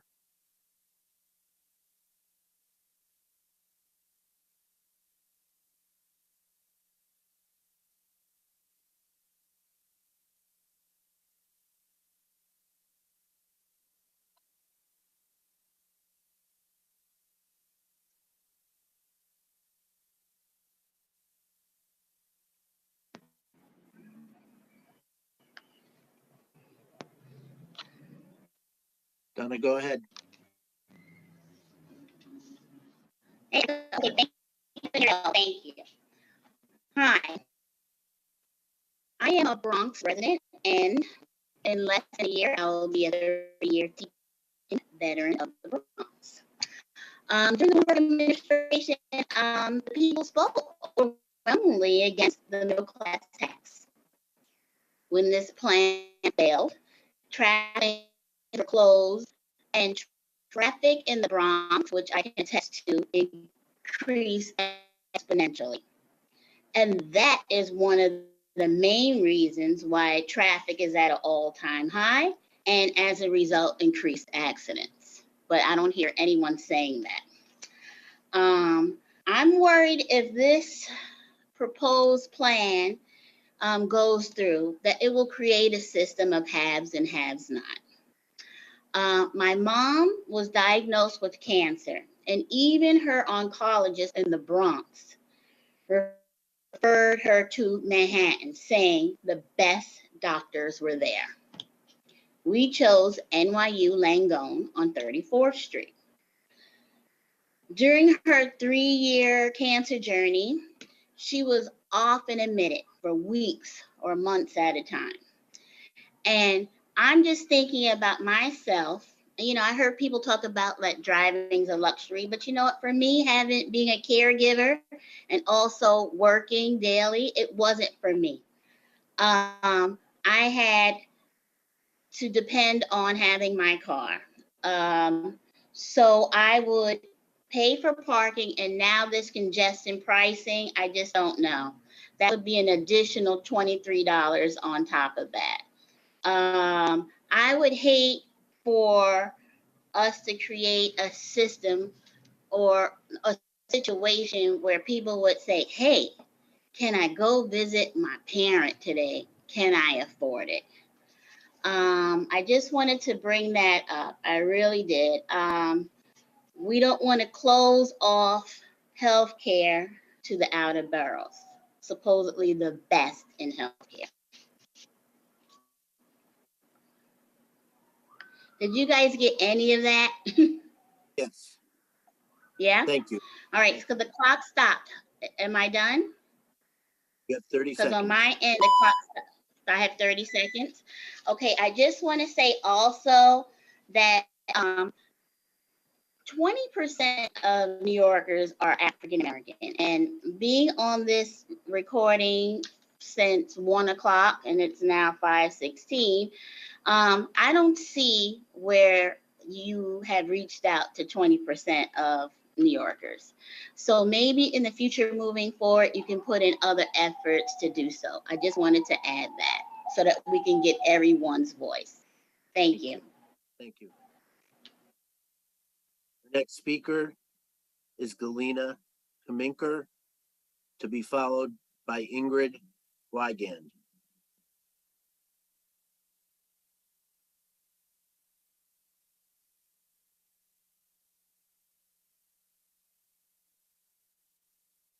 Hi, can you hear me? Yes, we can. My name is Galina Kaminker, and I'm here to speak in behalf of Yellow Taxi Industry. Not sure if you're aware or if you know, but taxi industry was licensed by New York City. It's about totally today is 13,000 license. Doesn't mean that all of us actually on the road. Before getting the license, we had to pay right now average every medallion owners close to $700,000 to $800,000. But besides that, we've been contributing to MTA tax, which is $29.50 per ride, and then it was increased to $2.50 in 2019. We've contributed like $billions to the MTA without any exemption, like 8 other FHC entities. They've been not paying fully as we did, even though they claim they are. And when I just want to also underline, when we purchased our license, city made excessive study on congestion prices, congestion, environmental impact to the city, and that's why we've been servicing New York City as another way of transportation or transit. I think it's even in by law books in New York City that New York tax is considered to be another way of transportation, like MTA, like buses and trains. And none of this actually being considered. Nobody looks at us. We are a very small community of, again, 13,000 cabbies, yellow taxis. We have nobody to speak up in our behalf. We do it ourselves, like I did it now, because I feel if I don't speak up, my family is going to be out on the street, because right now we owe about $800,000 to the bank, because we took out that loan to purchase that medallion, plus we pay our fair share to the MTA. Been doing it, not like others, like the other FHCs, been like $140,000 on the street. There was no congestion study on them, nor environmental study on that.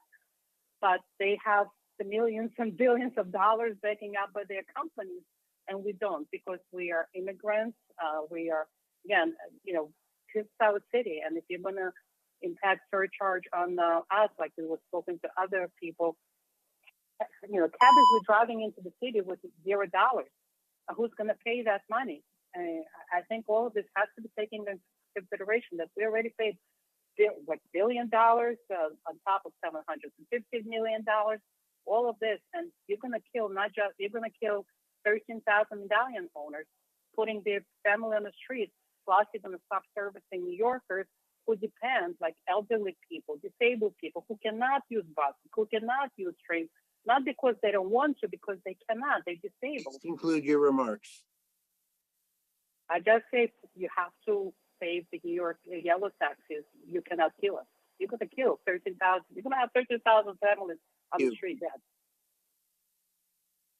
Our next speaker is Ingrid Wigand,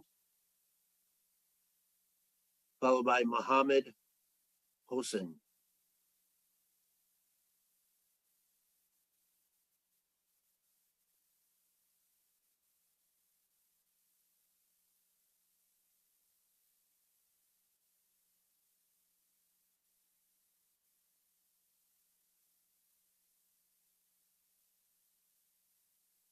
Ingrid, be sure to unmute yourself and you may proceed.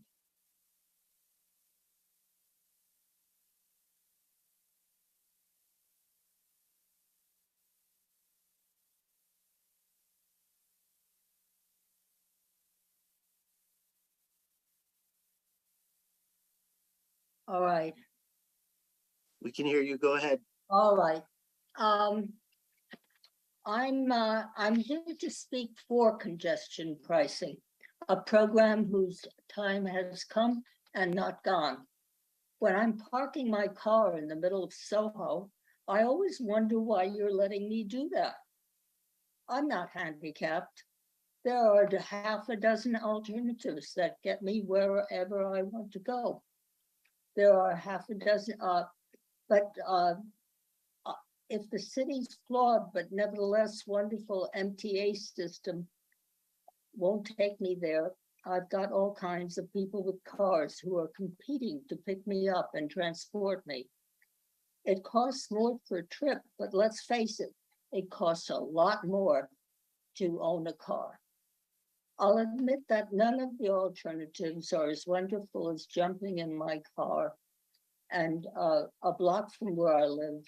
But then I chose to live in the heart of one of the premier cities in the world and one of the most congested. So when I jump in my own car, I'm not just adding to the congestion of the streets, I'm adding to the pollution of the air we breathe and shortening my and everyone else's life. So let's get with the program, MTA and DOT. Make all the exceptions that you need, and there will be many. Start congestion pricing and clean the air and make some money for all the things we need from what you should have done over 10 years ago. Thank you. Thank you. Our next speaker is Mohammed Hossein, followed by Donna Myers. Our next speaker is Donna Myers, followed by Paul Wang.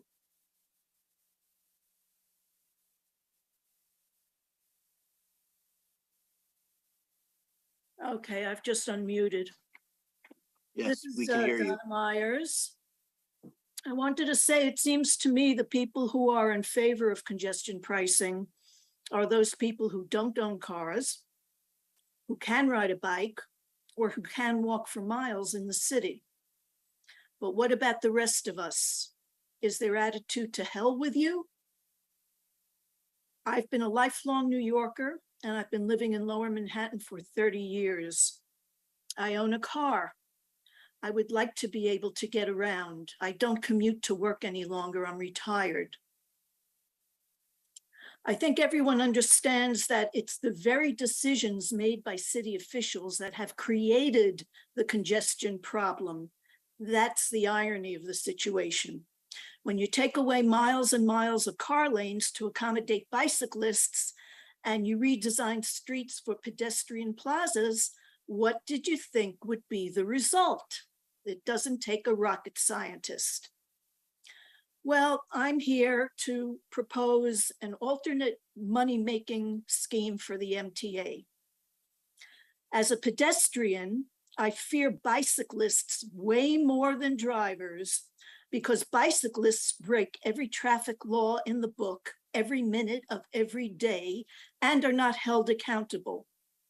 I can't even count how many of my loved ones, neighbors, and friends have been physically hurt, even critically hurt by bicyclists. I even fear for my life walking on the sidewalk because apparently it's perfectly okay for bicyclists, including e-bikes and e-scooters, to zoom along the sidewalks as well.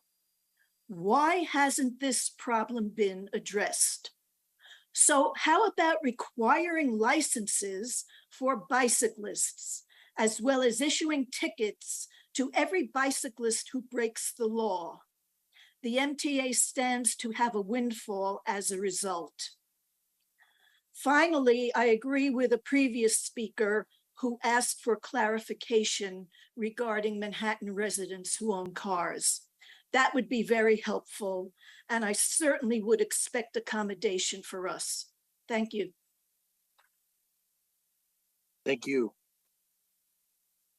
Our next speaker is Paul Wang, followed by Mike Freeman. Our next speaker, the 220th to sign up, is Mike Freeman, followed by Robbie Fian.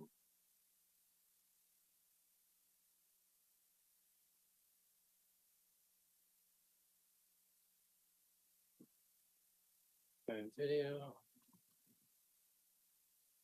Can you hear me? Yes, we can. I'm Mike Freeman. I'm a musician and have been a resident of Hell's Kitchen for 40 years. I depend on my car to transport a large musical instrument to and from gigs in order to work.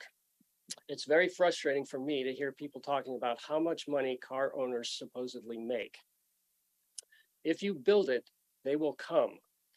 A large part of the traffic congestion problems on the west side of Manhattan are the direct result of massive overdevelopment. About 200 high-rise buildings have gone up around the Hell's Kitchen neighborhood. When this was happening, there was no restraints, thoughts, or talk of the greater good of the community. The environmental impact of overbuilding in Hell's Kitchen is well known to the people who live through the noise, pollution, added traffic, bad air quality, directly related to construction when these buildings were going up one after another. Instead of charging residents who have lived in the neighborhood for decades before this development, I suggest that congestion pricing and funding for the MTA should be paid for by developers. They're the ones who created the problem with heavy traffic congestion and who have profited greatly from it. Longtime residents should not be on the hook for a problem they did not create. I'm against congestion pricing and have made these points in public meetings and emails to elected officials prior to the pandemic. Congestion pricing will have a huge negative impact on musicians in the entertainment capital of the world, especially those who live in the congestion zone after a very difficult few years in the industry. Thank you. Thank you. Our next speaker is Robbie Fian, followed by Kevin Sachs. Our next speaker is Kevin Sachs, followed by Claire Henry. Our next speaker is Claire Henry, followed by Adrienne Sawson.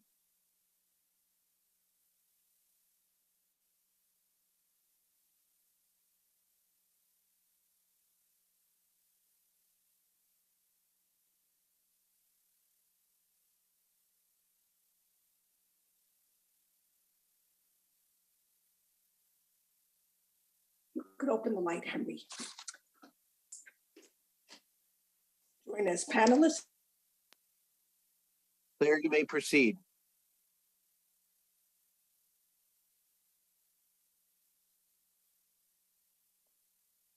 Mute. Claire, we can hear you. You may proceed. Okay, thank you. Hi, I live in Brooklyn, New York, and I think no matter what we say, this congestion pricing is going to pass in any event. But if it does, I think the weekend should be exempt from any surcharge for all cars except commercial trucks. I say this because most people are off on the weekends, and I'm thinking of all the grandmothers, the grandfathers, the mothers, the fathers, the aunts, the uncles, the cousins, the neighbors, or friends who live in Manhattan and get weekend visits from their families or friends, especially those that live alone who need supplies or assistance and companionship. The congestive pricing surcharges will cause less visits to the loved ones or friends, thereby causing depression and loneliness. This will be likely a continuous pandemic-like lockdown, especially for the elderly or infirmed who live in the city and look forward to family or friends' visits that bring both much-needed supplies and companionship to them. Just to let you know, this does not pertain to me. I'm just thinking of the people who live in New York. And why don't you leave it to the voters to decide instead of implementing a tax surcharge? Thank you. Thank you. Our next speaker is Adrienne Sosin, followed by Peter Ryder.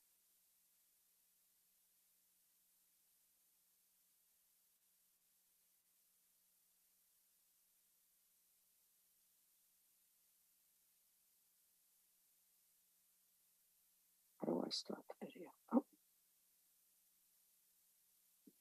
Hello? We can hear you. Please proceed. Oh, okay. Thank you. My name is Adrienne Sosin.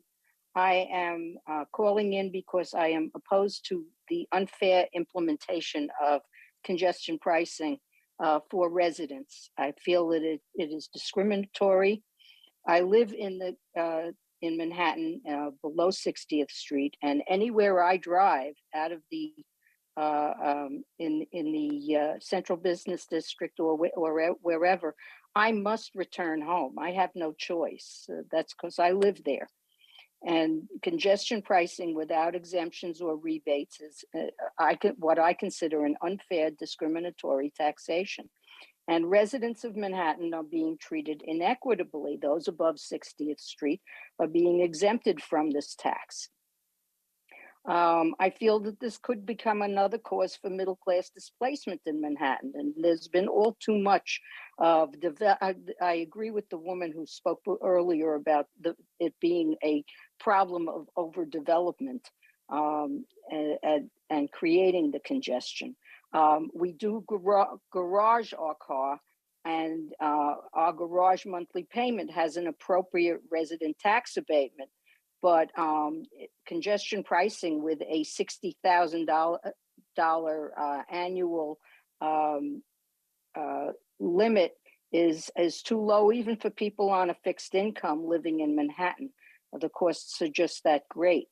I think an exemption or a rebate for residents would be more just, and people, in particular seniors or the disabled or elderly residents with mobility issues. I have experienced the pedestrian dangers of bicycles on the sidewalk, and I do think that there is a great need to make the MTA responsible for escalators and elevators that are now very undependable. We share a car to save money, and this punishes residents who need a car. So I think that if we are looking at this plan, take all these notes and please revise this plan to make residents exempt. Thank you. Thank you. Our next speaker is Peter Ryder, followed by David Ilku.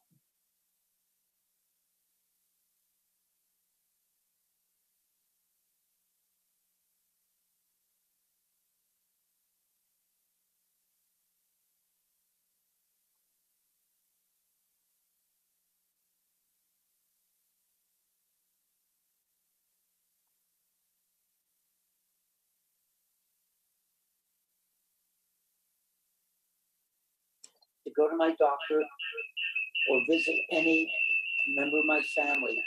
I am not going into the business district. I am leaving the city. And I shouldn't be paying a congestion tax. I also have family living in New Jersey. If I want to go to the Lincoln Tunnel and I take the West Side Highway down to 47th I don't hear Street, you. go to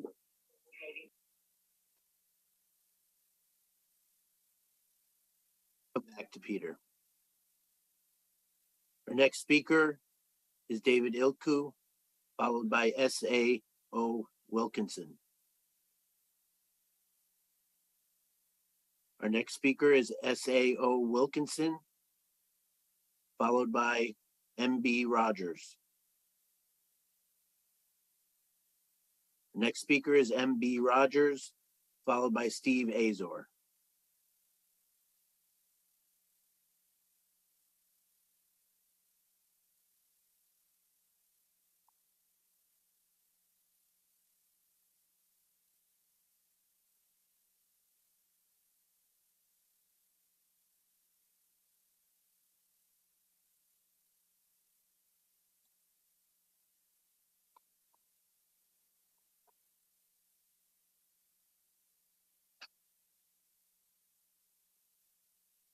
MB, be sure to take yourself off mute and before you proceed. Hello, can you hear me? Yes, we can. Okay. I'm very opposed to the way that these public hearings are being conducted that require internet. That is a problem for a large majority of New York City residents.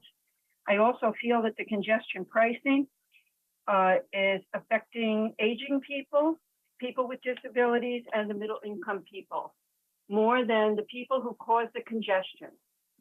Okay, when Vision Zero started under Bloomberg, followed by de Blasio and continued by Adams, you have created an outrageous problem in New York City. And there has been nothing in 50 years of MTA management to expand the public transportation throughout the boroughs into areas that still have no service in 50 years that I've lived here. Okay, this is a big problem. I wouldn't trust you with my money again. All the executives in MTA and DOT should be required to take public transportation, no limos, no taxis, no cars. And then they would have to make it better so that they would have a decent ride to work. It's outrageous that you want to charge residents to go from one part of the city to another. We are all New York City residents. The developers that pay very nominal amounts get a lot of profit, and the people who then come in and do not live in those apartments, they buy them as a money laundering effort. Okay, those people are not taxed. They pay one-time property tax that's not even commensurate with the price of their apartment, really, when you think about it, because they do not pay sales tax on a regular basis. They don't contribute to all the transportation things. Instead of eliminating 23 stops in Jackson Heights, why aren't you adding stops? Okay, I no longer can take the Q66. You eliminated 23 stops to all important businesses and medical offices. And now I would have to walk 4 blocks, except and not including the block from Northern Boulevard to my apartment, okay, to get to where a bus stop used to be. Okay, New York was famous for every 2 blocks was a bus stop and every 10 blocks was a subway station. It should have been expanded in 50 years. What have you been doing? Nothing. Okay, you didn't even maintain the bridges that we already have. You pocketed the money and eliminated the workers who would keep the subways clean and safe. You got rid of all the token booths where we at least had somebody to go to in an emergency. Now we have nothing. Please conclude your remarks. I'm concluded. It's disgusting. Thank you. Our next speaker is Steve Azor, followed by Jess Gonzal.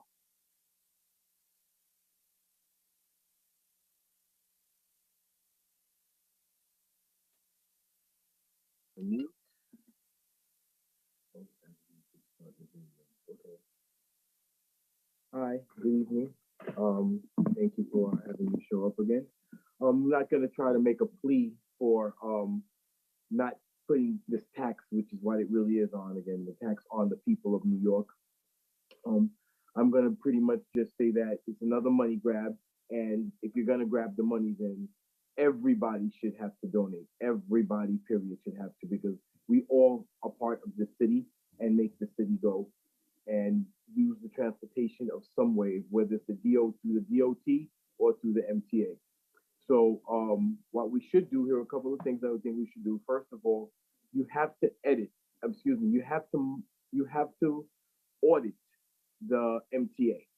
They need to be audited to find out where all this money is going. Millions of dollars already given from this congestion pricing tax has already been allocated and given to them for years. Where is that money? And it's not really being spoken about. Another thing that we need to do is get rid of all parking passes.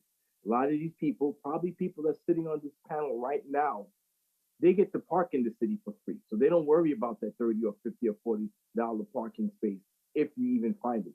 They get parking passes. I even heard the mayor say something about they were going to try to eliminate 30 or 40,000 of the parking passes. So that means that there's more than 30 or 40,000 parking passes, and you're just going to try to get rid of some? No parking passes for anyone. Teachers, nurses, police officers, definitely people on the city council or in politics. Nobody gets a parking pass. If you come to the city, come to the city like everybody else. No one is more important than anyone else. Another way you can make some money on this is bring back the municipal parking in the outer boroughs. I'm in a two-fare zone. I used to take my car to the parking lot in Long Island City, jump on the train, and then go up and down the city like I want to. But after that, those parking lots, those municipal parking lots, those public parking lots are now condominiums, co-ops, or just buildings, luxury, and office buildings. How do those people get into those buildings? Do they all drive? I mean, do they all take the train? No, they take Ubers, they take private cars, they take a lot of things too, in and out of the city. You shut down, you get rid of a 3-story building and you put up a 30-story building, and you think there's not going to be any congestion. I know I'm going to get booed for this, but I don't hear them talking about raising the train fare. I mean, you're talking about the train, put a quarter on it. And lastly, you know what's really free? Voting. This November, make sure you vote, vote, vote. It's free. Get these people out of here. Bye. Thank you. As a reminder, if you have joined the Zoom under a name different from the one you used when you signed up to speak, or you did not sign up to speak but would like to, please identify yourself in the Q&A function. Our next speaker is Jess Gonzal, followed by David Latham.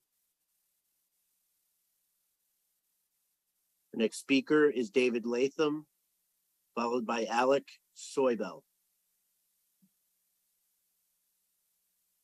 Our next speaker is Alec Soybel, followed by anonymous speaker 1.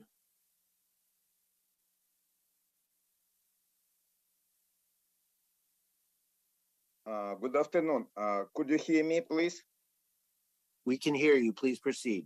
Okay. My name is Alex Soybel. And first, I would like to thank you. I am very satisfied with public transportation because I use subway and buses each day. But I would like to talk today about exemption for yellow taxis from MTA price tax. As yellow taxis already paid MTA tax since 2009 and currently paid $1.75 billion to MTA.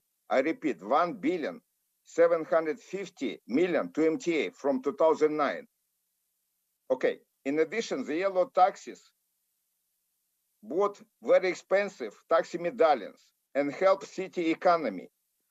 I myself bought mini fleet for $690,000 and from credit union, and I still owe $400,000 to PenFed Credit Union, and it's very expensive for me. I still need to pay my loan. It's very big loan.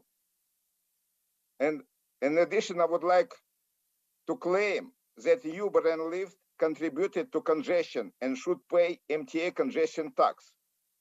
There are currently 96,000 Uber and Lyft cars in Manhattan. And there are also 13,000 yellow taxis. And there are not too many yellow taxis like Uber. And I look at statistics at the TLC Taxi Limousine Commission, and I found that in the business district, central business district, each day there are 250,000 Uber cars each day. They make trips, 250,000 trips each day in central business districts. Yellow taxis make 100,000 trips in central business district. But business district, central business district is the main place where yellow taxis do their business for 85 years. And we have no other place to do our business.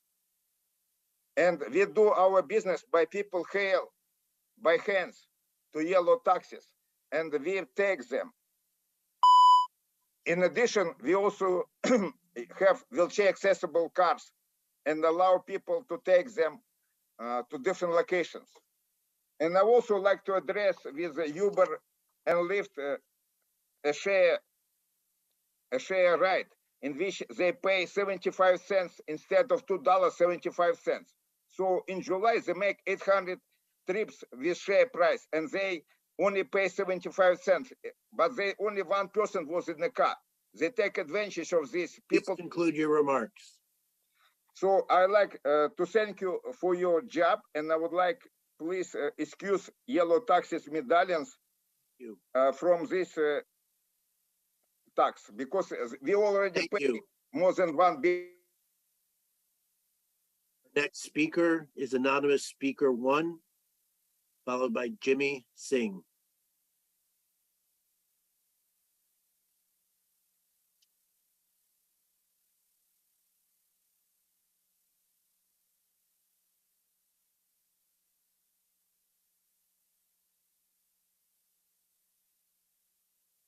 Hello?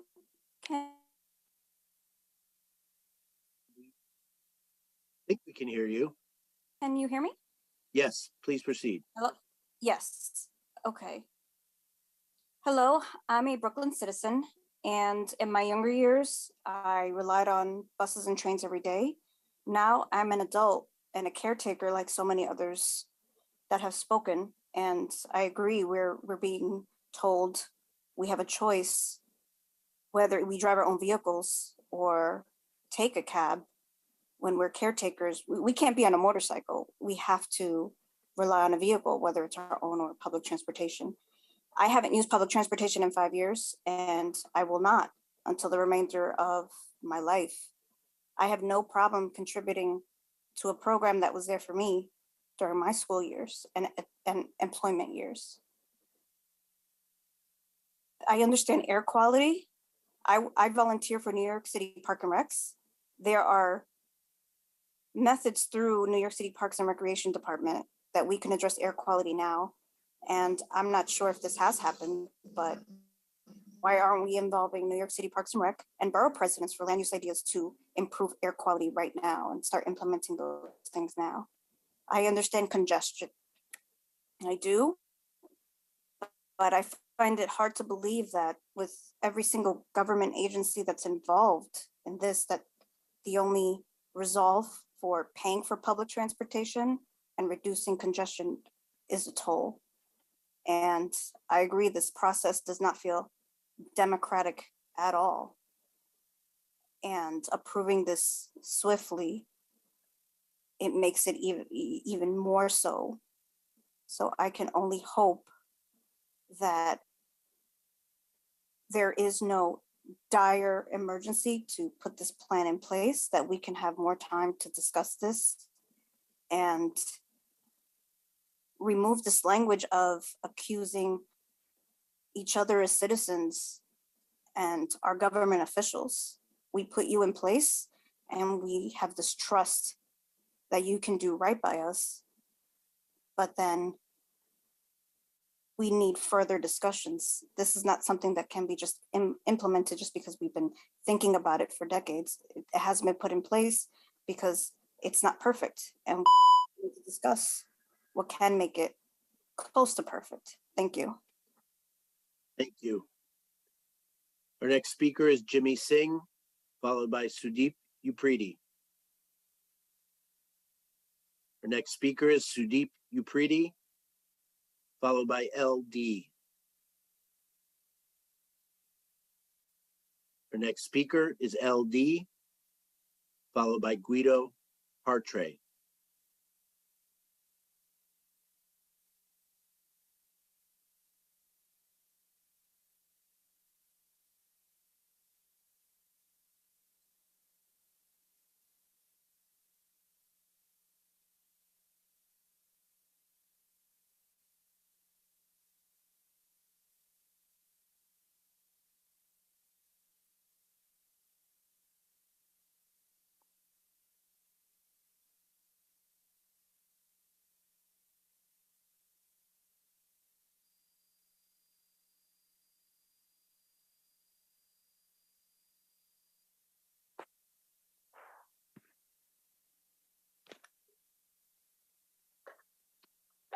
Can you hear me?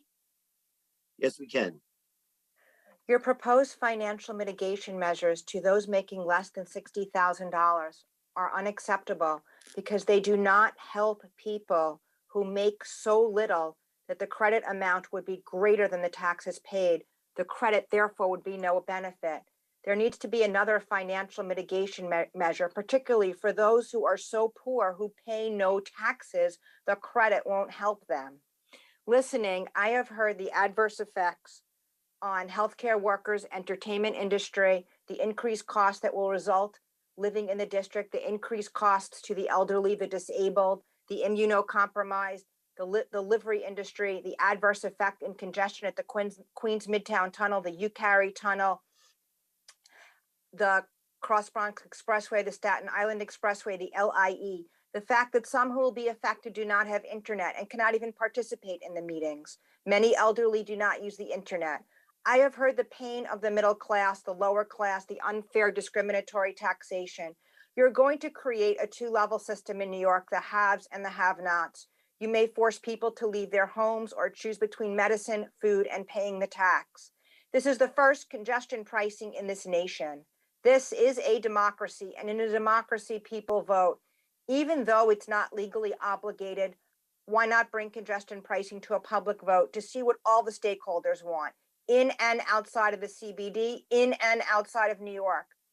At each prior hearing I've attended, more people spoke against than for congestion pricing.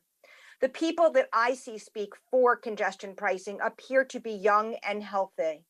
The plan is insensitive because someone with cancer who's immunocompromised, who cannot ride on the germ-filled subway for medical reasons, should not have to subsidize the MTA. For many, driving is not a choice. It is a necessity for life. Given the hybrid workforce, congestion has decreased. Your congestion goals have been met.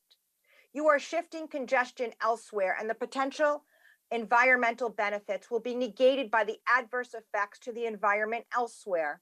You state your objective is a price grab to create a funding source to fund $15 billion for capital projects.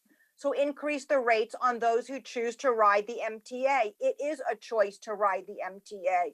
Your pricing will harm the marginalized, the disadvantaged. The wealthy will still continue to drive and not be adversely impacted. You may destroy the central business district.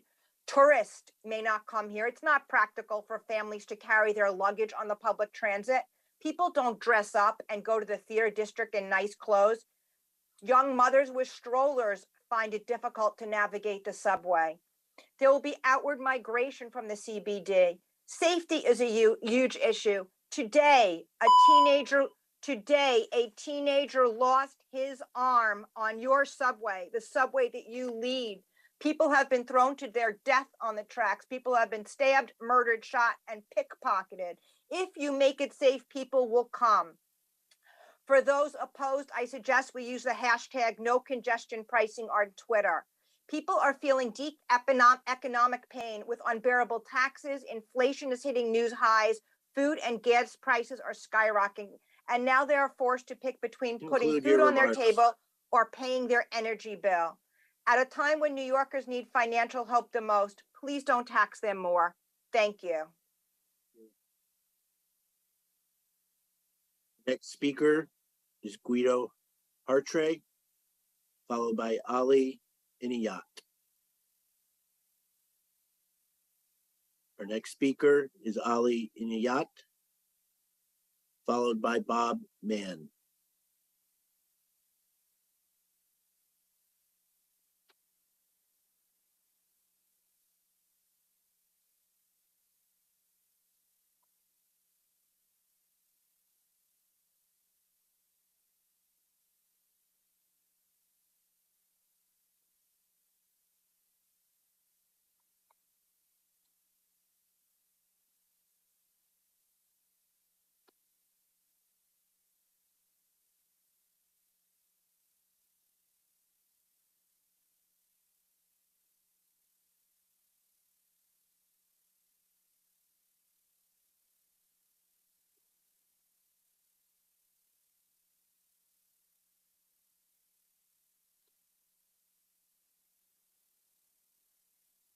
Ali, if you're on mute, be sure to unmute and proceed.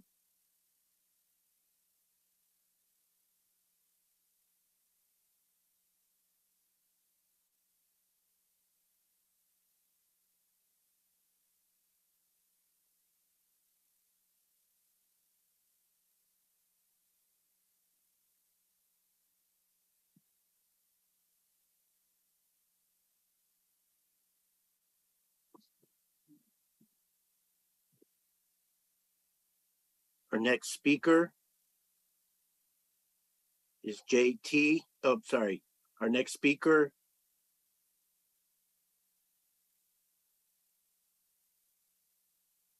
is Ezekiel Zimmerman, followed by Patrick O'Reilly.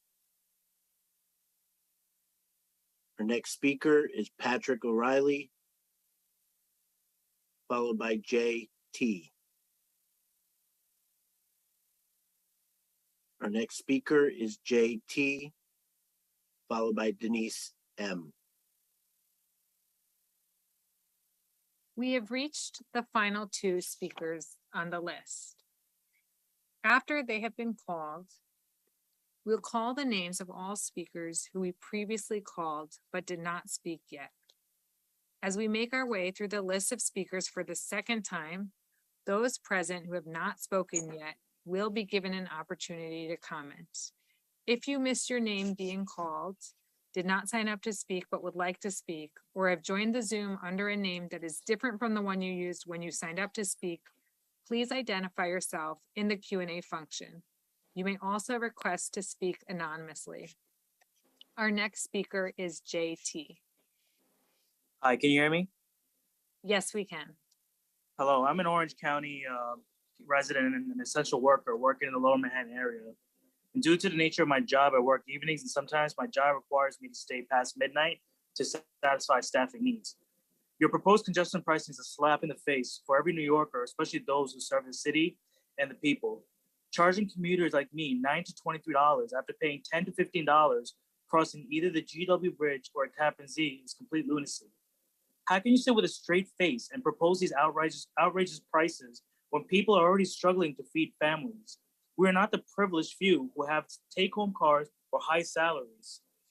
Already we're paying high enough inflation on groceries, food, and everything else. And proposing such a high amount rate is completely idiotic and stupid. Why don't we investigate the MTA for the billions of dollars that they've got in the bailout from the federal government and see where those money has gone? For the longest of my life, all I remember about the MTA is about the mismanagement of funds and the money that they seem to be spending on many different projects with no relief in sight. I'm tired of paying these outrageous bills. You guys need to wake up and honestly start serving the people of this state and make sure that this doesn't go through. Many people have already spoken about the fears about getting to places where they need to go, such as hospitals, and this is just a complete outrage. Honestly, it's hard for me to even speak to this because I feel it'll fall on deaf ears and you guys will do whatever you want. But if there is something that it could get through, just know that majority of us do not support this. If you are going to charge something, at least charge something reasonable, not $9 to $23.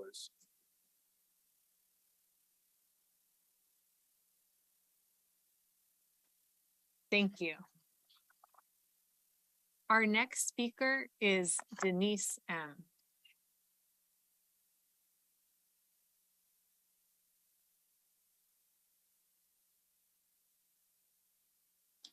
Hi, can you hear me?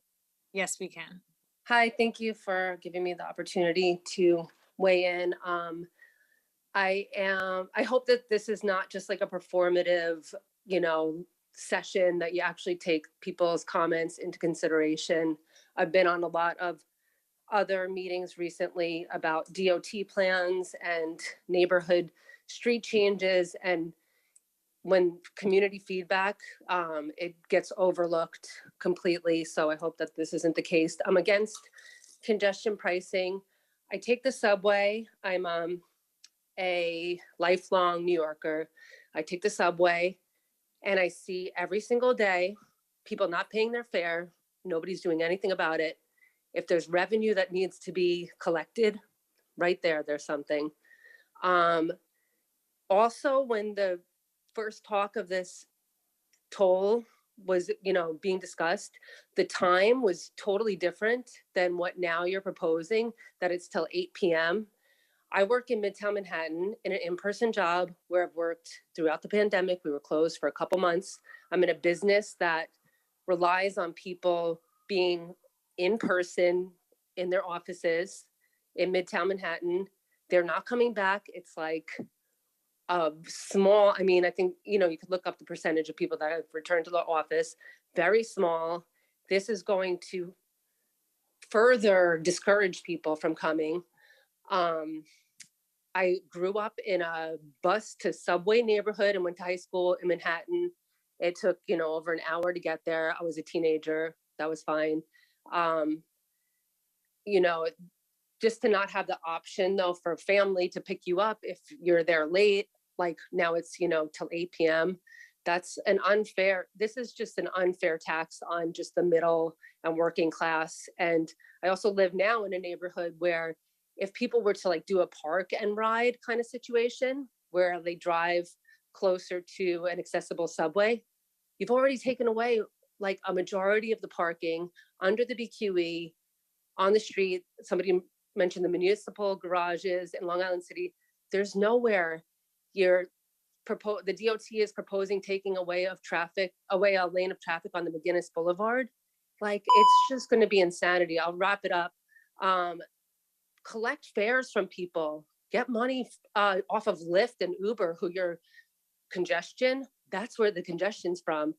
It's documented how many Lyft and Uber vehicles are in New York City creating congestion. You could see it with your own two eyes. How many cars have the T plate.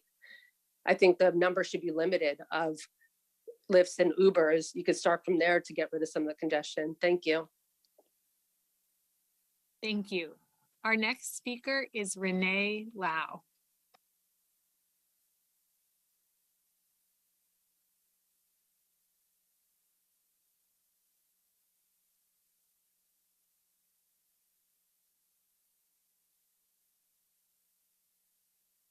Hi.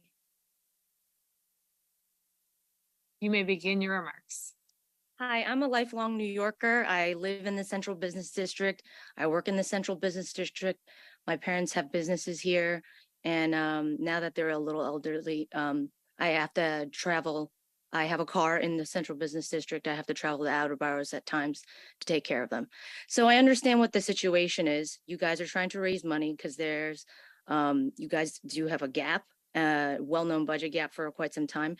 And I'm against the Central Business District tolling because I think that it won't necessarily do everything that you're intending. So for example, the environmental effects. I think that a lot of the traffic that I looked on the street, there are a lot of Uber and Lyfts. They're not necessarily yellow taxis. And if the yellow taxis are already paying $2.75 every ride, I think that they should be exempt. I think there should be reasonable exemptions for all people that have difficulty, elderly people that live in the area. But the thing that what also needs to be considered is that in London, where this was initially implemented, there was a decrease in the business in the central business district. And so that should really be considered. I think if you do implement it, it really does need to be a smaller amount so that people can digest it, and then you slowly raise it up. Okay. Now, what you need to do is, I think what they did in London is that it's more punitive for high, not fuel efficient vehicles, but diesel vehicles and things such as that. And someone else suggested that perhaps you should also have some licensing for the bicycles. And I think that makes a lot of sense. I know a lot of people have been hurt riding bicycles, and it's a lot of times because they're not observing the rules of the road, and then they get hurt. And I think that should be considered. So consideration for fuel efficient vehicles, I think, should be considered. I have a green Easy Pass.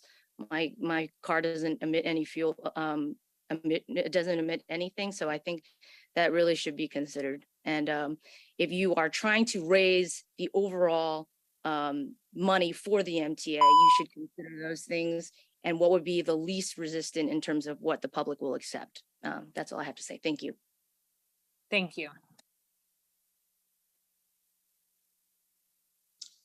As a reminder, in addition to virtual public hearings, there are several other ways you can provide comments on the environmental assessment through September 9th, 2022.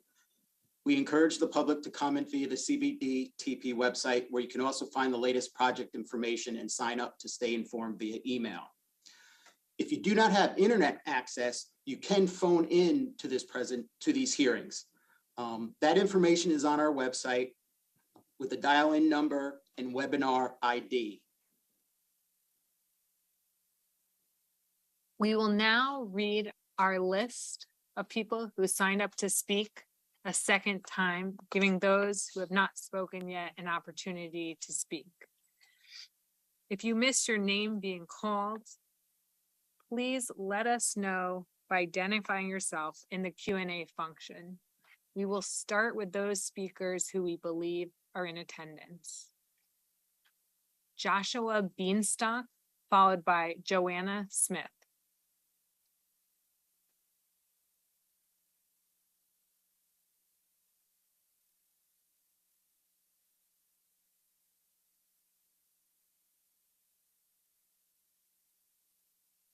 Joshua Beanstalk.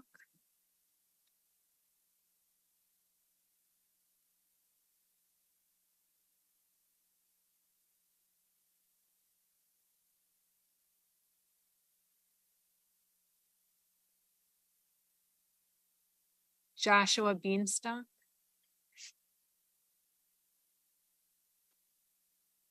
Joanna Smith, followed by Ali Inayat.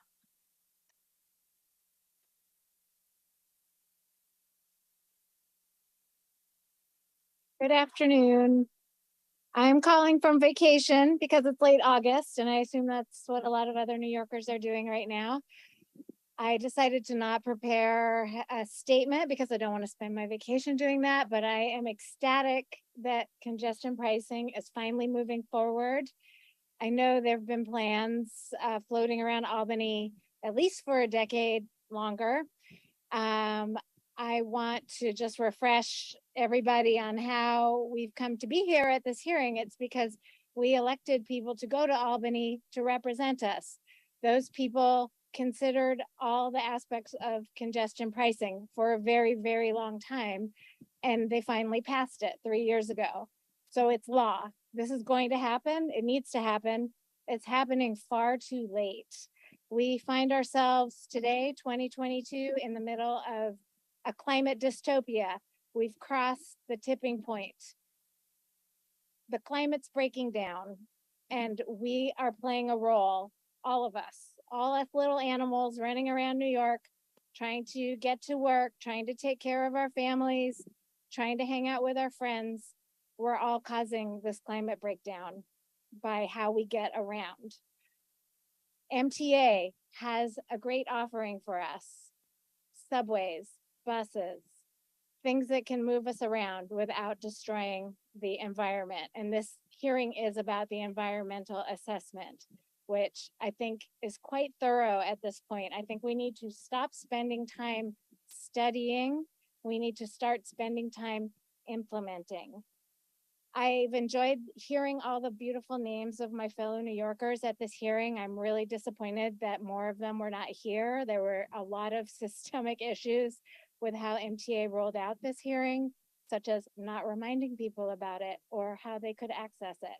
Hoping you guys take that into account for future hearings. I just want to, make sure that everyone who has larger systemic, socioeconomic, and economic, it's a disaster, right? We're living in a breakdown of capitalism, a breakdown of democracy. Congestion pricing is not going to make or break that. What it is going to protect the 1 out of 10 New Yorkers who suffer from asthma. It's going to prevent a great bulk of the at least 6,000 pedestrians who are injured in traffic crashes. It's going to make our environment in the CBD calmer for everyone, cleaner for everyone, safer for everyone, and we'll all be able to get around a lot easier. Thank you. Thank you.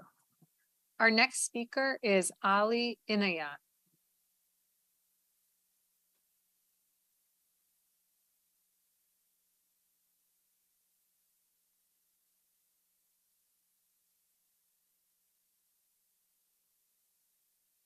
Ali?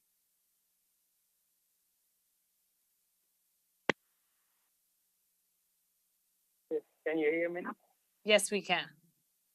Okay, yes, this is Ali and Ayat. Actually, I'm a Uber driver. Actually, we've been paying since from 2018, $2.75 below 96. That's already too much and too many cars, and even as a taxi, a yellow cab, they are paying too. It's already too much. I don't know how much the MTA they want to be greedy. We already paying since from that time. They're collecting millions dollars. So I think so. They should give a break to the Uber taxi or the car service. But they want to charge a decent price, not so much because which one is able to afford. I know at the moment it's a lot of people struggling. Not everybody go normal yet. And everything going rocket high, and even rent, grocery, everything is very difficult to afford for everybody. So that's what I want to say. Please, just think about that. We are human beings too, Thank you. Welcome. Bye. We'll now continue calling the list of speakers a second time. Again, if you hear your name called or believe that your name was missed, please identify yourself in the Q&A function.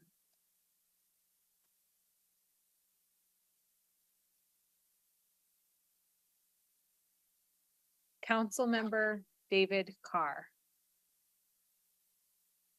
Ross Karstens. Allison Stone.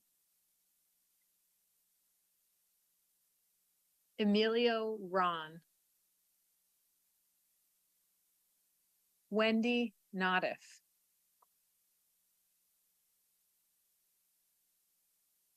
Joshua Beanstalk. Michael Murray. Bruce Lander.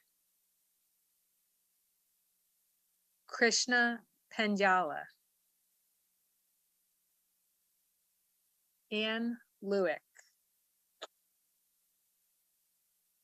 John Law. Adrian Mazels. Fakhrul Islam. Roseanne Alberts. Charles Bergman. Josue Martinez. Nathan Giannini. Emmanuel Agostini. Matthew Joseph, Bert Hirsch, Jonathan Sobel, Jesus Urena, Josephine Peterson, Nicholas Petrkakos,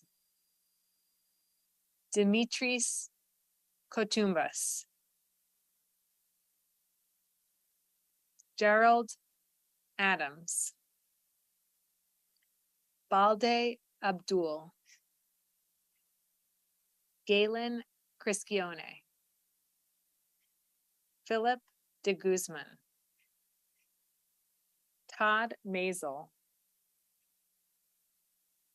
Michael Merrill, Sam Ramrup, Richard Robbins, Jonathan Martin, Charles Warburton, Umair Zaim, Derek Evers, Cindy Morris, Irene Teshlelajvili, Ella Pultinas, Tiara Wilson, Andrew Lester, Rob Littell, Buzz Roddy, Stephanie Sykes, 1420 GC, Jessica Jean Baptiste,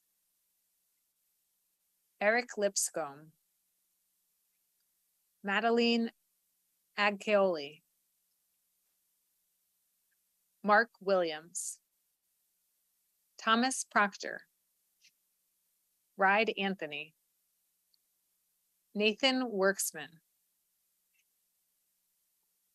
Linda Lublin-Brukoff, Megan Martin, Karen Beluso, Anne Nechonovich, Michael Goals, Jill Pilgrim, Milana Metz,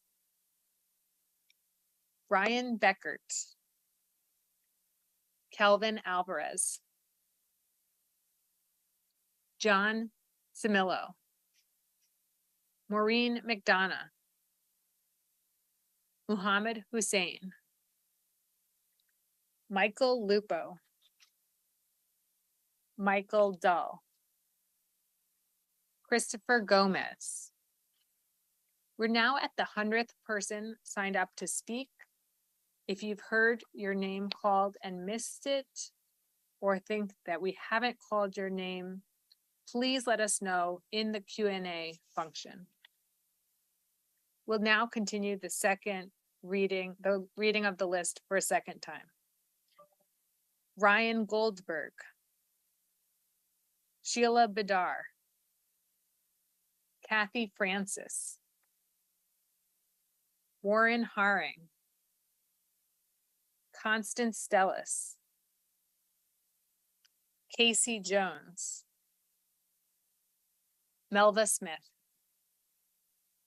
Ronnie Libertson, Rick Versace, Ruth McDaniels, Thomas Mate, Roderick Ruddy Daly, Michael Lavario, Lucia Dang, Martin Landsman, Stephen Santangelo, Herbert Fierstein, Faith Zuckerman, Mark Kirschner, Alana Wilson, Midmuzer Udin,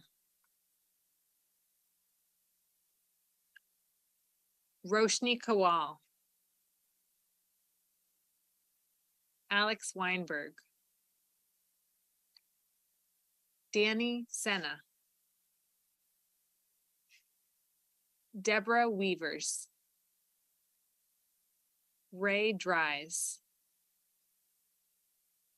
Harriet Black, Frank Terzio, Nikia Whittington, Sarah McHenry, Eric Sanders, MD Hussein, Jack Drury,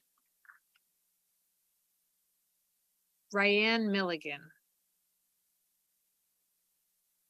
Steve Flack, Riley Owens, Lawrence Lipman,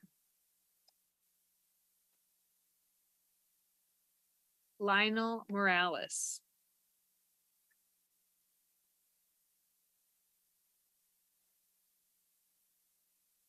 Alcine Glestein,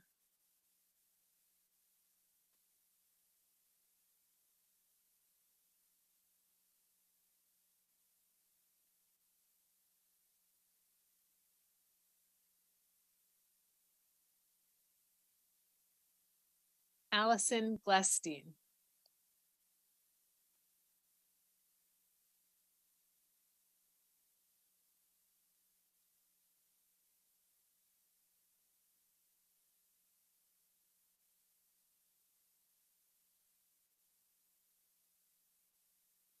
Allison, you may begin your remarks. Man brutally attacked on subway while coming home from work. Man fatally stabbed on Brooklyn subway platform on the way to work. Mass shooting on subway, at least 10 shot. Woman violently groped inside Brooklyn subway station. Man breaks 39-year-old woman's jaw in NYC subway attack. Those were just a small handful of headlines over the last couple of months in New York City. I drive to Manhattan from Brooklyn for work 6 days a week. I don't drive because I want to. I drive because I'm afraid to ride the subway. I'm not comfortable riding it. CP can potentially cost me $552 a month if drivers are proposed the $23 a day. How will I or other people afford that? They won't. We're not going to be forced to choose between our safety and possibility of our lives or putting food on the table, clothes on our kids' backs, or paying the rent. It's not a choice that hardworking New Yorkers who don't have the option of working in the comfortability of an office, they should have to make. New Yorkers should not be slammed with another tax just to drive to work in their own city where they're already paying taxes. This is clearly a money grab for the failing MTA. In 2022, just this year, the MTA received $6 billion in a grant, the largest lump sum in Federal Transit Administration history, bringing their grand total to $15 billion in federal aid since the start of the pandemic. The subway system is more dangerous and dirtier than ever right now. Where did this money go? Until they can account for that money, congestion pricing should be stopped in its tracks. Till the MTA and the city can assure we are safe on the subway, safe standing in the platform, in the station, or walking down the stairs, until they clean up the subway stations, which are grotesque, come up with a plan to curb the raging rat problem. This money is going to waste. Personal safety and security rank the top of the list of what needs to improve. To increase rider satisfaction, the MTA's June customer survey found followed in order by homeless people, people behaving erratically, wait times, and cleanliness. Why doesn't the city and the MTA work on these fixes as a start? We should not be forced from the safety of our cars because we can no longer afford to drive to work, and forced into the crime-riddled, filthy, dangerous, unreliable public transportation system. Thank you. Thank you. Our next speaker is Ezekiel Zimmerman.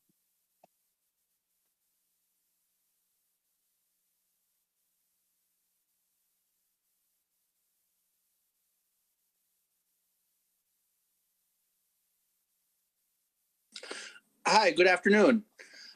I'm here to speak as a resident of Lower Manhattan. My wife, myself, our 3 children live in the Kips Bay area. We have 1 car. Our families are all in Queens, so we're back and forth a lot of times to visit family, but we live in Lower Manhattan, and most of the time our car just stays in our garage. We need it for certain times when we're taking kids to sporting events and things like that, like visiting family, like I said. Most of the time it stays in the garage, which is expensive enough. I think that we really need to have certain carve outs for families who live in this central business district and, you know, make under a certain amount for the entire family, scaled up for income, or who just have 1 car and leave it in a garage. Otherwise, I mean, the costs are just too much. And I feel that ourselves and many other families in our neighborhood who are in similar situations, we'd have to choose between possibly leaving Manhattan, where we enjoy living, where we have a great community, where we have our friends, we have our schools, you know, whole networks, but pricing us out of it simply because of an extra tax on owning a car, whether or not we use it, whether or not we are even taking it in or out of that district, or if it just sits in our garage. And that might be just too much for us and other families like ours to bear. And so we hope that you guys will reconsider, you know, a vastly reduced fee for those who reside in this part of the business district, who have 1 car, like I said, or under certain incomes.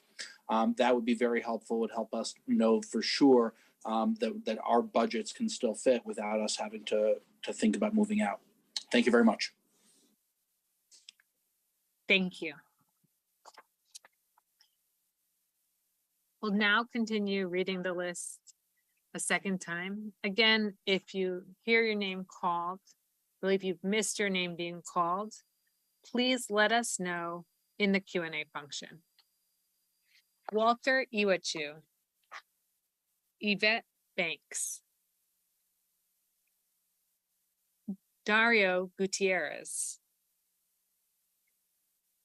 Gwen Davis,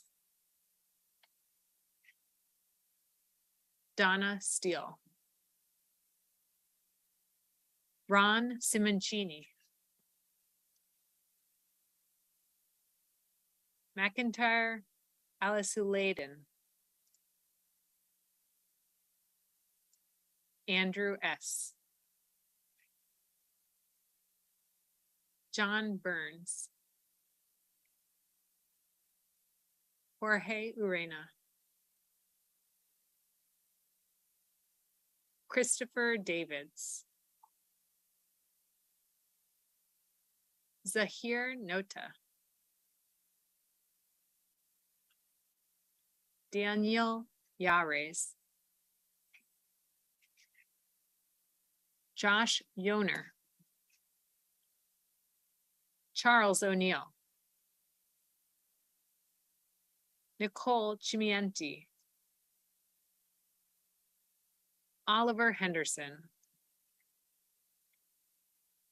Anna Holness, Lee Lin, Sha Buyan, Christine Kramer, William Ritzio, Johansson Concepcion, Jean Han, Ricardo Pacheco,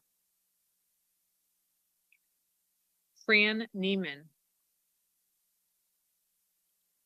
Gordon Lee, Shirley A., Dawn Belodi, Ellie Chiha, Joseph Verebs, James Quarter, Matthew Quezada, Stuart Meisner, Kevin Karan, Sam Farouk, Robin Fuhrer, Damaris Feliciano, Zephyr Calabrese, Bernardo Celerino, Christopher Kolba, Daniel Pizarro, Gazmend Berdnyaj, Amanda Levine, Mohammed Hossein, Paul Wang, Robbie Fian, Kevin Sachs, Peter Ryder, David Ilku, S.A.O. Wilkinson, Jess Gonzal, David Latham, Jimmy Singh, Sudeep Upriti, Guido Hartre, Bob Mann, Patrick O'Reilly. This concludes the second reading of the list of speakers. Thank you all for joining us today. For those who did not do so already, we encourage you to take our short survey via the Q&R code or link currently being displayed. The link can also be found in the Q&A section of the Zoom. For details about upcoming hearings, please visit the project website at mta.info/CBDTP or call the public meeting hotline at 646-252-6777. You can also obtain information regarding participating in these hearings by phone. As a final reminder, in addition to the virtual public hearings, there are several other ways you can provide comments on the environmental assessment through September 9th, 2022. We encourage the public to comment via the CBDT website, where you can also find the latest project information and sign up to stay informed via email. You may also email comments to cbdtp@mtabt.org, send them via mail to CBD Tolling Program, 2 Broadway, 23rd floor, New York, New York, 10004, or call 646-252-7440. Comments may also be provided directly to the Federal Highway Administration via email to cbdtp@dot.gov or via mail to FHWA, New York Division, Ray, CBDTP, Leo W. O'Brien, Federal Building, 11A Clinton Avenue, Suite 719, Albany, New York, 12207. The time is currently 6:33 p.m. This concludes our hearing. Thank you again for your participation.